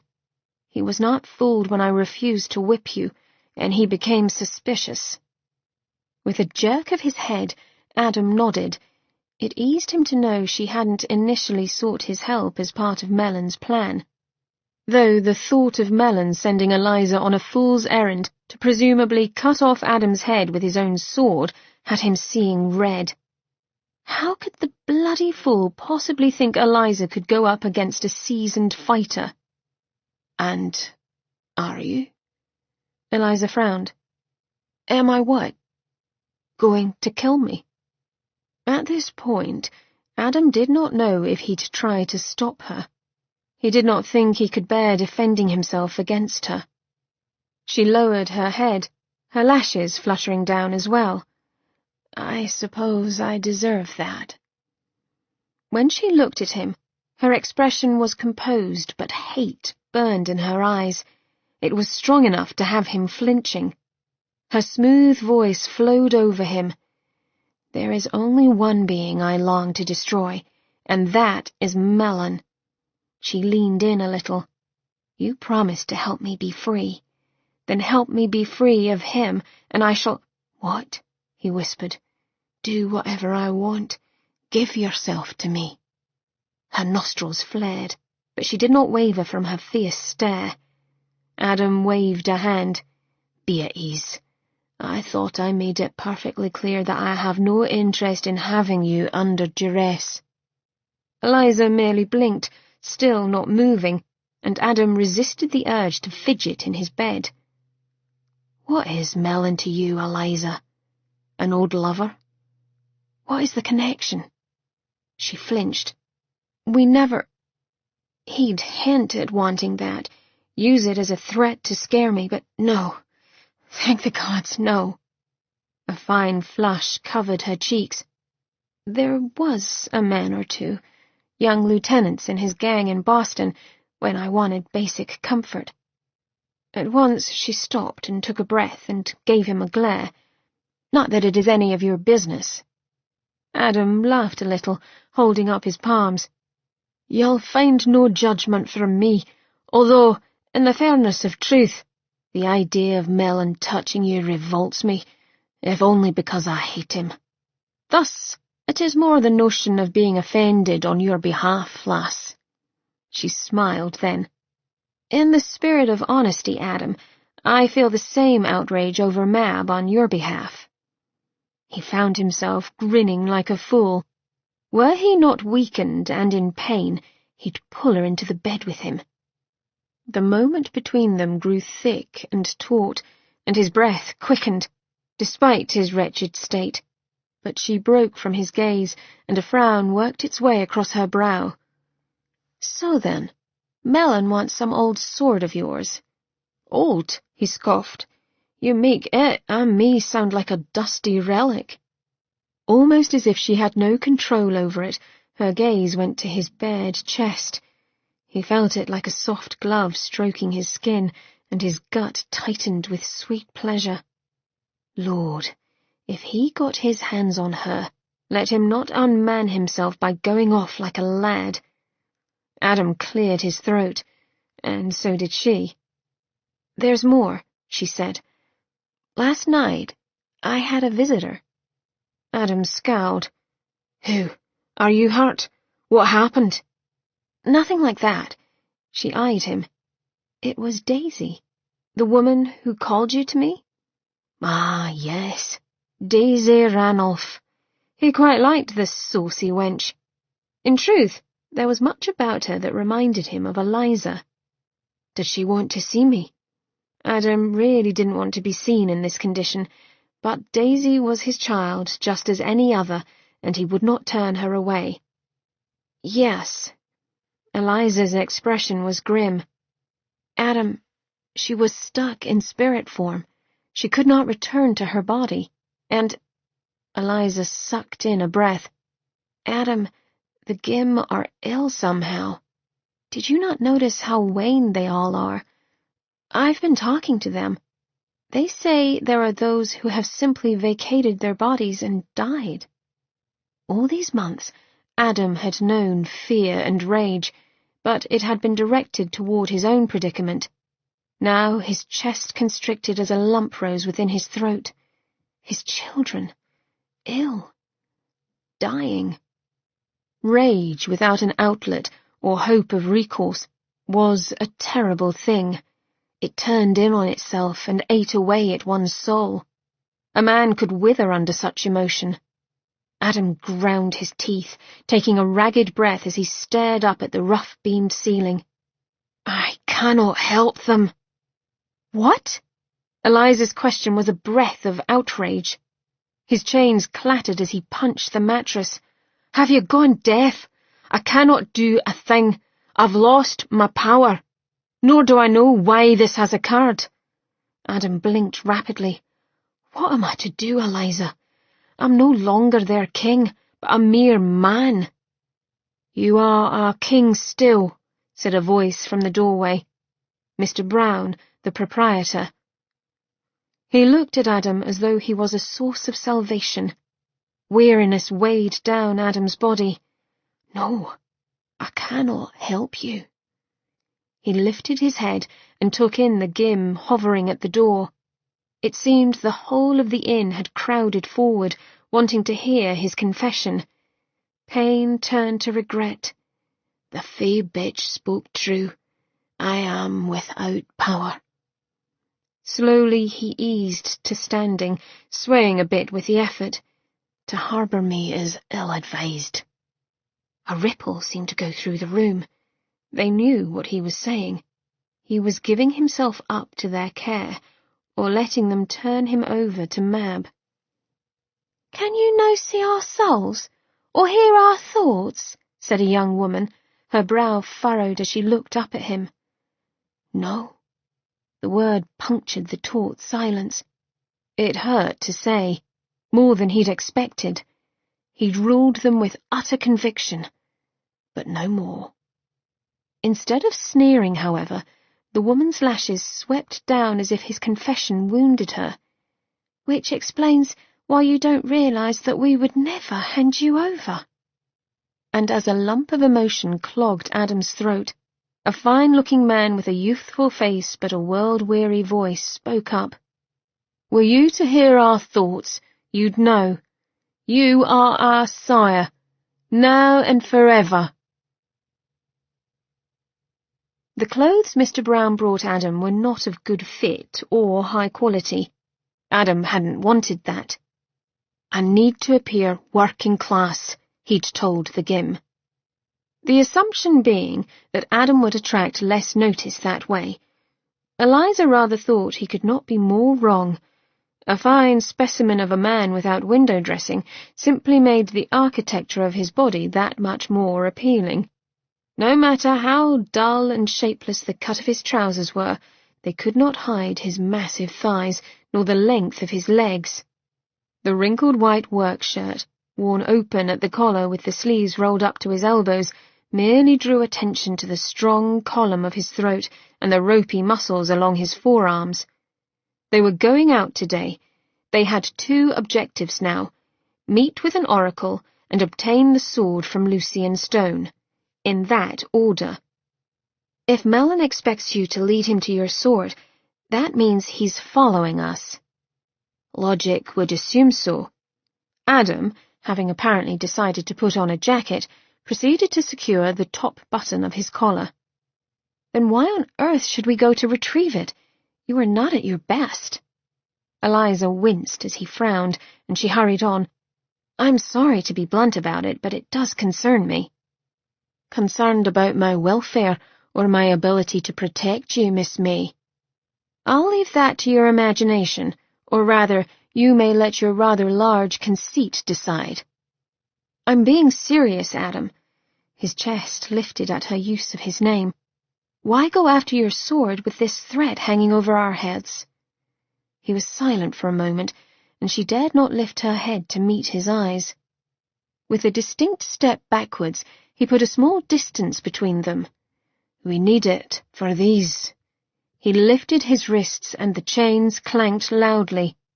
"The sword is a fey weapon, Miss May, coated with iron, unbreakable, and capable of killing a fey warrior. I stole it long ago when I was a knight." He grinned, showing his bold white teeth. "Didn't realize what it was at the time, but you can be sure I'll not be giving it back." "And this sword will cut through your chains?" "By your hand?" He glanced at her hands, resting in her lap. "Yes." "And the sword is with Lucian?" "It is on Lucian's barge. However, that is being watched," Adam said. "Can Lucian not simply bring it to us?" Lucian was Adam's right hand. Eliza had watched him when she'd been with Adam before. The game was charming, crafty, and loyal. Adam had looked pained then. If anyone could find him. But he's gone off somewhere, and I'll not trust another with retrieving the sword. "Then why not retrieve it before we go to the Oracle?" "You've endless questions, Miss May," he said mildly. "Yes, and you're constantly fueling more of them." Eliza sat in a chair, unwilling to move until she was satisfied. "Answer them." Adam grunted. Clearly being ordered to talk was not something he liked. "The sword will keep. The Oracle will not. I want to get there before someone else does." Eliza lurched upright. "Is the Oracle in danger?" "Every Oracle is in danger, Dove, but the more likely case here is that Mab or Melon will persuade the Oracle to lie to us." He shot her a look. "I'd rather have my information untainted, wouldn't you?" She made a noise of agreement, and the corner of his mouth tilted upward. He really was a fine-looking man. Adam, in the act of slipping on a brown wool vest and buttoning it up, caught her gaze and stilled. The golden eyes of a hawk pinned her. "Why do you look at me so?" he asked in his dark, coffee voice. Eliza willed herself to remain light and unaffected. "And how is it that I am looking at you?" He peered at her, his head canting just a bit. "As if you find me amusing." Oh, but it was clear he did not find that amusing in the least, and he could not have been more wrong. Obviously, he hadn't the faintest notion how charismatic he was. The Gim that cared for him could hardly keep their eyes off of him. True, he no longer possessed that odd, overwhelming sexual pull that his powers had given him. This was more subtle, but no less potent. Adam, the man, was one of those rare persons who others would always long to be near. And by God, he was magnificent. "I was thinking," she said, "that you'd have been better off dressed in those horrid plaid trousers. At the very least, you'd look ridiculous." His scowl grew, but oddly so did the colour upon his high-cut cheeks. He was blushing. How charming! Eliza found herself smiling, and he grumbled low in his throat at the action. "I bloody well despise those trousers, and why the bloody hell would you want me to look ridiculous? You stick out like a candle at midnight as you are now." His gaping mouth abruptly snapped shut, but his flush darkened, turning his golden skin ruddy. When he spoke again, it was gruff. "I'm dressed as a common labourer. No one pays them any mind." "They will if the labourer looks as good as you do." With brusque movements, Adam tucked a limp grey neckerchief around his collar and began to tie it. In front of her, as if she were his wife. A blush stole over her cheeks, and she counted herself a ninny. She'd seen him unclothed so many times now that, were she to close her eyes, she could still map the lines of his strong body with neat precision. "You're tying that neckerchief all wrong," she observed. He snorted in amusement. "It's a poorly cut lump of cloth, Miss May. Ugly clothing, ugly fit." Though she ought to stay put, Eliza moved to help him with his collar. One end was sticking up at an odd angle and would not settle no matter how he fussed with it. Gently she smoothed it, aware of his proximity and the warmth of his big body. He watched her, his gaze lowering to her lips. As if greedy for his attention, they seemed to plump up, becoming sensitized to every light brush of his breath. She felt her body slow down, growing hot and languid, wanting to melt against him. Eliza tried to fight it, taking steady breaths. As she began to tie the rather horrid cloth around his neck, she spoke in a low and not altogether steady voice. "One would think you've never dressed yourself before." His voice was a deep rumble.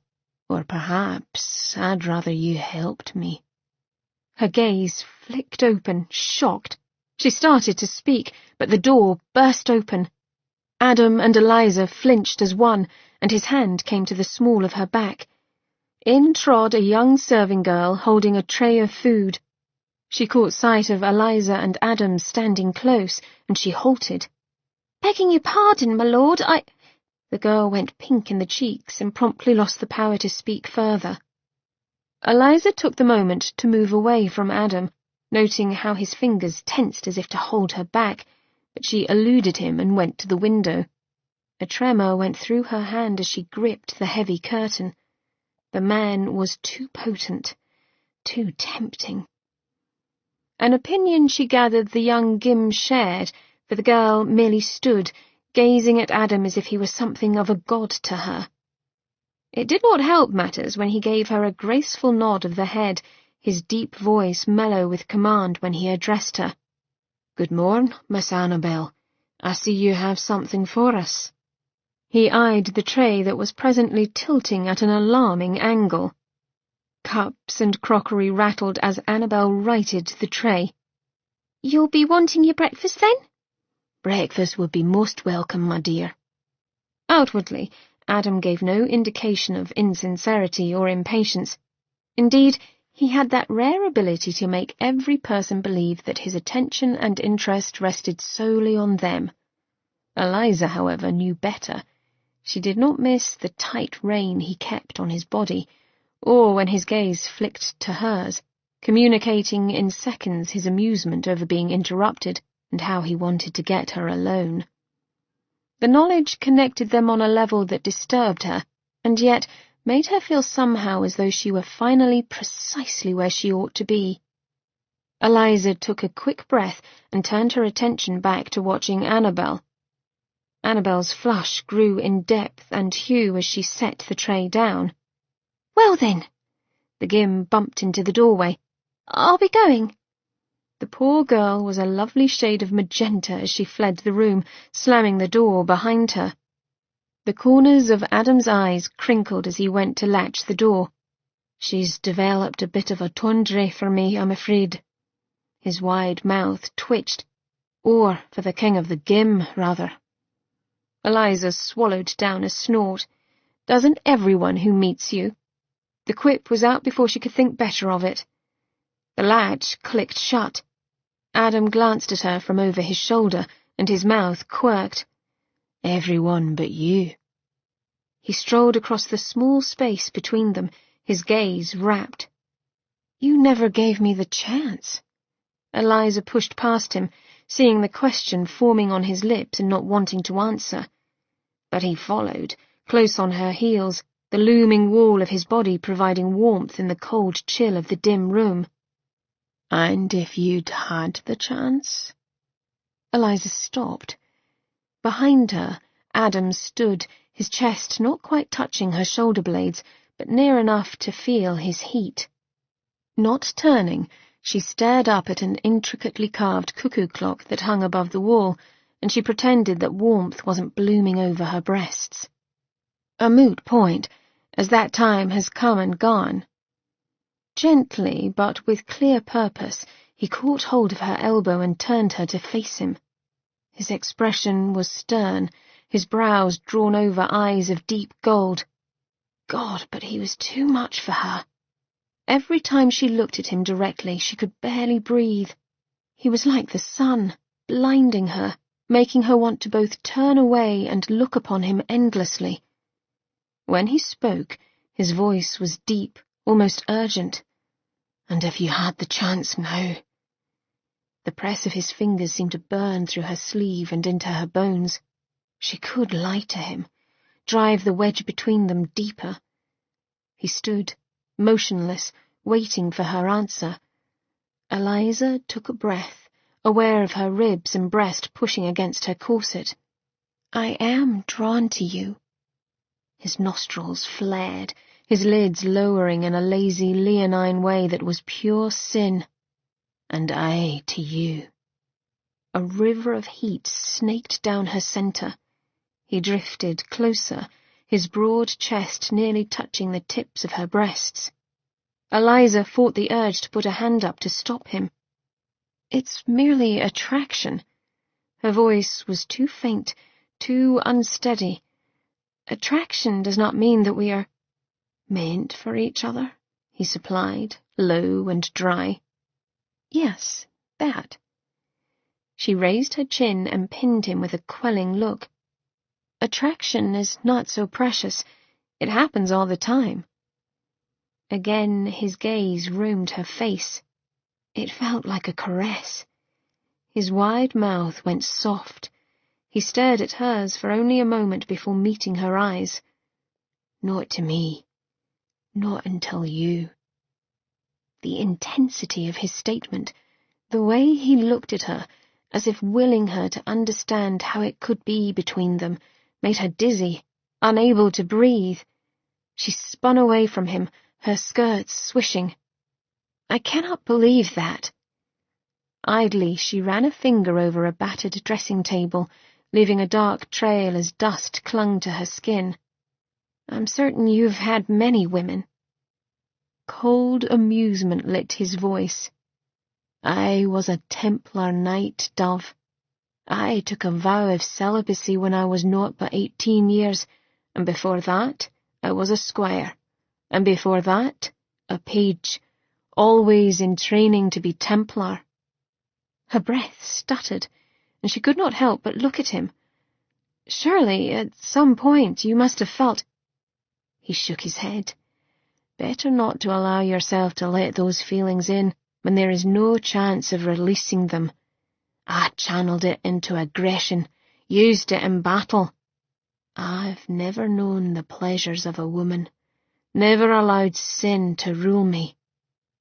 "Oh!" Heat, swift and sure, rushed through her limbs. A virgin! He was a virgin! Oh, my silver stars!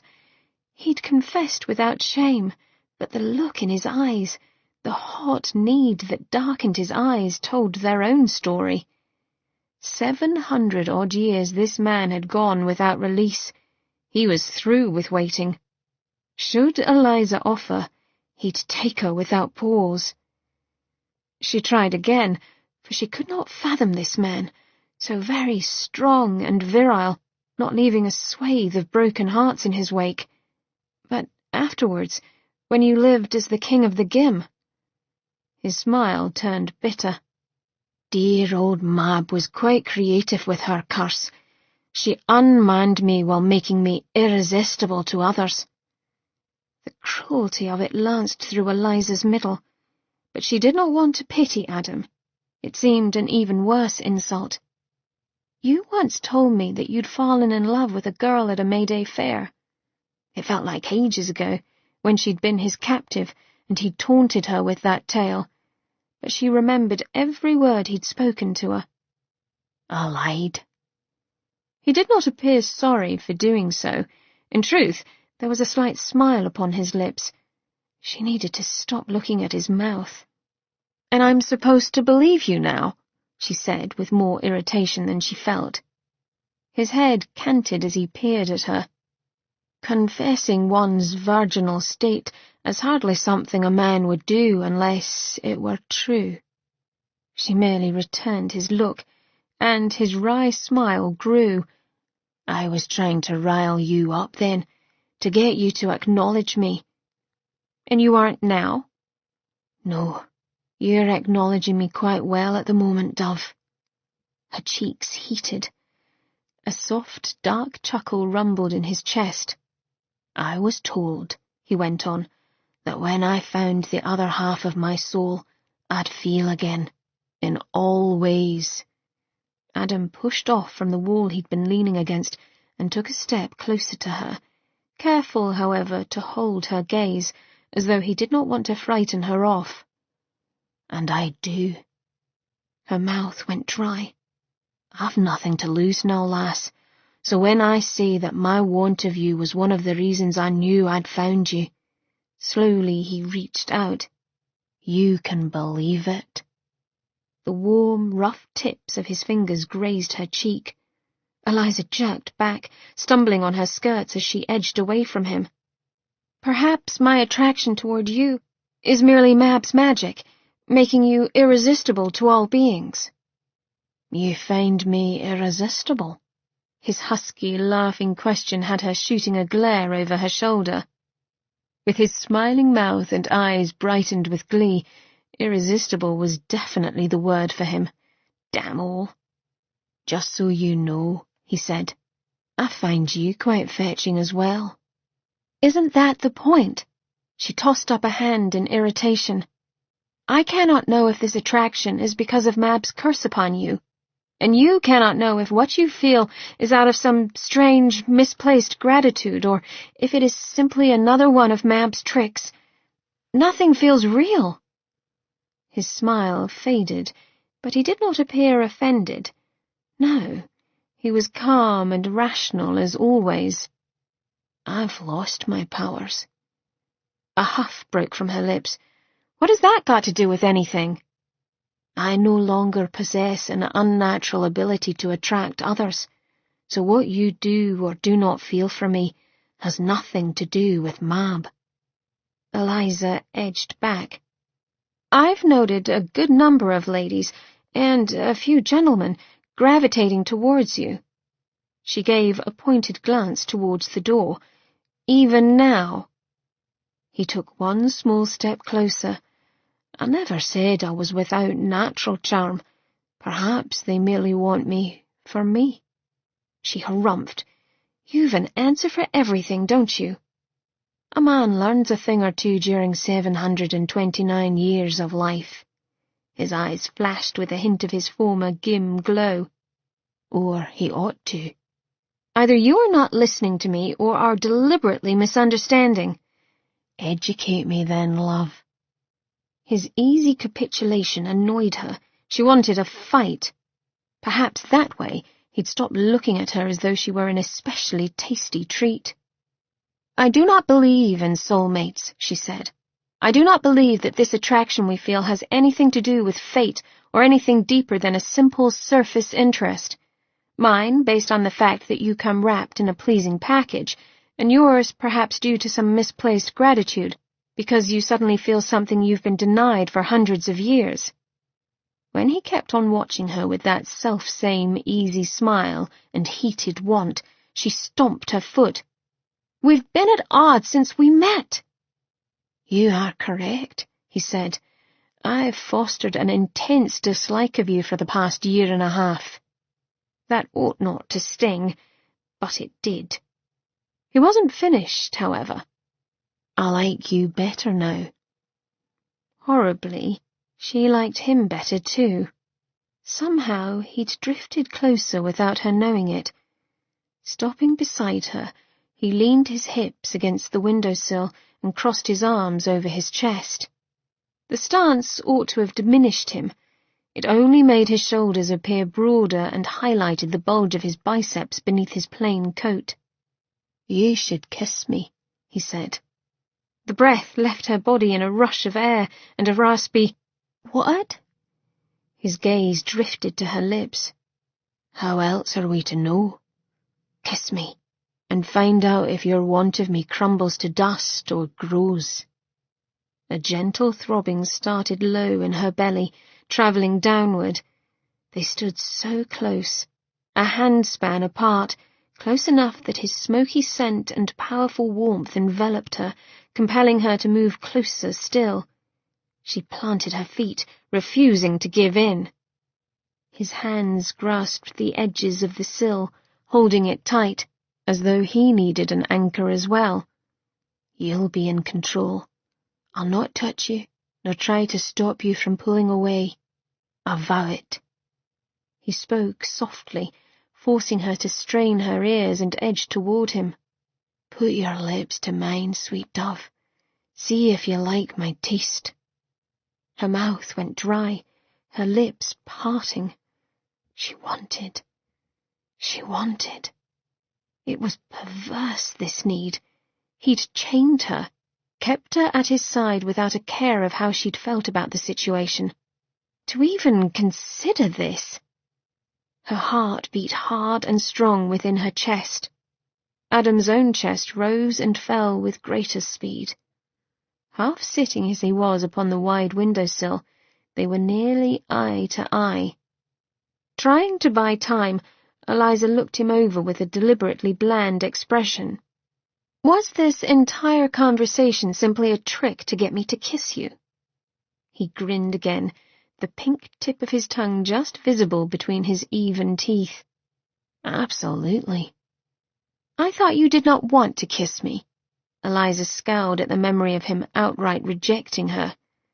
That was before. This is now, he answered easily. Now I want that kiss.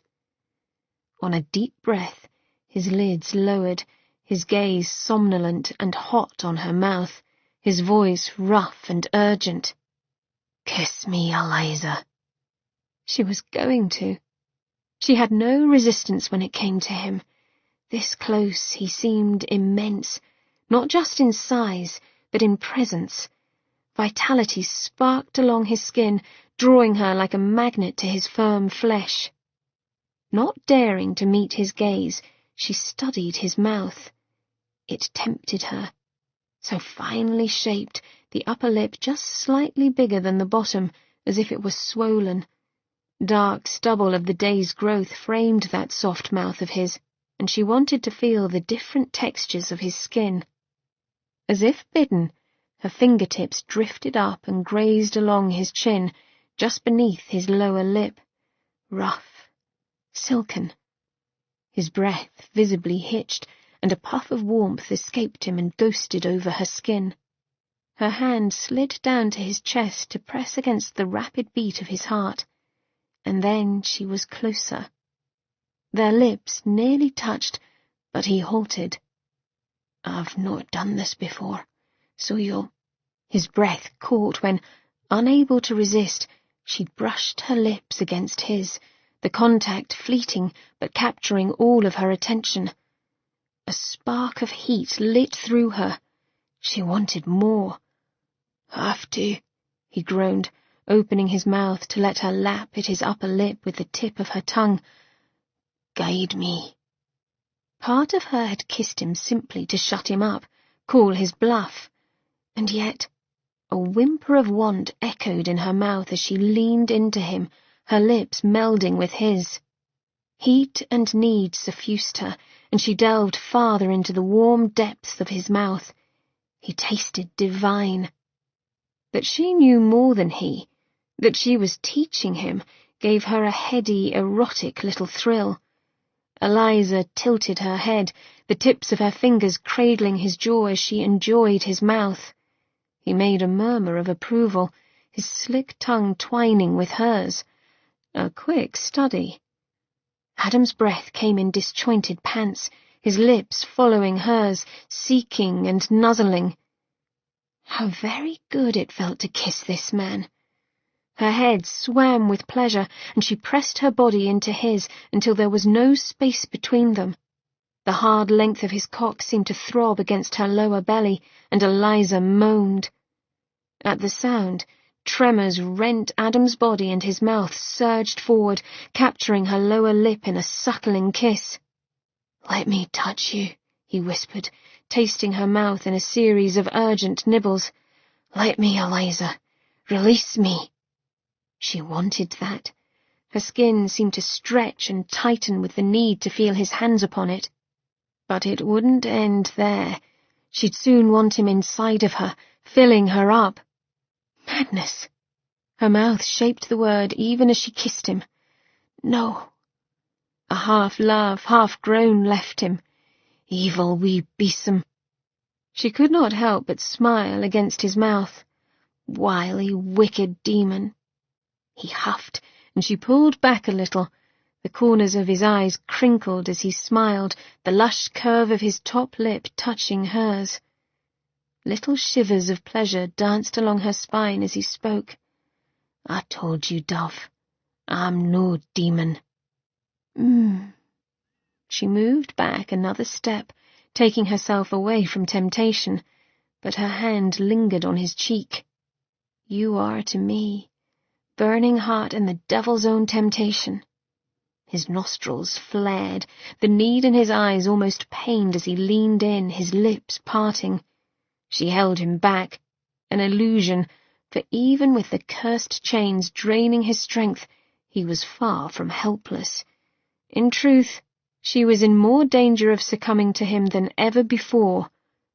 We'll be late for the oracle. Weak, weak argument. His expressions said as much. But Adam glanced down at his bound wrists and then back up at her. You want me, Eliza May. Deny it all you like, but I'll be using that knowledge, Dove, and you'll not be evading me for much longer. Chapter 12. Rain came down with steady determination, as if its sole purpose was to wash London clean. A failed effort. The streets grew thick with sticky muck that covered boots and ruined hems, and cold leaden rain left grimy tracks along all that it fell upon. It was slow going for Eliza and Adam as they made their way from the Gim Tavern down to Fleet Street. Tension coiled tight upon Eliza's shoulders as they wove past equally downtrodden pedestrians. She'd kissed Adam, and kissed him well. His promise still rang clear in her head, and with it a dark anticipation that tightened her nipples and made her lower belly ache. She tried to ignore it in favour of the practical, such as not being taken by the Fae. This is foolish, she muttered. It is necessary, Adam retorted beneath his breath. It's only a matter of time before we're discovered. People are staring as it is. She gave a quelling look to a man who gaped at them, and then she huddled closer to Adam's side. She had to. He hadn't yet the strength to hold himself up, and there was the nuisance of his chains to contend with. The blasted things rattled and clanked with each step he took, and it was Eliza's job to hold their length tight within the folds of her skirt to keep them as quiet as possible. The corners of Adam's mouth twitched. If anyone asks, we'll say I'm playing the part of Jacob Marley at the local theatre.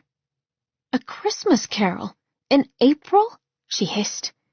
Another glance over her shoulder confirmed that people were watching them pass. They might not see the chains hidden beneath Adam's sweeping greatcloak and Eliza's unfashionably voluminous skirts, but they certainly heard them. Adam merely shrugged. Very well.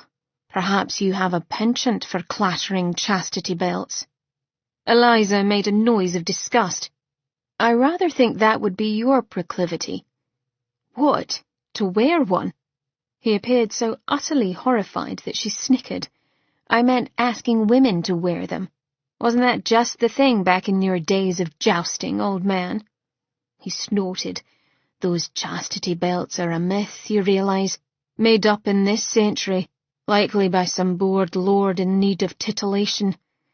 He slanted her a sly look that was far too effective at warming her skin. However, I'm willing to play that game if it pleases you. Her cheeks were surely red, and she ducked her head as yet another man walked by and gave them a curious stare. What would please me, she ground out through clenched teeth, is to be off the streets. We're exposing ourselves to attack. Fae cannot tolerate London rain, as polluted nature irritates their skin. He glanced at her from beneath the thick fringe of his black lashes, and his golden eyes lit with amusement when he caught her rubbing at her damp cheek. Tuck yourself farther back under the umbrella. We are almost there. A flush of annoyance rushed through Eliza. She did not like seeing proof of her fey blood. Her annoyance grew when Adam slid her a knowing look. Elementals are born of fey blood, and they are some of the most brave and noble beings I've ever come across. Which was all fine and dandy, except she wasn't an elemental. Evil ran through her veins without any of the benefits. Eliza pushed the thought away, not wanting to be a sulky Sioux. Thankfully, they reached a rather decrepit doorway. A peeling sign that read, "The Daily Tattle," hung woebegone overhead, the boards swaying slightly in the rain. "The Oracle is a reporter?" Eliza asked as Adam opened the door and ushered her rather clumsily inside. He caught her surprised look and made a small noise of acknowledgement. "It makes perfect sense to me.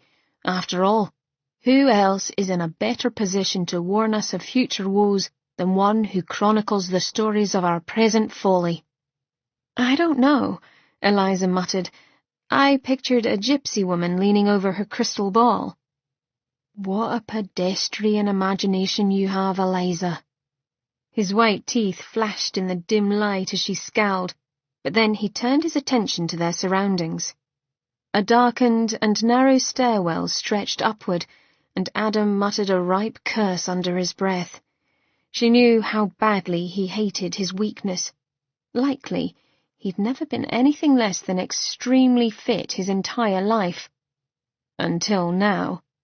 She'd seen that frustrated rage and fearful helplessness in the eyes of soldiers back home, good men who'd lost limbs to grape shot and cannonballs and now struggled to find some sense of their former selves. Glancing down at her feet, she frowned. "Horrid shoes," she said with bitterness. "I declare they've worn a hole clear through my foot." Adam leaned heavily against the crackled plaster wall, a faint sense of amusement lighting his austere features. "Got yourself a blister, did you?" She gave an exaggerated grimace as she went on in a blithe tone. "Only a small one.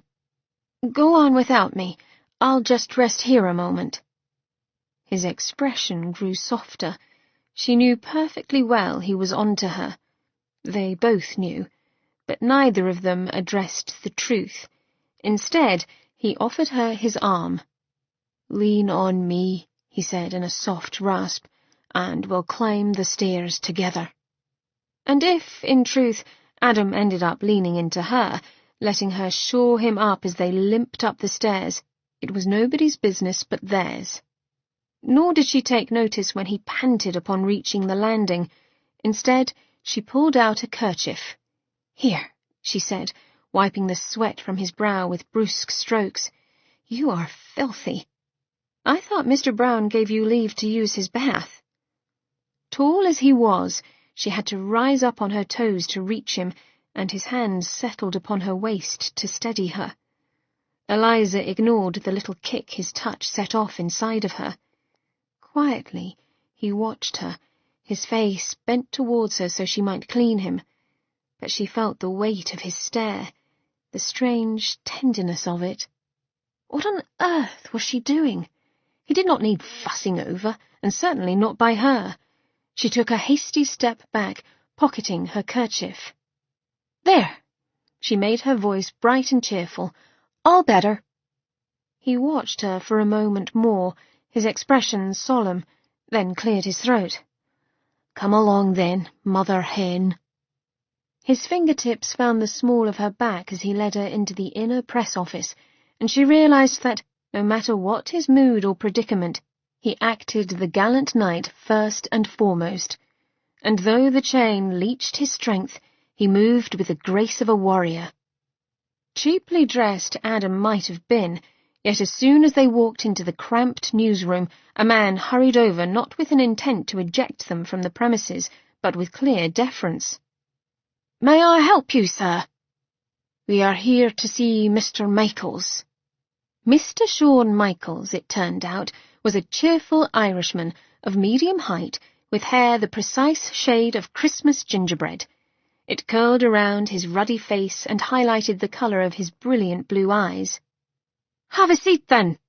He hastily cleared stacks of yellowed papers from the bentwood chairs in his small, chaotic office. Towers of paper and books tottered higgledy-piggledy and threatened to come crashing down as Eliza and Adam took their seats in the little area cleared for them. "Here we are. We'll have a spot of tea and a fine chat." Bold as you please, Adam threw back his cloak and the blasted length of chains clattered around him. Michael's brows rose. "That's quite a spiffing outfit." Adam laughed, deep and full. "Eliza insisted I wear them. She finds the chains titillating." "Horrid man," she whispered, barely resisting the urge to pinch him, even though part of her fought a smile. Adam shrugged at Michael's. "They are merely part of a garden variety curse. Pay them no heed." "If you say." Michaels caught a folder mid-slide and tossed it into a corner. "I'll get us that tea." In the time Eliza had to give Adam a dubious look, the young man returned, carrying a plain wooden tea tray, laden with a clunky crockery teapot and 3 mismatched earthenware teacups. "Were this a social visit," Michael said as he set the tray down, "I'd ask you to do the honours, Miss May. As we've a bit of work to do here, I'm afraid I must be pouring the tea. Milk or sugar?" "Both," Eliza and Adam said as one. They glanced at each other in mild surprise before Eliza turned her attention back to Michael's. He went about serving them with surprisingly graceful movements. The aroma of good, strong, milk-in-first Irish tea filled the office and made Eliza aware of how very cold and weary she'd become. Gratefully, she accepted the hot mug and, not standing on upper-crust manners, wrapped her icy fingers around the heavy bowl of it. "Drink it while it's fresh and hot," Michael said as he sat himself behind his desk. The eerie greenish light of rain-soaked London shone through the rice-paper shade covering his window and set his curls aglow. Eliza took a bracing sip and sighed. "A Yank who appreciates her tea," Michaels said with a small smile. "Now that is something I like to see." "A Yank, yes," Eliza answered after taking another sip, "but 3/4 Irish to boot." "Well," Michael's eyes crinkled, "we won't hold that 1/4 against you now, will we, lass?" Adam set his cup down with more force than necessary. "As charming as discussions of ancestry are, I do believe we are here on other business." Michaels simply grinned, his ruddy cheeks plumping up like autumn apples. "There's been talk, speculation that you disappeared because you fell in love. But until now, I didn't believe it." "Shouldn't you know the actual truth?" Eliza couldn't help but ask, "seeing as you are an oracle." She didn't want him running on about Adam being in love at any rate, nor did she care to have Adam correct his error. Their odd relationship was uncomfortable enough without others knowing about it. Michaels glanced at her, his blue eyes mischievous. "Oracles aren't omniscient, Miss May. We've limitations just as much as the next supernatural." Not to be distracted, Michaels turned his attention back to Adam. "That's it, then. You've lost yourself in a woman." Adam relaxed into his chair and draped an arm along the back of Eliza's, looking for all the world like a man at perfect ease, despite the reporter's nosy questions. "As a matter of fact—" "The Gim are growing weak," Eliza cut in. "Do you know why?" Michaels scratched beneath his chin. "Speculation is all I can give you on that." "Some oracle." "Illuminate us," Adam drawled. "Well," Michaels looked Adam over, "their power is tied to their sire, is it not?" Which meant that as Adam grew weaker, so did they. Eliza wondered if Adam knew this all along, for he waved a lazy hand. "Speculation, to be sure." But Eliza knew Adam well enough to see how much the weakening Gim upset him. "We are here," Eliza hurried on, wanting to smooth over the moment, "on account of me. I'm Mab's granddaughter." Michaels lurched upright, his teasing manner falling away. "You're serious?" His skin paled, but his cheeks turned crimson. "As the grave," said Adam, his cat-like eyes gleaming. The young man ran a shaking hand through his curls, sending them into disarray. "Tell me," Eliza said in a softer tone, "about the Fae." "What? You're Mab's granddaughter. I cannot possibly tell you anything you don't know better." "I know nothing." Eliza clutched the edge of his desk. "I didn't even know my true kin until a few months ago. Adam seems to think you are the best person to tell me, so, please?" Of course. He poured himself another steaming cup of tea, then took a gulp of the hot brew, his eyes watering. With a deep breath, he sat back. "Here's the thing, Miss May. Fae, demons, lichens, elementals, angels, gods, goddesses, they're all interconnected with mankind. It's a bit like the chicken and the egg. Did humans create the myths, or did the myths come before the humans?" "You mean no one knows?" Eliza found that hard to believe. "Aye, well, according to the angels, who are the oldest beings anyone knows of, the humans, with their powerful imaginations, gave birth to all but God. But that in itself is dicey, because what you'd think of as God is the collective power of human consciousness." Michael steepled his fingers and pressed the tips to his lips. "Theology aside, we do know that Fae, in particular, did grow out of myth. No other being is as closely linked to human thoughts, and to be quite frank, this brasses the Fae off something fierce. They hate that humans have so much control over them." When Eliza frowned in confusion, he leaned in close, his voice becoming emphatic. "You've no notion how powerful human belief can be, nor how much it affects the others. That is why being seen and acknowledged means so much to them. They have power because we gave it to them. Over their existence, the Fae have had many incantations, distinctions made by humans wishing to expand and explain the myth. They've been the Seelie Court and the Unseelie Court, trooping fairies, solitary fairs, light Fae, dark Fae, tuts, household Fae. Mab, your grandmother, holds great power simply because she's so well known in the human world. Every time someone orates Mercutio's speech about Mab, or some poetically inclined sod recites Shelley's Queen Mab, she gains strength." "I don't understand," Eliza said. "These beings are real. They're stronger than humans, capable of killing them. Yet you say humans created them and feed their powers?" "Yes. Human thoughts and beliefs took on a consciousness and corporeal bodies. They are entirely their own creatures now, but they still feed off the power of human belief. This is why so many supernaturals want to expose themselves to human society. They are of the opinion that humans, once realizing the truth, will give them a surge of power because their belief will be absolute." "Well, won't it?" "No," said Adam, his deep voice so resonant it seemed to tickle her skin. "Because there is the power of disbelief as well. Humans have a great capacity for disbelief. We'll tell ourselves that what we see isn't real. Now more than ever, when science and reason hold greater sway than myth and faith, to come out in the open would be catastrophic. Humans would either explain the others away, fight them to the death, or shut down mentally. Likely a little of all. The result will be the weakening and needless deaths of countless supernaturals." Eliza grew up in the aftermath of a great war. She knew quite well the toll it took on a society. And Mab wants exposure? Adam turned his attention on Michael's. Mab knows the power humans have over her kind. Thus, she both fears and hates them.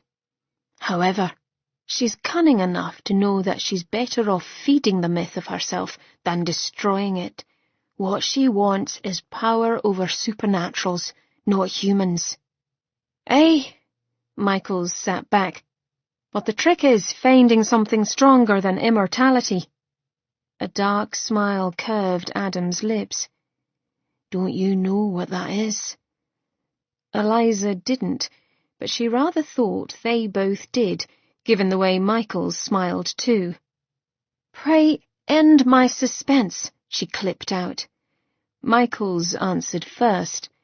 Death, that which is already dead, cannot be defeated. Adam crossed one leg over the other, as I am certain this information will be circulated all through London's underworld soon enough. Here are the facts.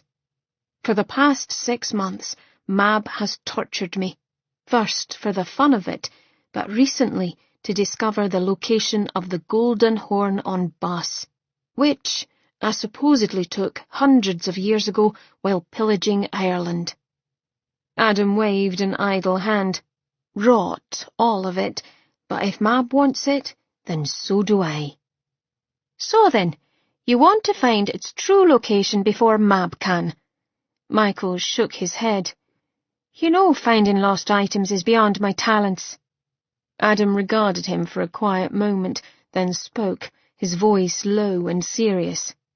Sean, I am asking this as a friend. Michael's ruddy skin flushed. He glanced at Eliza. He saved my life once, you know. Are you game? Never got that far. He stopped a killer's knife before it slid into my gut. Adam shrugged. There are times when I like to roam as a normal man, and murder has never sat well with me. Michaels laughed. Right then. I'm still beholden to you, and I'll do what I can. Finish your tea, the both of you, and we'll see what we can see. They did as told, and Michaels collected their cups. Peering into Adam's cup, he studied the dregs. You'll not be liking this, old man. That surprises me very little. Adam leaned forward. Out with it. You've no future. What? Eliza burst out. His future is naught but a muddle. I cannot see anything more than a vague sense of him possessing the horn, but even that appears wrong and off. Michaels took Eliza's cup. Let's see yours. Instantly his pleasant face smoothed out. He glanced between Adam and Eliza, his expression wary. I'll need to be speaking to Miss May alone. Absolutely not, Adam spit out, his chains rattling as his hands clenched. Why? Eliza asked just as quickly. Adam growled at her, but she gave him a quelling look. Michaels ran a hand through his ruddy hair. If I tell you both, it might alter the course, and believe me, friend, he said to Adam, you do not want that to happen. Abruptly, Adam stood, his jaw bunched, his teeth bared. If you seek to play me false, it's no trick, Adam. Michaels appeared tired just then. I swear it on my mam's grave. They stared at each other for an endless moment, and then Adam nodded abruptly. He turned and pinned Eliza with a look. That goes for you as well, Miss May. Try to cross me and— It would behoove you not to threaten me, dearest. Such behaviour does not prompt accord. Oh, but she could see him swallowing down a snide retort. How kind of you to remind me, sweets, he ground out. With a last warning look all around, Adam moved to go, but then stopped and bent close to her. His hot breath fanned her skin, drawing up little prickles of sensation. She thought he might threaten her, or complain further, but he did nothing of the sort. His soft lips pressed gently to the hollow below her ear. With that, he was gone in an irate clatter of chains and general male huffing. Eliza found Michaels grinning. Oh, do have a laugh at my expense, Mr. Michaels, when I'll be the one forced to live with his temper. At that, Michaels cleared his throat. Right. He scooched closer, holding her teacup. Here's the thing. I see Adam in possession of the horn, but only you, Miss May, appear to be able to use it. Odd. She peered into the cup, seeing nothing more than a jumbled mess of wet tea leaves. Yes, Michaels agreed. Odder still, you'll only know how to use the horn when you let Adam into your heart. Eliza reared back at this. Is this some trick? Her heart pounded. Eliza didn't hold it past Adam to use this oracle for something so low. She knew how ruthless he could be, damn his golden eyes. A trick? Michaels parroted. Yes, a way to get me to accept him, she hissed. Michaels laughed shortly. I do not know what goes on between you two, but I assure you that it is no trick on my part. But why do I need him to use the horn? I do not know. An oracle can state what might occur if one follows a certain path, but not why one must behave as one ought.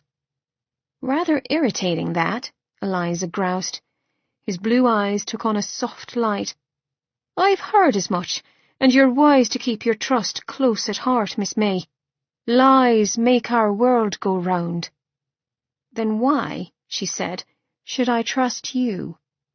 So don't then.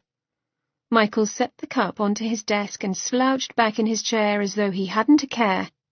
But I'd advise you not to tell Adam of my reading, because there is one truth on which I think we can agree. If that demon wants to claim you, he'll do anything in his power to achieve it. Sin had turned hiding into an art form, which saved his sorry hide more than once. Of course, all the household had taken to hiding when Eliza had flown the coop with Adam. Mab's once fine house now lay in chaotic shambles, torn apart by the mistress's own hands. With the temper of a recalcitrant child, she'd lashed out, screaming her displeasure. Now, as Mab met with Mellon in the parlour, Sin hid behind the plethora of enormous potted palms and ferns that turned the room into a veritable greenhouse, and listened in. How difficult is it to find two weak and powerless humans who have run away from me? Her screech had the delicate teardrop crystals in the wall sconces tinkling. From his lazy sprawl upon a green velvet chair, Mellon gave her an annoyed look. Weakened, might be, but he is hardly powerless. Nor are they mere humans. You keep forgetting this. Mab tossed a length of scarlet hair over her shoulder. They are as pathetically mundane as any human, Melanov. And yet they elude you, me Bella. Mellon grinned with evil glee when she snarled, baring her little black fangs at him. I want every gim in London cut down until A gives himself up. Slaughter them all, the unnatural creatures. Sin ground his back teeth and willed himself to remain frozen. If he moved the slightest muscle, he would be detected. The Lichen King's mate is a gim, Mellon said idly, so his subjects stand with the gim. It would be unwise to make further enemies with the Lichens. Mab flopped down into a chair.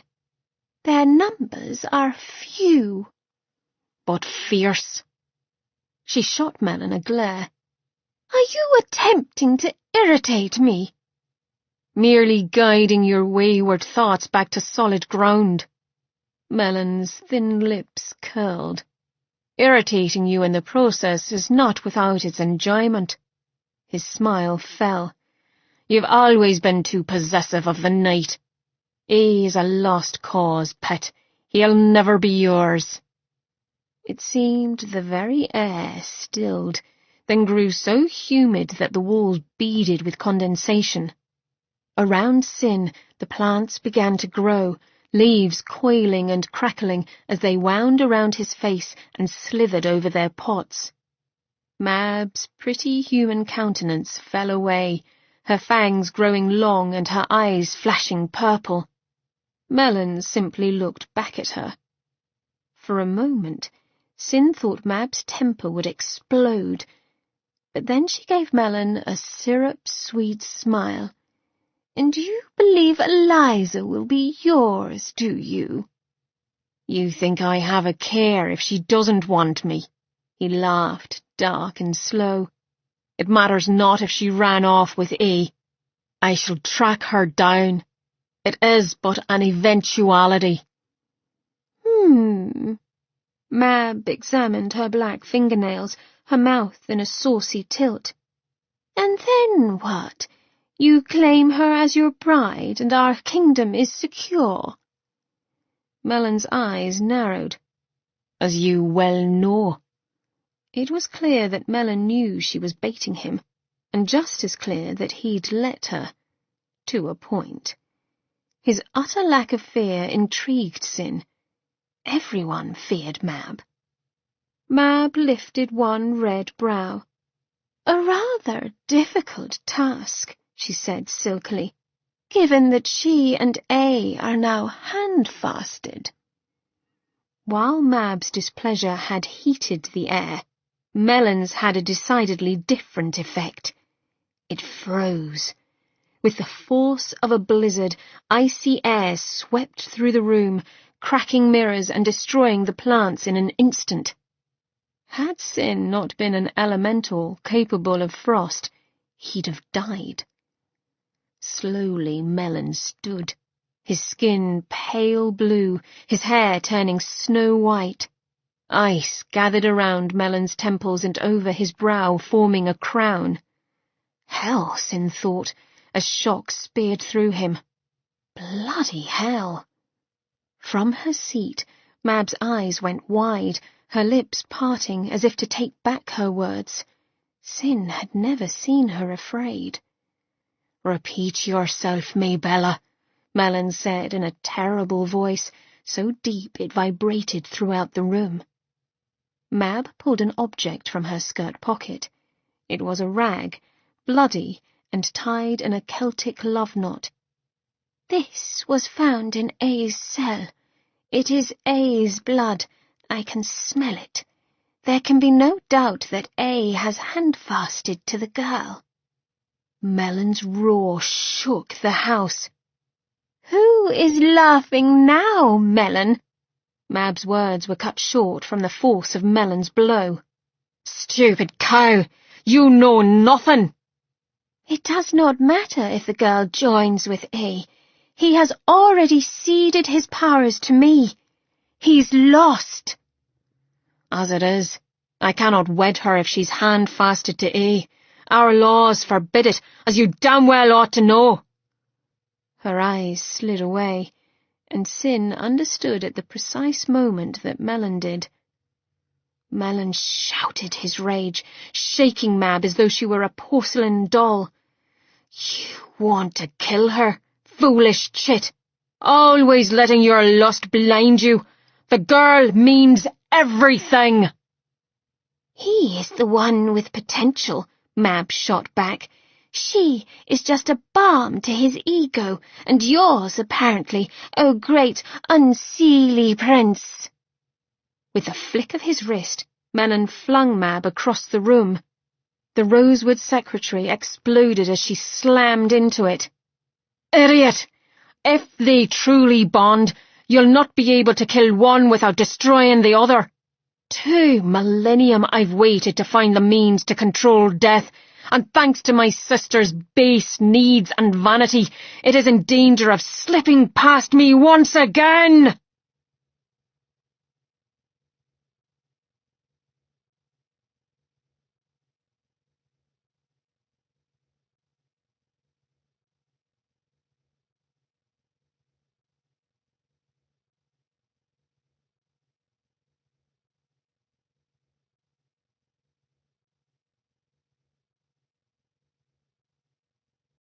Chapter 13.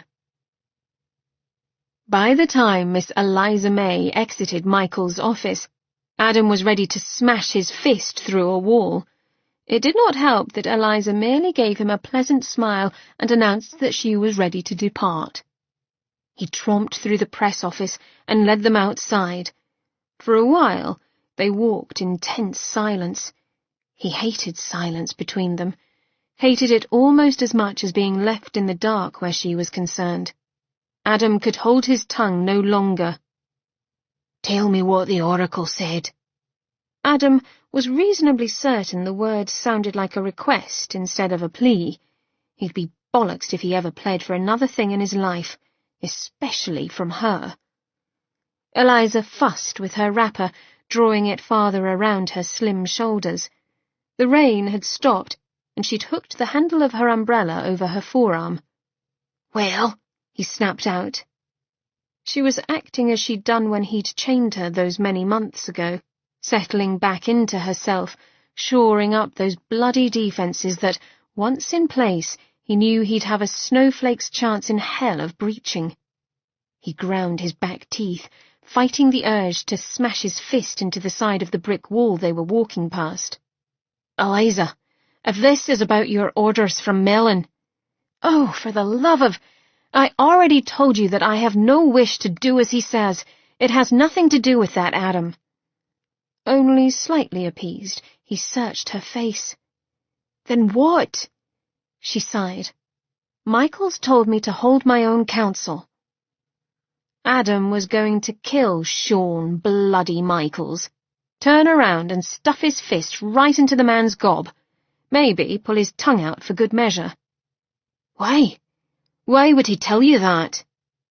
Eliza uttered a little incredulous laugh. "I rather think answering that question would be counterproductive to his original request." She glanced at him. "And you need not growl. It won't change my mind." "I was not growling." Adam halted and turned to confront her, and, yes, growl in displeasure. Instantly she lifted her chin and met his glare without flinching, her face pale against the dingy backdrop of the alleyway they'd been traversing. He'd become too isolated. It must be so, for her lack of deference to him both unsettled and made his insides warm. For centuries, anyone who came into his sphere either rushed to do his bidding or rushed to get the bloody hell away from him as quickly as possible. He'd had enemies, but no equals. Some of the starch melted from his shoulders, and he fought a sigh. "You promised to be mine. As such, there should be no secrets between us." The rosebud of her lips went tight. "Yours? Hardly." "We are handfasted, which is as good as declaring yourself mine." At least until his time was up, but he wasn't about to make that distinction. "Hiding things from me is hardly a fortuitous start." Eliza's velvet-brown eyes flashed with ire. "If that is your logic, then you are mine as well." She couldn't know the heady satisfaction those words had on him, else she wouldn't have flung them with such enthusiasm. He felt himself grinning. It was not a nice smile, but one of primal satisfaction, and he took a step closer. Not that Miss May noticed. Her voice grew in agitation as she continued her rebuttal. "Regardless of who owns whom, every person has a right to keep secrets." "Secrets imply lack of trust. What good is joining together if we cannot trust one another?" Her slim shoulders lifted on a sigh, and she glanced away, guilty. "What Mr. Michaels told me had nothing to do with you. It was about me." Her gloved fist pressed against her sternum as she met his gaze once more. "It was about my life." Something hot and writhing seemed to go through his lower gut. "Are you in danger? Tell me that at least, Eliza, or I will not give you a moment's peace." He wouldn't be able to. A soft chuff of air left her. "No." The thick fan of her lashes swept up as she stared into his eyes. "Adam, upon the souls of my family, I give my word that I will not betray you." The simplicity of her declaration, the unexpectedness of it, took the breath from him, and it shamed him that he hadn't made certain things clear. He sank to his knees before her. She gave a little squeak of surprise when he pressed his forehead between the soft pillows of her breasts, but she did not push him away. Adam knelt, his neck exposed, his hands at his side. "What kin I had have long since turned to bones. I'm no longer a knight, but a broken-down shadow of that man, hardly worthy to be your champion." He glanced up then, forcing himself to meet her eyes. "But Eliza May, your champion I am, upon the souls of the only ones that mean anything to me, my children, the ghosts in the machine. I swear, while there is breath left in my body, I will protect you." She went quietly pale, her soft lips parting, but it wasn't her voice that cut through their fraught silence. "Now that's a rare sight round these parts, a man servicing a tart." Every battered muscle in Adam's body tensed as he slowly turned, still on his knees. 2 street thugs ambled into the small alleyway. Both were tall yet wiry in the way of street criminals, and despite the friendly smiles they wore, their eyes held no pity, only a low simmer of lust and violence. "Never been one for tipping a velvet muff myself, Pike," the bald one said to his blonde friend before his eyes roved over Eliza. "But I'm of a mind to try it with this here toffer." An old but familiar rush of sheer energy lit through Adam, the desire to kill. It hit him so strongly he could barely see through the emotion, but he held it at bay. Blind rage only hurt a man in battle, making him sloppy and vulnerable. "With no blunt," Adam said in a voice that carried, "I suggest you walk away while you can." "While we can? Oh, that's a fancy cant coming from the man on his knees," Blonde said with a sneer. Pike's face split into a grin. "Mayhaps we work our payment out on the malt. What says you, Jim? Care to grease your wick between those buttered buns?" Eliza's hand drifted down to Adam's shoulder. He did not know if she sought support or wanted to offer it, but he knew quite well what she thought. Here he was, stuck on his knees, a broken fibula and radius, cracked ribs, and the chains leeching his strength. What protection could he provide, no matter how pretty his words were? "A true man doesn't take from a woman," said Eliza, her tone far from afraid.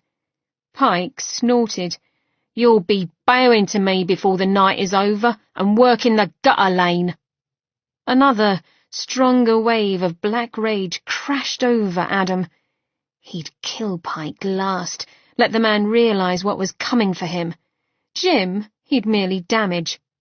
Not taking his eyes off Pike and Jim, Adam rolled his shoulders and his cloak slid off, revealing the chains coiled at his sides. But the men merely grinned like cats cornering the canary. "See?" said Pike. "I told you I smelled fey magics on 'em." His eyes flashed mustard yellow before going full black. Oh, hell. Demons. Eliza saw it too, for her grip on him tightened painfully. "Adam!" "There's a good price on your head, gim-maker," said Jim. "And how's we's hears it, you ain't got no powers what to stop us with, what with them chains keeping you in check." "Eliza," Adam said, not taking his eyes from them, "run away and don't look back." "We've got ourselves a runner, Jim." "Time for running has passed." Adam lashed out, the thick chain on his wrist snapping like a whip, wrapping itself around Jim's neck. The man's eyes bugged out, his hands flying to his throat. Adam yanked the chain, and Jim's feet left the ground as he hurtled forward. Adam's fist met with his face, crunching bone. Jim flopped once and then went limp.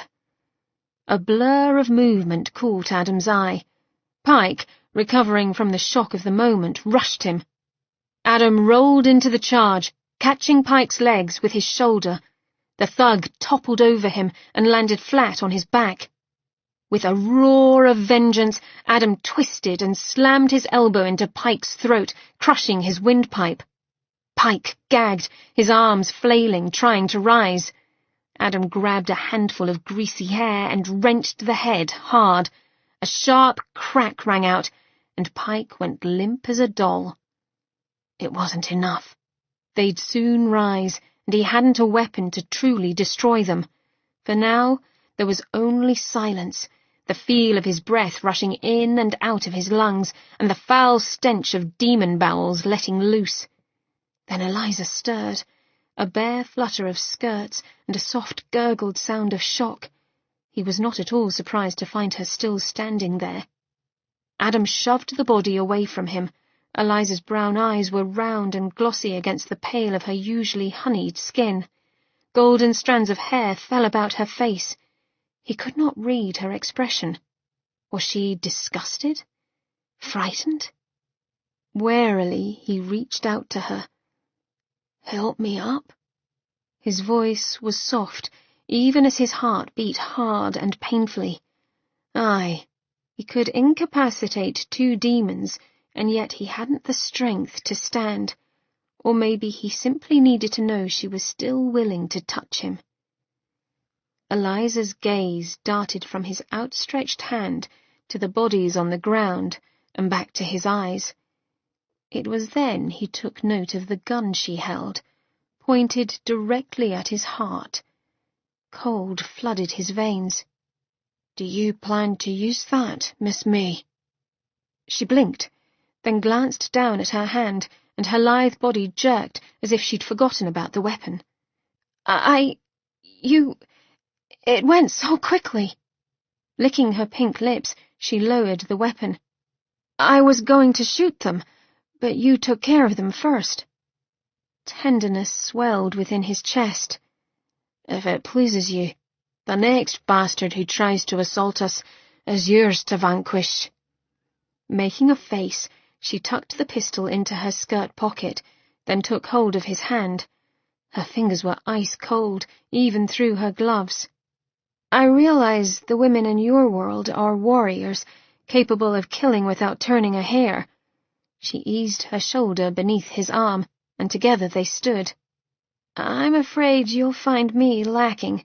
I hate violence and death. I wouldn't even have a gun, save Mr. Brown thought I might like to carry some protection." She was cold, so cold and shivering. Adam turned her so that she was tucked against his side and wrapped his arms about her before she could protest. "And still you were willing to shoot those men." She was stiff for a moment, then relaxed, her arms slipping around his waist as she trembled. "I'm even less willing to become a victim." Brave, strong lass. He pressed his lips to the satiny crown of her head. "I've hacked off so many limbs, beheaded numerous men, that I have long ago lost count of my deeds." His mouth curled in a bitter smile as he thought about those long-ago battles. "And yet, the sight of blood used to make me vomit." Eliza gave a start. "What?" "Vomit. Every single time. My brother knights called me Scourge and Purge." She was still for a breath, and then burst out laughing, just as he'd hoped. "Come now," he said. "We've got to move. These 2 won't stay down for long." To punctuate his statement, a low groan came from the demon named Jim. Eliza's eyes widened. "I thought you killed them." Adam hurried them down the alleyway, his legs screaming in protest. "Unless you take their head or destroy their hearts, they will rise again." She jostled him as they moved onto the main lane. From the mouth of the alleyway, the 2 demon men emerged, their eyes yellow and enraged. Adam's grip on Eliza tightened. "Come, they are up and following." Her steps quickened, dragging Adam along. He was panting now. No help for it. Adam grunted and forced himself to focus not on the pain, but getting them to safety. We'll go through the rag fair. The Gim safe house was at the far end. If they could reach it, the Gim would scare off the demons. Unlike the Fae, demons were susceptible to the Gim's powers. Adam simply had to get Eliza to the Gim first. They entered the hot chaos of the rag fair. Chapter 14. Life and noise surged around Eliza like the incoming tide. She'd never been in the presence of so many people at once. They surrounded her, calling out prices, shouting to one another, laughing and carousing. It was a discordant song that had her head reeling. The fair was an open-air market, hemmed in on both sides by buildings. Canopied stalls lined the walls, and, along the ground, vendors had set up areas by simply placing their wares upon tatty blankets. And everywhere, people were purchasing old and very worn clothes. Adam gave her arm a squeeze. The pair of demons he'd beaten to a pulp were now healed and snaking through the crowd to close in on them. "Bloody hell," Adam muttered, his limping gait growing worse. Eliza slowed and reached for her pocket, which caused Adam to stumble. "What are you doing, woman?" "Hold a moment," Eliza murmured, and before he could protest her stalling, she pulled the gun from her pocket and raised it in the air. "Home rule! Free Ireland!" Her voice bellowed out over the crowded streets, and then she shot the gun in rapid succession. The crowd scattered like pigeons, shouting and crying. "Christ!" Adam snarled, grabbing Eliza's arm and wrenching it down to hide the gun. "Don't dally when you've started a riot!" Already, a wave of humans trying to flee was rushing toward them. Adam pulled her around a coffeemonger's cart just before it toppled under the onslaught. "It will slow those bastards down at the least," Eliza said, bracing Adam up once more. "Aye, and trample us to boot." "It seemed a good idea." Something large and hard slammed into her shoulder, tearing her from Adam's grasp and sending her reeling. "Adam!" A rotund man lumbered past as a swarm of people swallowed Adam up. Eliza struggled to get back to him, but it was no use. She was swept along in the opposite direction. Elbows and shoulders knocked her about, and it was all she could do to stay on her feet. Eliza shoved her way towards the walls that made up the market's main square. With a great push against a young man's side, she stumbled into a small alleyway. Sweating, she leaned against a wall and tried to ease her breathing. Adam was out there, hurt and possibly trampled. The magnitude of how much that distressed her was shocking and made her throat ache. For all their strife, Eliza had felt oddly safe and right knowing that he was in the world, that he lived somewhere, even when she hadn't been near him.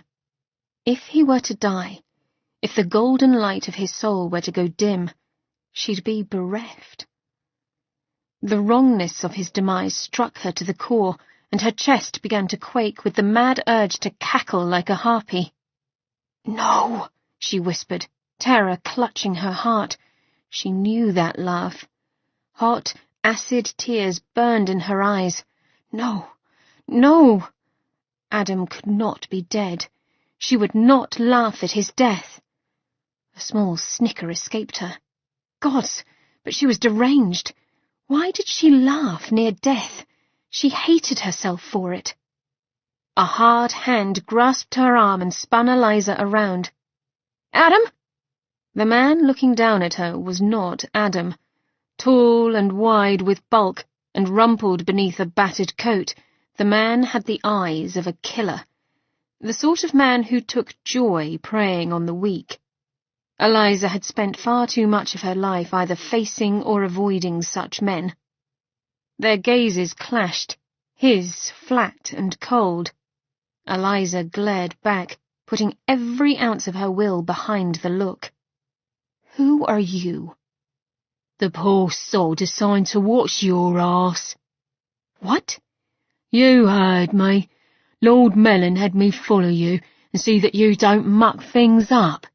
The man sneered, revealing a row of brown teeth.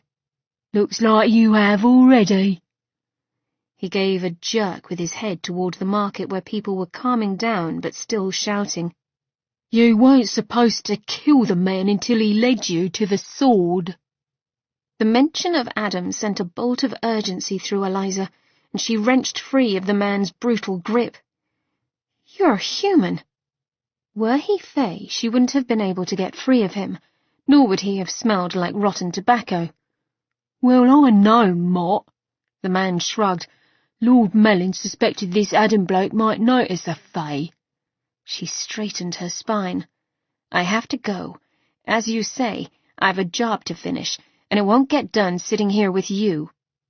She wanted far away from this man. If you'll excuse me.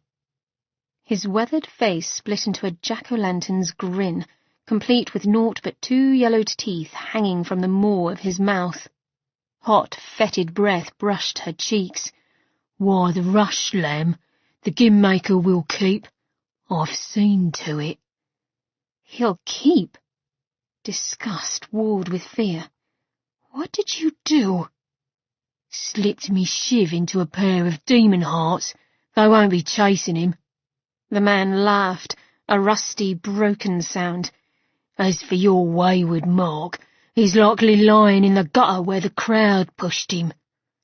A sharp breath left her, and she started forward, intent upon finding Adam and helping him. The man's hand slapped down on her shoulder. Hold your water. Spare old Gus here a piece, eh? A familiar feeling inside of Eliza broke loose, quaking like an earth tremor. That dark, ugly, hidden spot within her wanted to reel this tumescent insect of a man into her web and suck him dry. No, no, no. Do not do this, Eliza. But that giddy, swelling feeling bubbled and rose to the surface. You have 2 choices, sir. Let me go and live. Her voice was not her own, now cold and oddly high. She took note of the fact with a detached air as she glanced down at the grimy hand upon her shoulder. He was missing a nail upon his middle finger. Or keep touching me and die.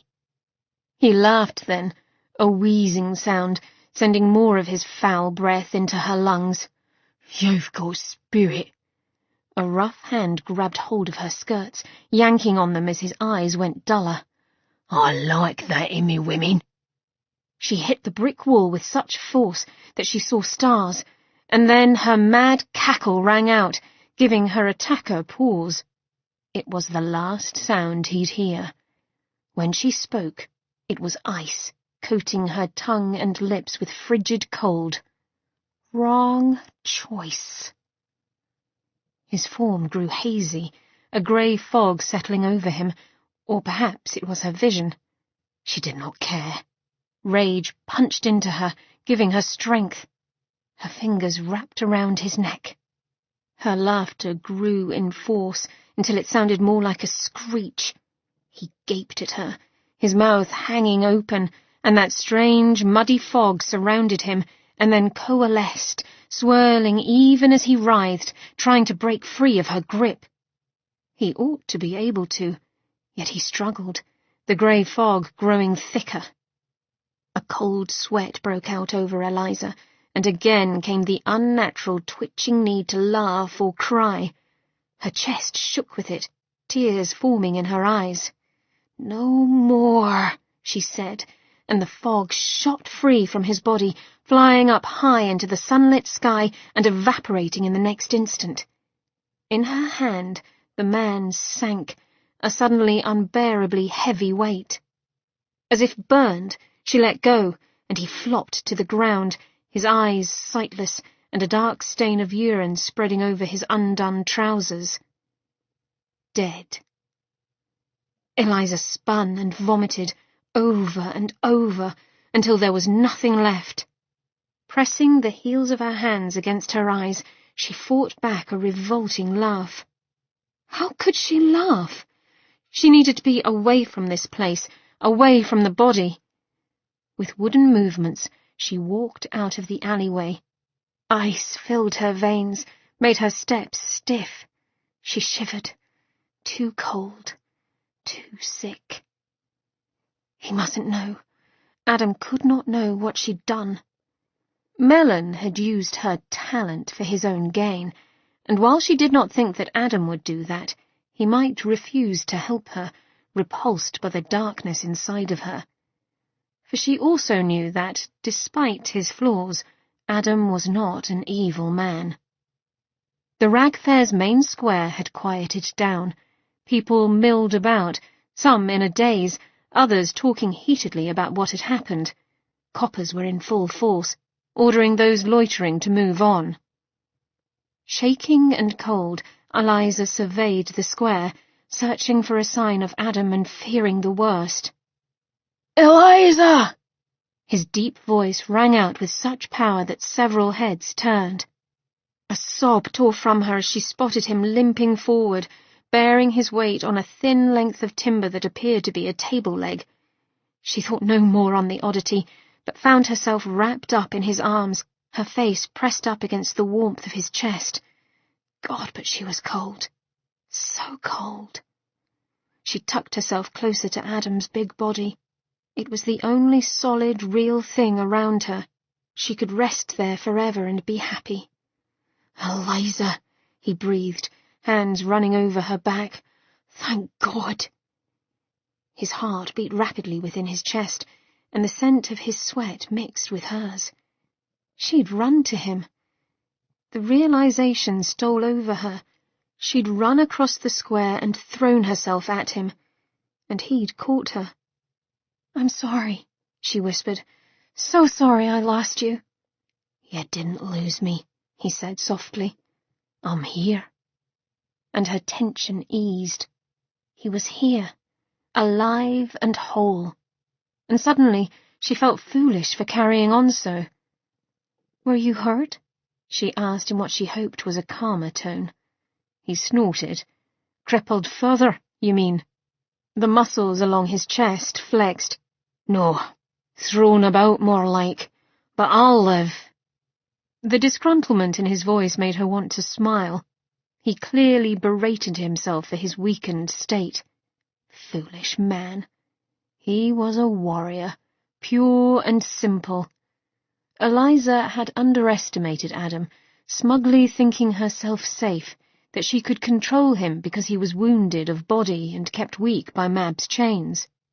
How foolish.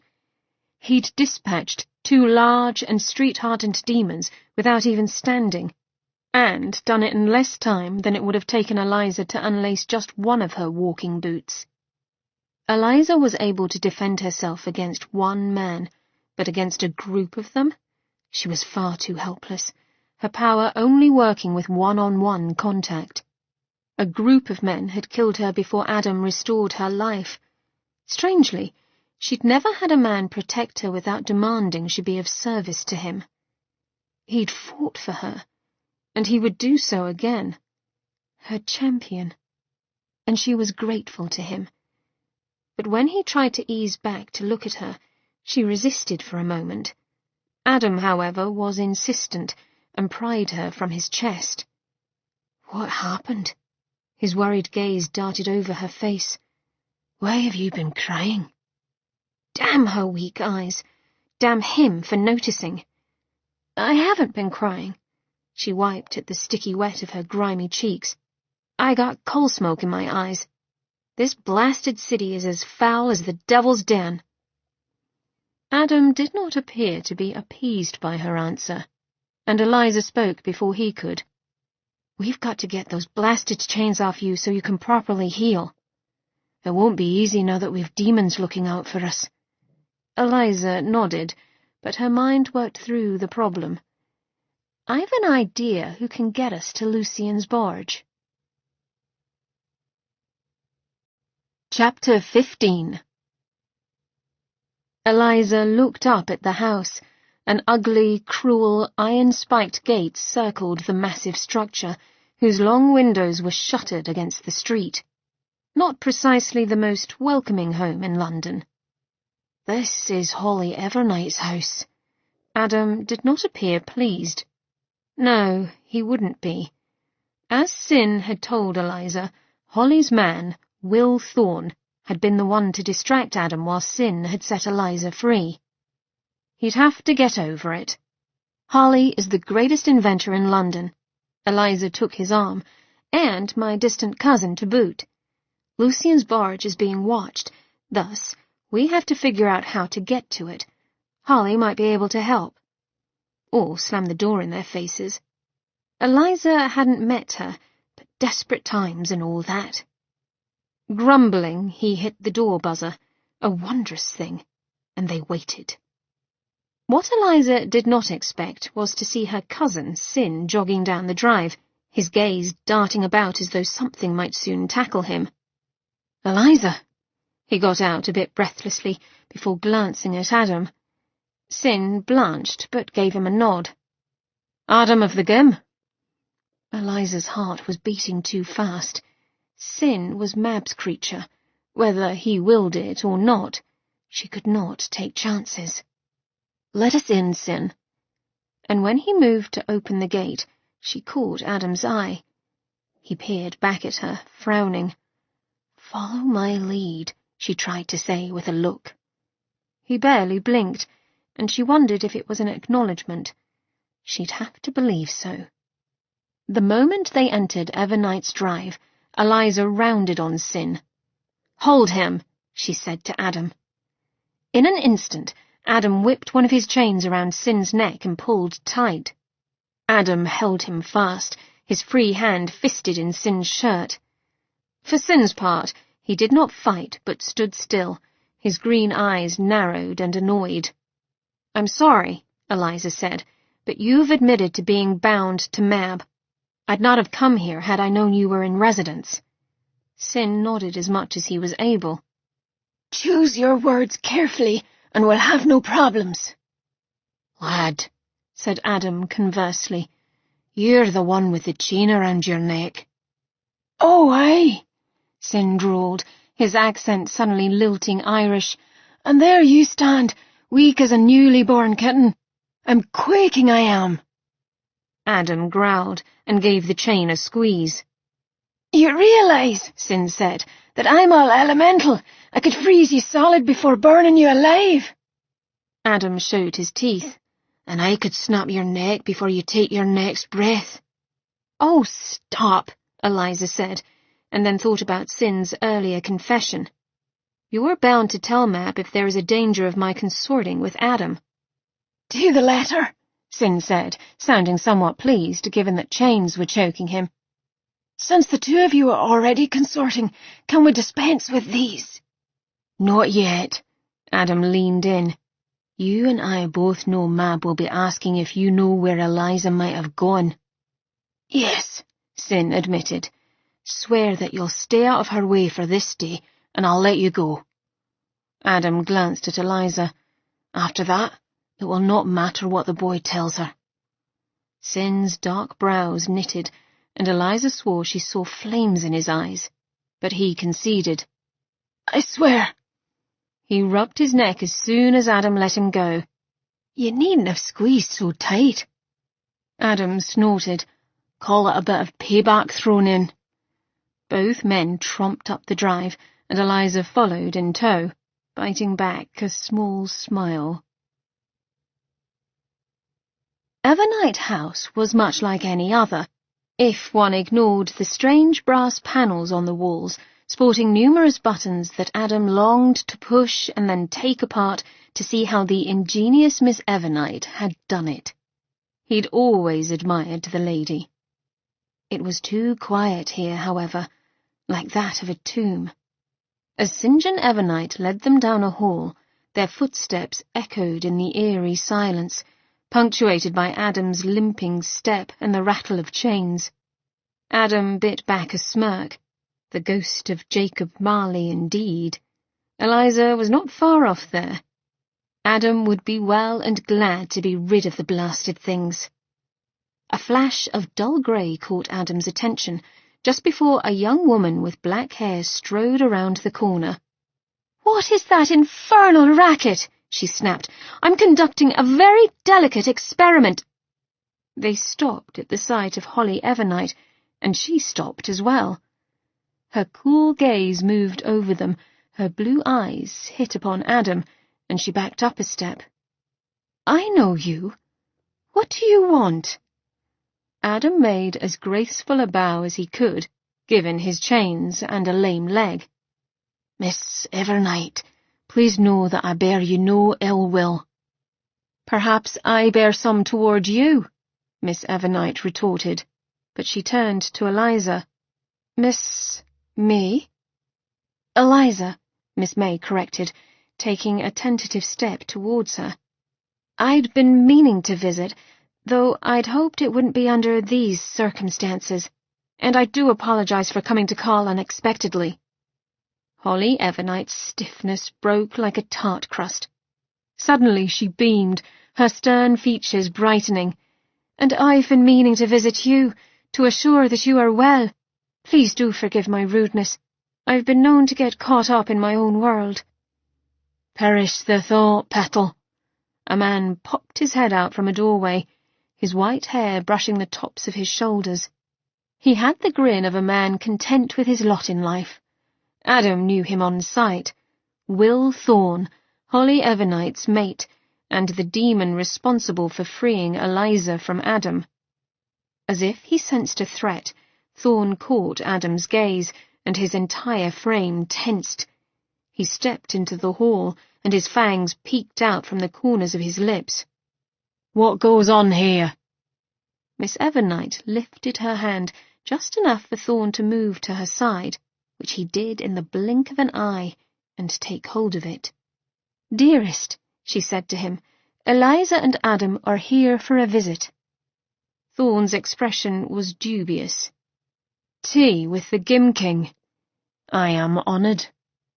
Adam snorted. "Put your fangs away, demon. I'm not here for vengeance." Thorne merely ran the tip of his tongue over one fang. "Enough," said Holly, giving Thorne an elbow to his ribs. "Welcome, Eliza." She gave Adam a weak smile. "And you, Adam, well, I am not sorry for our part in freeing my cousin, but as the two of you seem to be together once again, I suspect there is more to the tale." Miss Evernight gave a pointed look at the chains Adam could not fully hide beneath his greatcoat. "Indeed," drawled Thorne. "Lovely adornments, mate. Quite musical." Adam showed his own teeth. They might not include fangs, but he knew how to use them. "When we last met, you'd turned human, so I gather there is more to your tale as well." Thorne shrugged. "Got the girl? The witch was banished, and they lived happily ever after." Eliza snickered by Adam's side. St. John, who had been rather quiet, rolled his eyes. "I see everything is well at hand here. I am going." He kissed both Eliza and Holly on the cheek before walking off. Thorne frowned after him, but then turned back to Eliza and Adam. "Shall we?" He gestured for them to follow him. Unlike the gloom in the hall, the library they entered was bright and cheerful, and massive. Books lined the walls, the shelves stretching up to the ceilings. A seating arrangement of buttery leather chairs and couches was set before an ornate fireplace with a deep green marble mantel. Papers, books, metal cogs and coils, and numerous other objects cluttered the floor, the desk before the windows, and even the pie-crust table in the corner. In short, people lived here. Miss Evernight bade them to sit, stopping to lift a stack of books from one seat and putting them on the ground instead. "Will and I do like to spread out," she said with a wrinkle of her nose. "It is lovely," Eliza assured her, and Adam felt a pang, for he knew she envied their homey environs. He wanted to give her that. A home. Comfort. He did not know why, but the compulsion was real, as was the need for his own home. Someday. Miss Evernight looked to Eliza. Tell me, what brings you here? Not that I have cause for complaint. I am happy to have you, please know. We need your assistance, Eliza said. I know it appears odd, my being here with Adam. Eliza shook her head. Mab is not the beneficent aunt I believed her to be. Thorne let out a crack of laughter. Understatement of the day. Miss Evernight frowned. I ought to have taken you in with me. For that I am sorry. What did she do to you? Eliza asked. Her discomfort in the subject was clear, but she forged on. I know it was some foul mischief, but it would help to understand her. Holly sat back, and almost as though she did not realize it, her hand reached across the space between her and Thorne. His hand was there to catch hers, and their fingers linked. I was dying, my powers turning on me because I'd been using them too much to help William. Their fingers visibly squeezed before relaxing.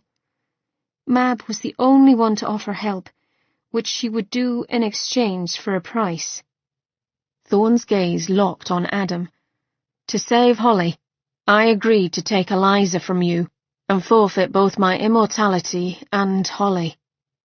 A strange sorrow punched into Adam's chest. Despite what the world thought of him, Adam's respect for love was only second to yearning for a love of his own. Tender-hearted sap that he was, he'd often created a gym simply to spare that spirit the loss of love. He'd certainly done so for Sin's sister, Daisy Ranulph. It was hell, Thorne whispered. Eliza made a sound of distress, which in turn distressed Adam. Yet the tight rage he'd held on to in regards to Thorne eased. He could not hate Thorne any more. This was all because of me? Eliza whispered before lurching to her feet. All the colour washed out of her pretty face. Not you, Adam cut in before Thorne could answer. Because of me. When she shot him a look of irritated disbelief, he wanted to smile, but could not. She was after me. To take you away from me meant that she'd win my soul. Thorne leaned in, his chair creaking under him, and fixed his silver stare on Adam. Look, mate, this isn't our business, but you're here, asking for help and knowing far too much of Mab for my comfort. So I'll ask you directly. What is this curse you're under, and how did it happen? Eliza perked up with such obvious anticipation that he could barely restrain a smile. He did not care about Thorne or his concerns, but Eliza deserved the truth. And Adam knew he'd no cause to fear that his secret would go farther than this room. He could read that in Thorne's eyes quite well. Long ago, Adam started, I was a Knight of the Templars.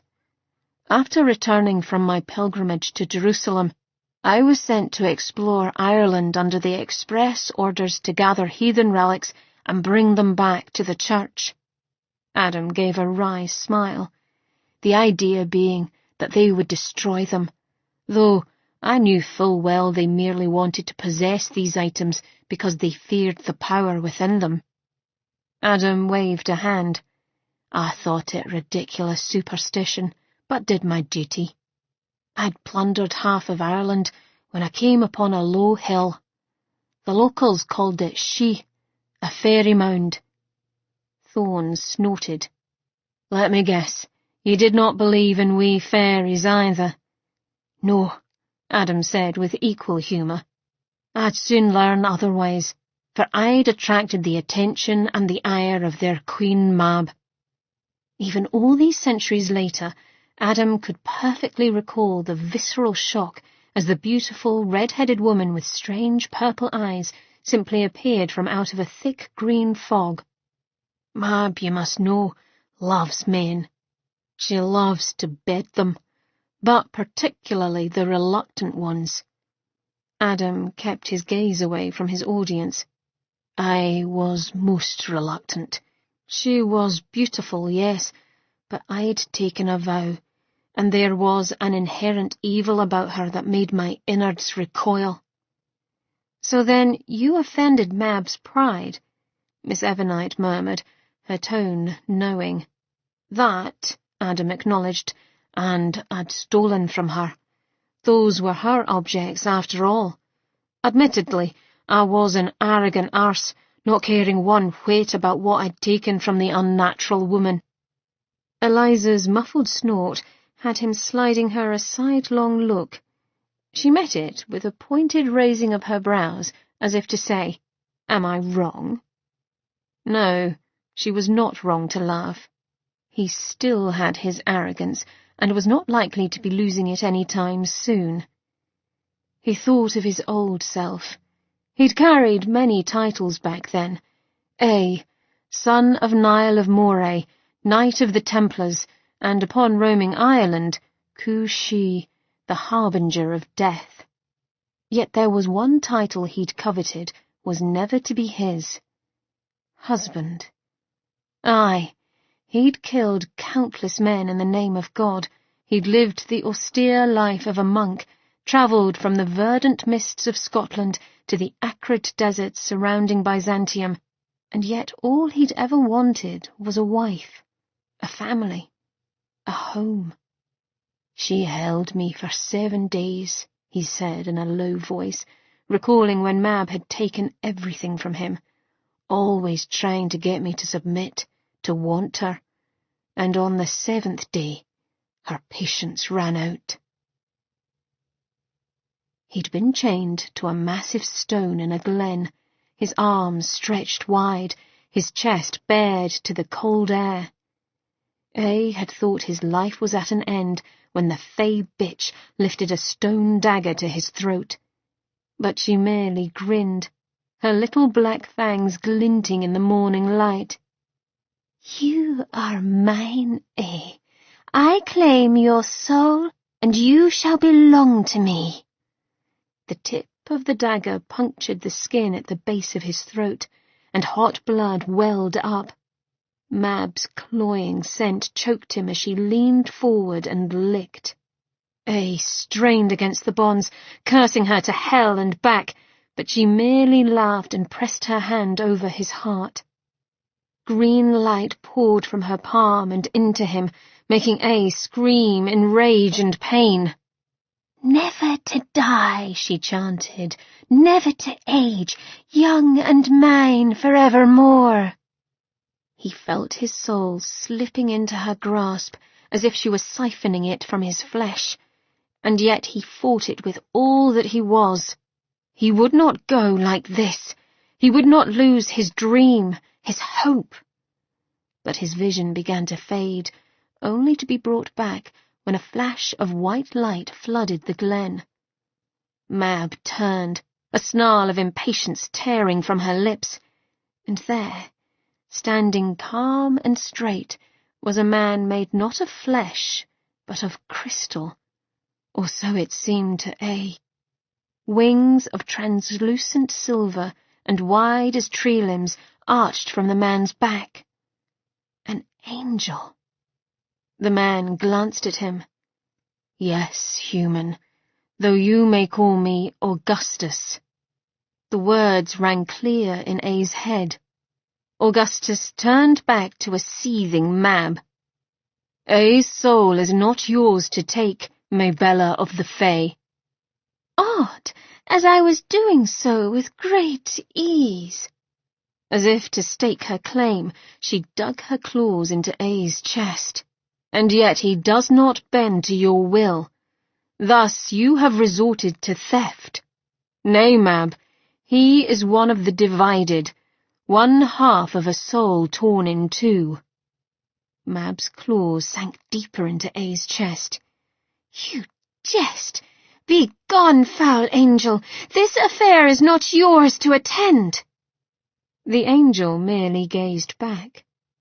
"Can you not sense the emptiness that consumes him, nor see that dark spot from which his other half was rent?" Mab glanced at A, and then away, her nose wrinkling as though smelling something foul. "If this be so, pray, where is his other half?" "I know not, nor does it matter. That she exists is enough. A did not believe in soulmates, nor love, not the sort that bound one to another for eternity. Granted, until this morn, he'd not truly believed in the Fae or angels, yet here they were before him, fighting over his very soul. "This human stole from me and my kin," Mab snapped. "Restitution is mine to claim." "Very well," the angel said placidly. "Claim it." A wanted to protest, to spit in Mab's face, to call her every foul word he knew, yet he held his tongue. Instinct told him that he could very well lose it, and he wasn't about to earn more of her wrath. Not when she was grinning like a she-devil and dread crawled over his body. "A. McNeil, henceforth you are living death, unable to age, grow ill, or suffer mortal wounding. No longer will you feel the joy of the living. Your male beauty, which you so vainly wield, shall draw both women and men like flies to honey, and yet you will never know the heated flush of desire. The dead shall be your sole companions." If he could talk, he'd blister the earth with his curses to the foul fey bitch. As it was, he could only hang there and feel his body grow oddly numb, feel the hope leach out of him even as his wounds knitted themselves closed. The Fae's carmine lips curled with clear satisfaction. "Enjoy your immortality, love." She stepped away from him, and he sagged against the chains that held him, a sob crawling up his throat despite his resolve to hide it. Already he'd lost his sense of touch. The breeze making the trees dance did not soothe his skin, nor did the light of the sun warm it. Despair racked him, and he looked up to find the angel Augustus before him, silver eyes locked onto him. "A. McNeil, while I cannot spare you from the curse that Mab has spun, I can grant you this. As you have been cursed to live amongst the dead, so shall you be soul-bound to them.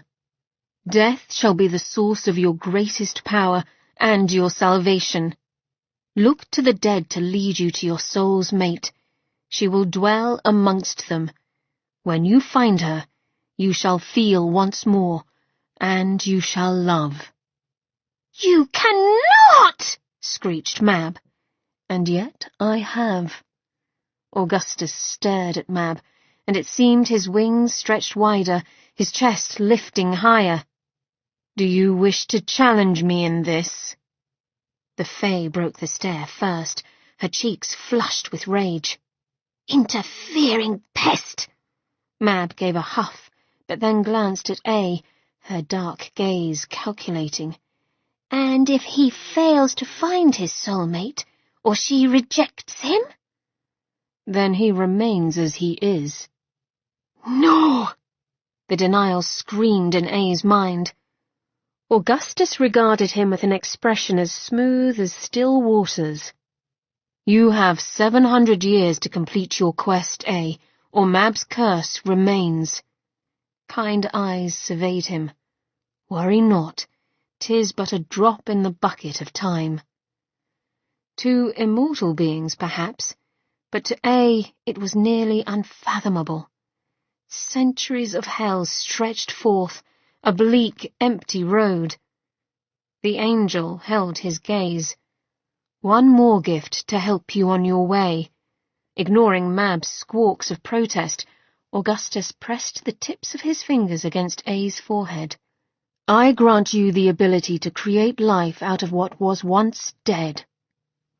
Light. So much light. Blinding brilliance.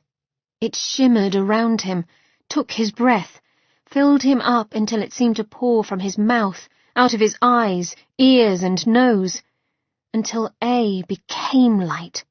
Power. A dizzy rush akin to that which he felt in the heat of battle took hold and settled into his very bones. When the angel stepped away, his body appeared limned in a silver light that was as pure as any eye had seen. His soul! I see his very soul. Nay, it could not be. But it is, said the angel, as though A had voiced his fear. You shall see the light of every being's soul, even your own. Your soul's true mate shall have a light that mirrors yours. Unable to help himself, A glanced down at himself. Golden light, pale as new butter and tinged with glimmers of diamond brightness, swirled about him, and yet, right over where his heart dwelled, there was darkness. His soul, torn and waiting to be filled. The mere idea terrified A. Enough that he found his voice, raw and untested though it was. And you, angel, what shall you require for this gift you place upon me? The angel smiled, fond and amused. Brave knight, that you should be true to honour, soul-bound to death as you are. Let them be your army and fight for what is good and true. Pick your children well, A. A glanced at the fey bitch. Her eyes gleamed with unholy green light, wee fangs sliding down over black lips. Aye, he rasped, rage filling his throat. That I shall do. Finishing his tale, Adam cleared his throat and glanced about. He'd almost forgotten where he was. Holly and Thorn looked thoughtful. As for Eliza, her face was pale and her expression drawn. He could not fathom what she thought. But then she glanced at him, and her velvety eyes were moist. All that suffering for refusing Mab. And for stealing, he admitted. I cannot deny that. Even so, she said, it hardly seems fair. Fair? What does Mab care for fairness? If you are to survive, he went on in a harder tone, what you must understand about the Fae is that they view life as a chess match. Every move they make is measured by how it will affect the final outcome, not the here and now. He traced the carved wall in the arm of the chair, watching his finger move instead of facing all of them. Something I myself forgot. I thought more of what I wanted than of what lengths Mab would go to in order to get what she wanted. I thought like a human, not an immortal. Silence was a ticking clock, the weight of their collective judgment bearing down upon him. We are all pawns, Thorn said softly. Yes. Adam glanced up. But you are not human now, and clearly with Miss Evernight once more. Holly gave a tight smile. William remembered me. Mab and I had a little chat, in which I destroyed her mortal body and sent her back to the Feylands. She leaned in a little, bracing her arm upon her knees. And yet she has returned. It was Eliza who answered. She disappeared for a few weeks in May, then returned one night, saying she'd been in the country. I'm afraid I never sought to question it, nor any of her actions. She returned rather quickly, Holly said. I was under the impression that she would need more time to regain her strength. Adam leaned closer to Eliza. You see, Mab's mortal body is of this realm. One might destroy that body, and yet she lives still. However, she must gather the power to create a new body and return here. How did she do it then? Eliza asked. She leached my powers, Adam answered, then turned to Thorn and Miss Evernight. She is searching for us, and has put a price upon our heads. The demons appear up for the challenge. Thorn glanced at the chains Adam wore. Sorry to say, mate, but you're easy pickings trapped in those fey laces. Not so easy, Adam wanted to protest, but Thorn was correct. While Adam had been able to slow down 2 low-level demons, he would not survive a fight with a more powerful one. Eliza's fists bunched upon her lap. We need to get onto Lucien's barge. Only it is surely being watched. What is it that you have in mind? Thorn asked. We have quite a bit of effective weaponry. Eliza's eyes took on an interested light, but Miss Evernite shook her head, her nose wrinkling as though the idea were horrid. I've an excellent way to get you onto Lucien's barge undetected,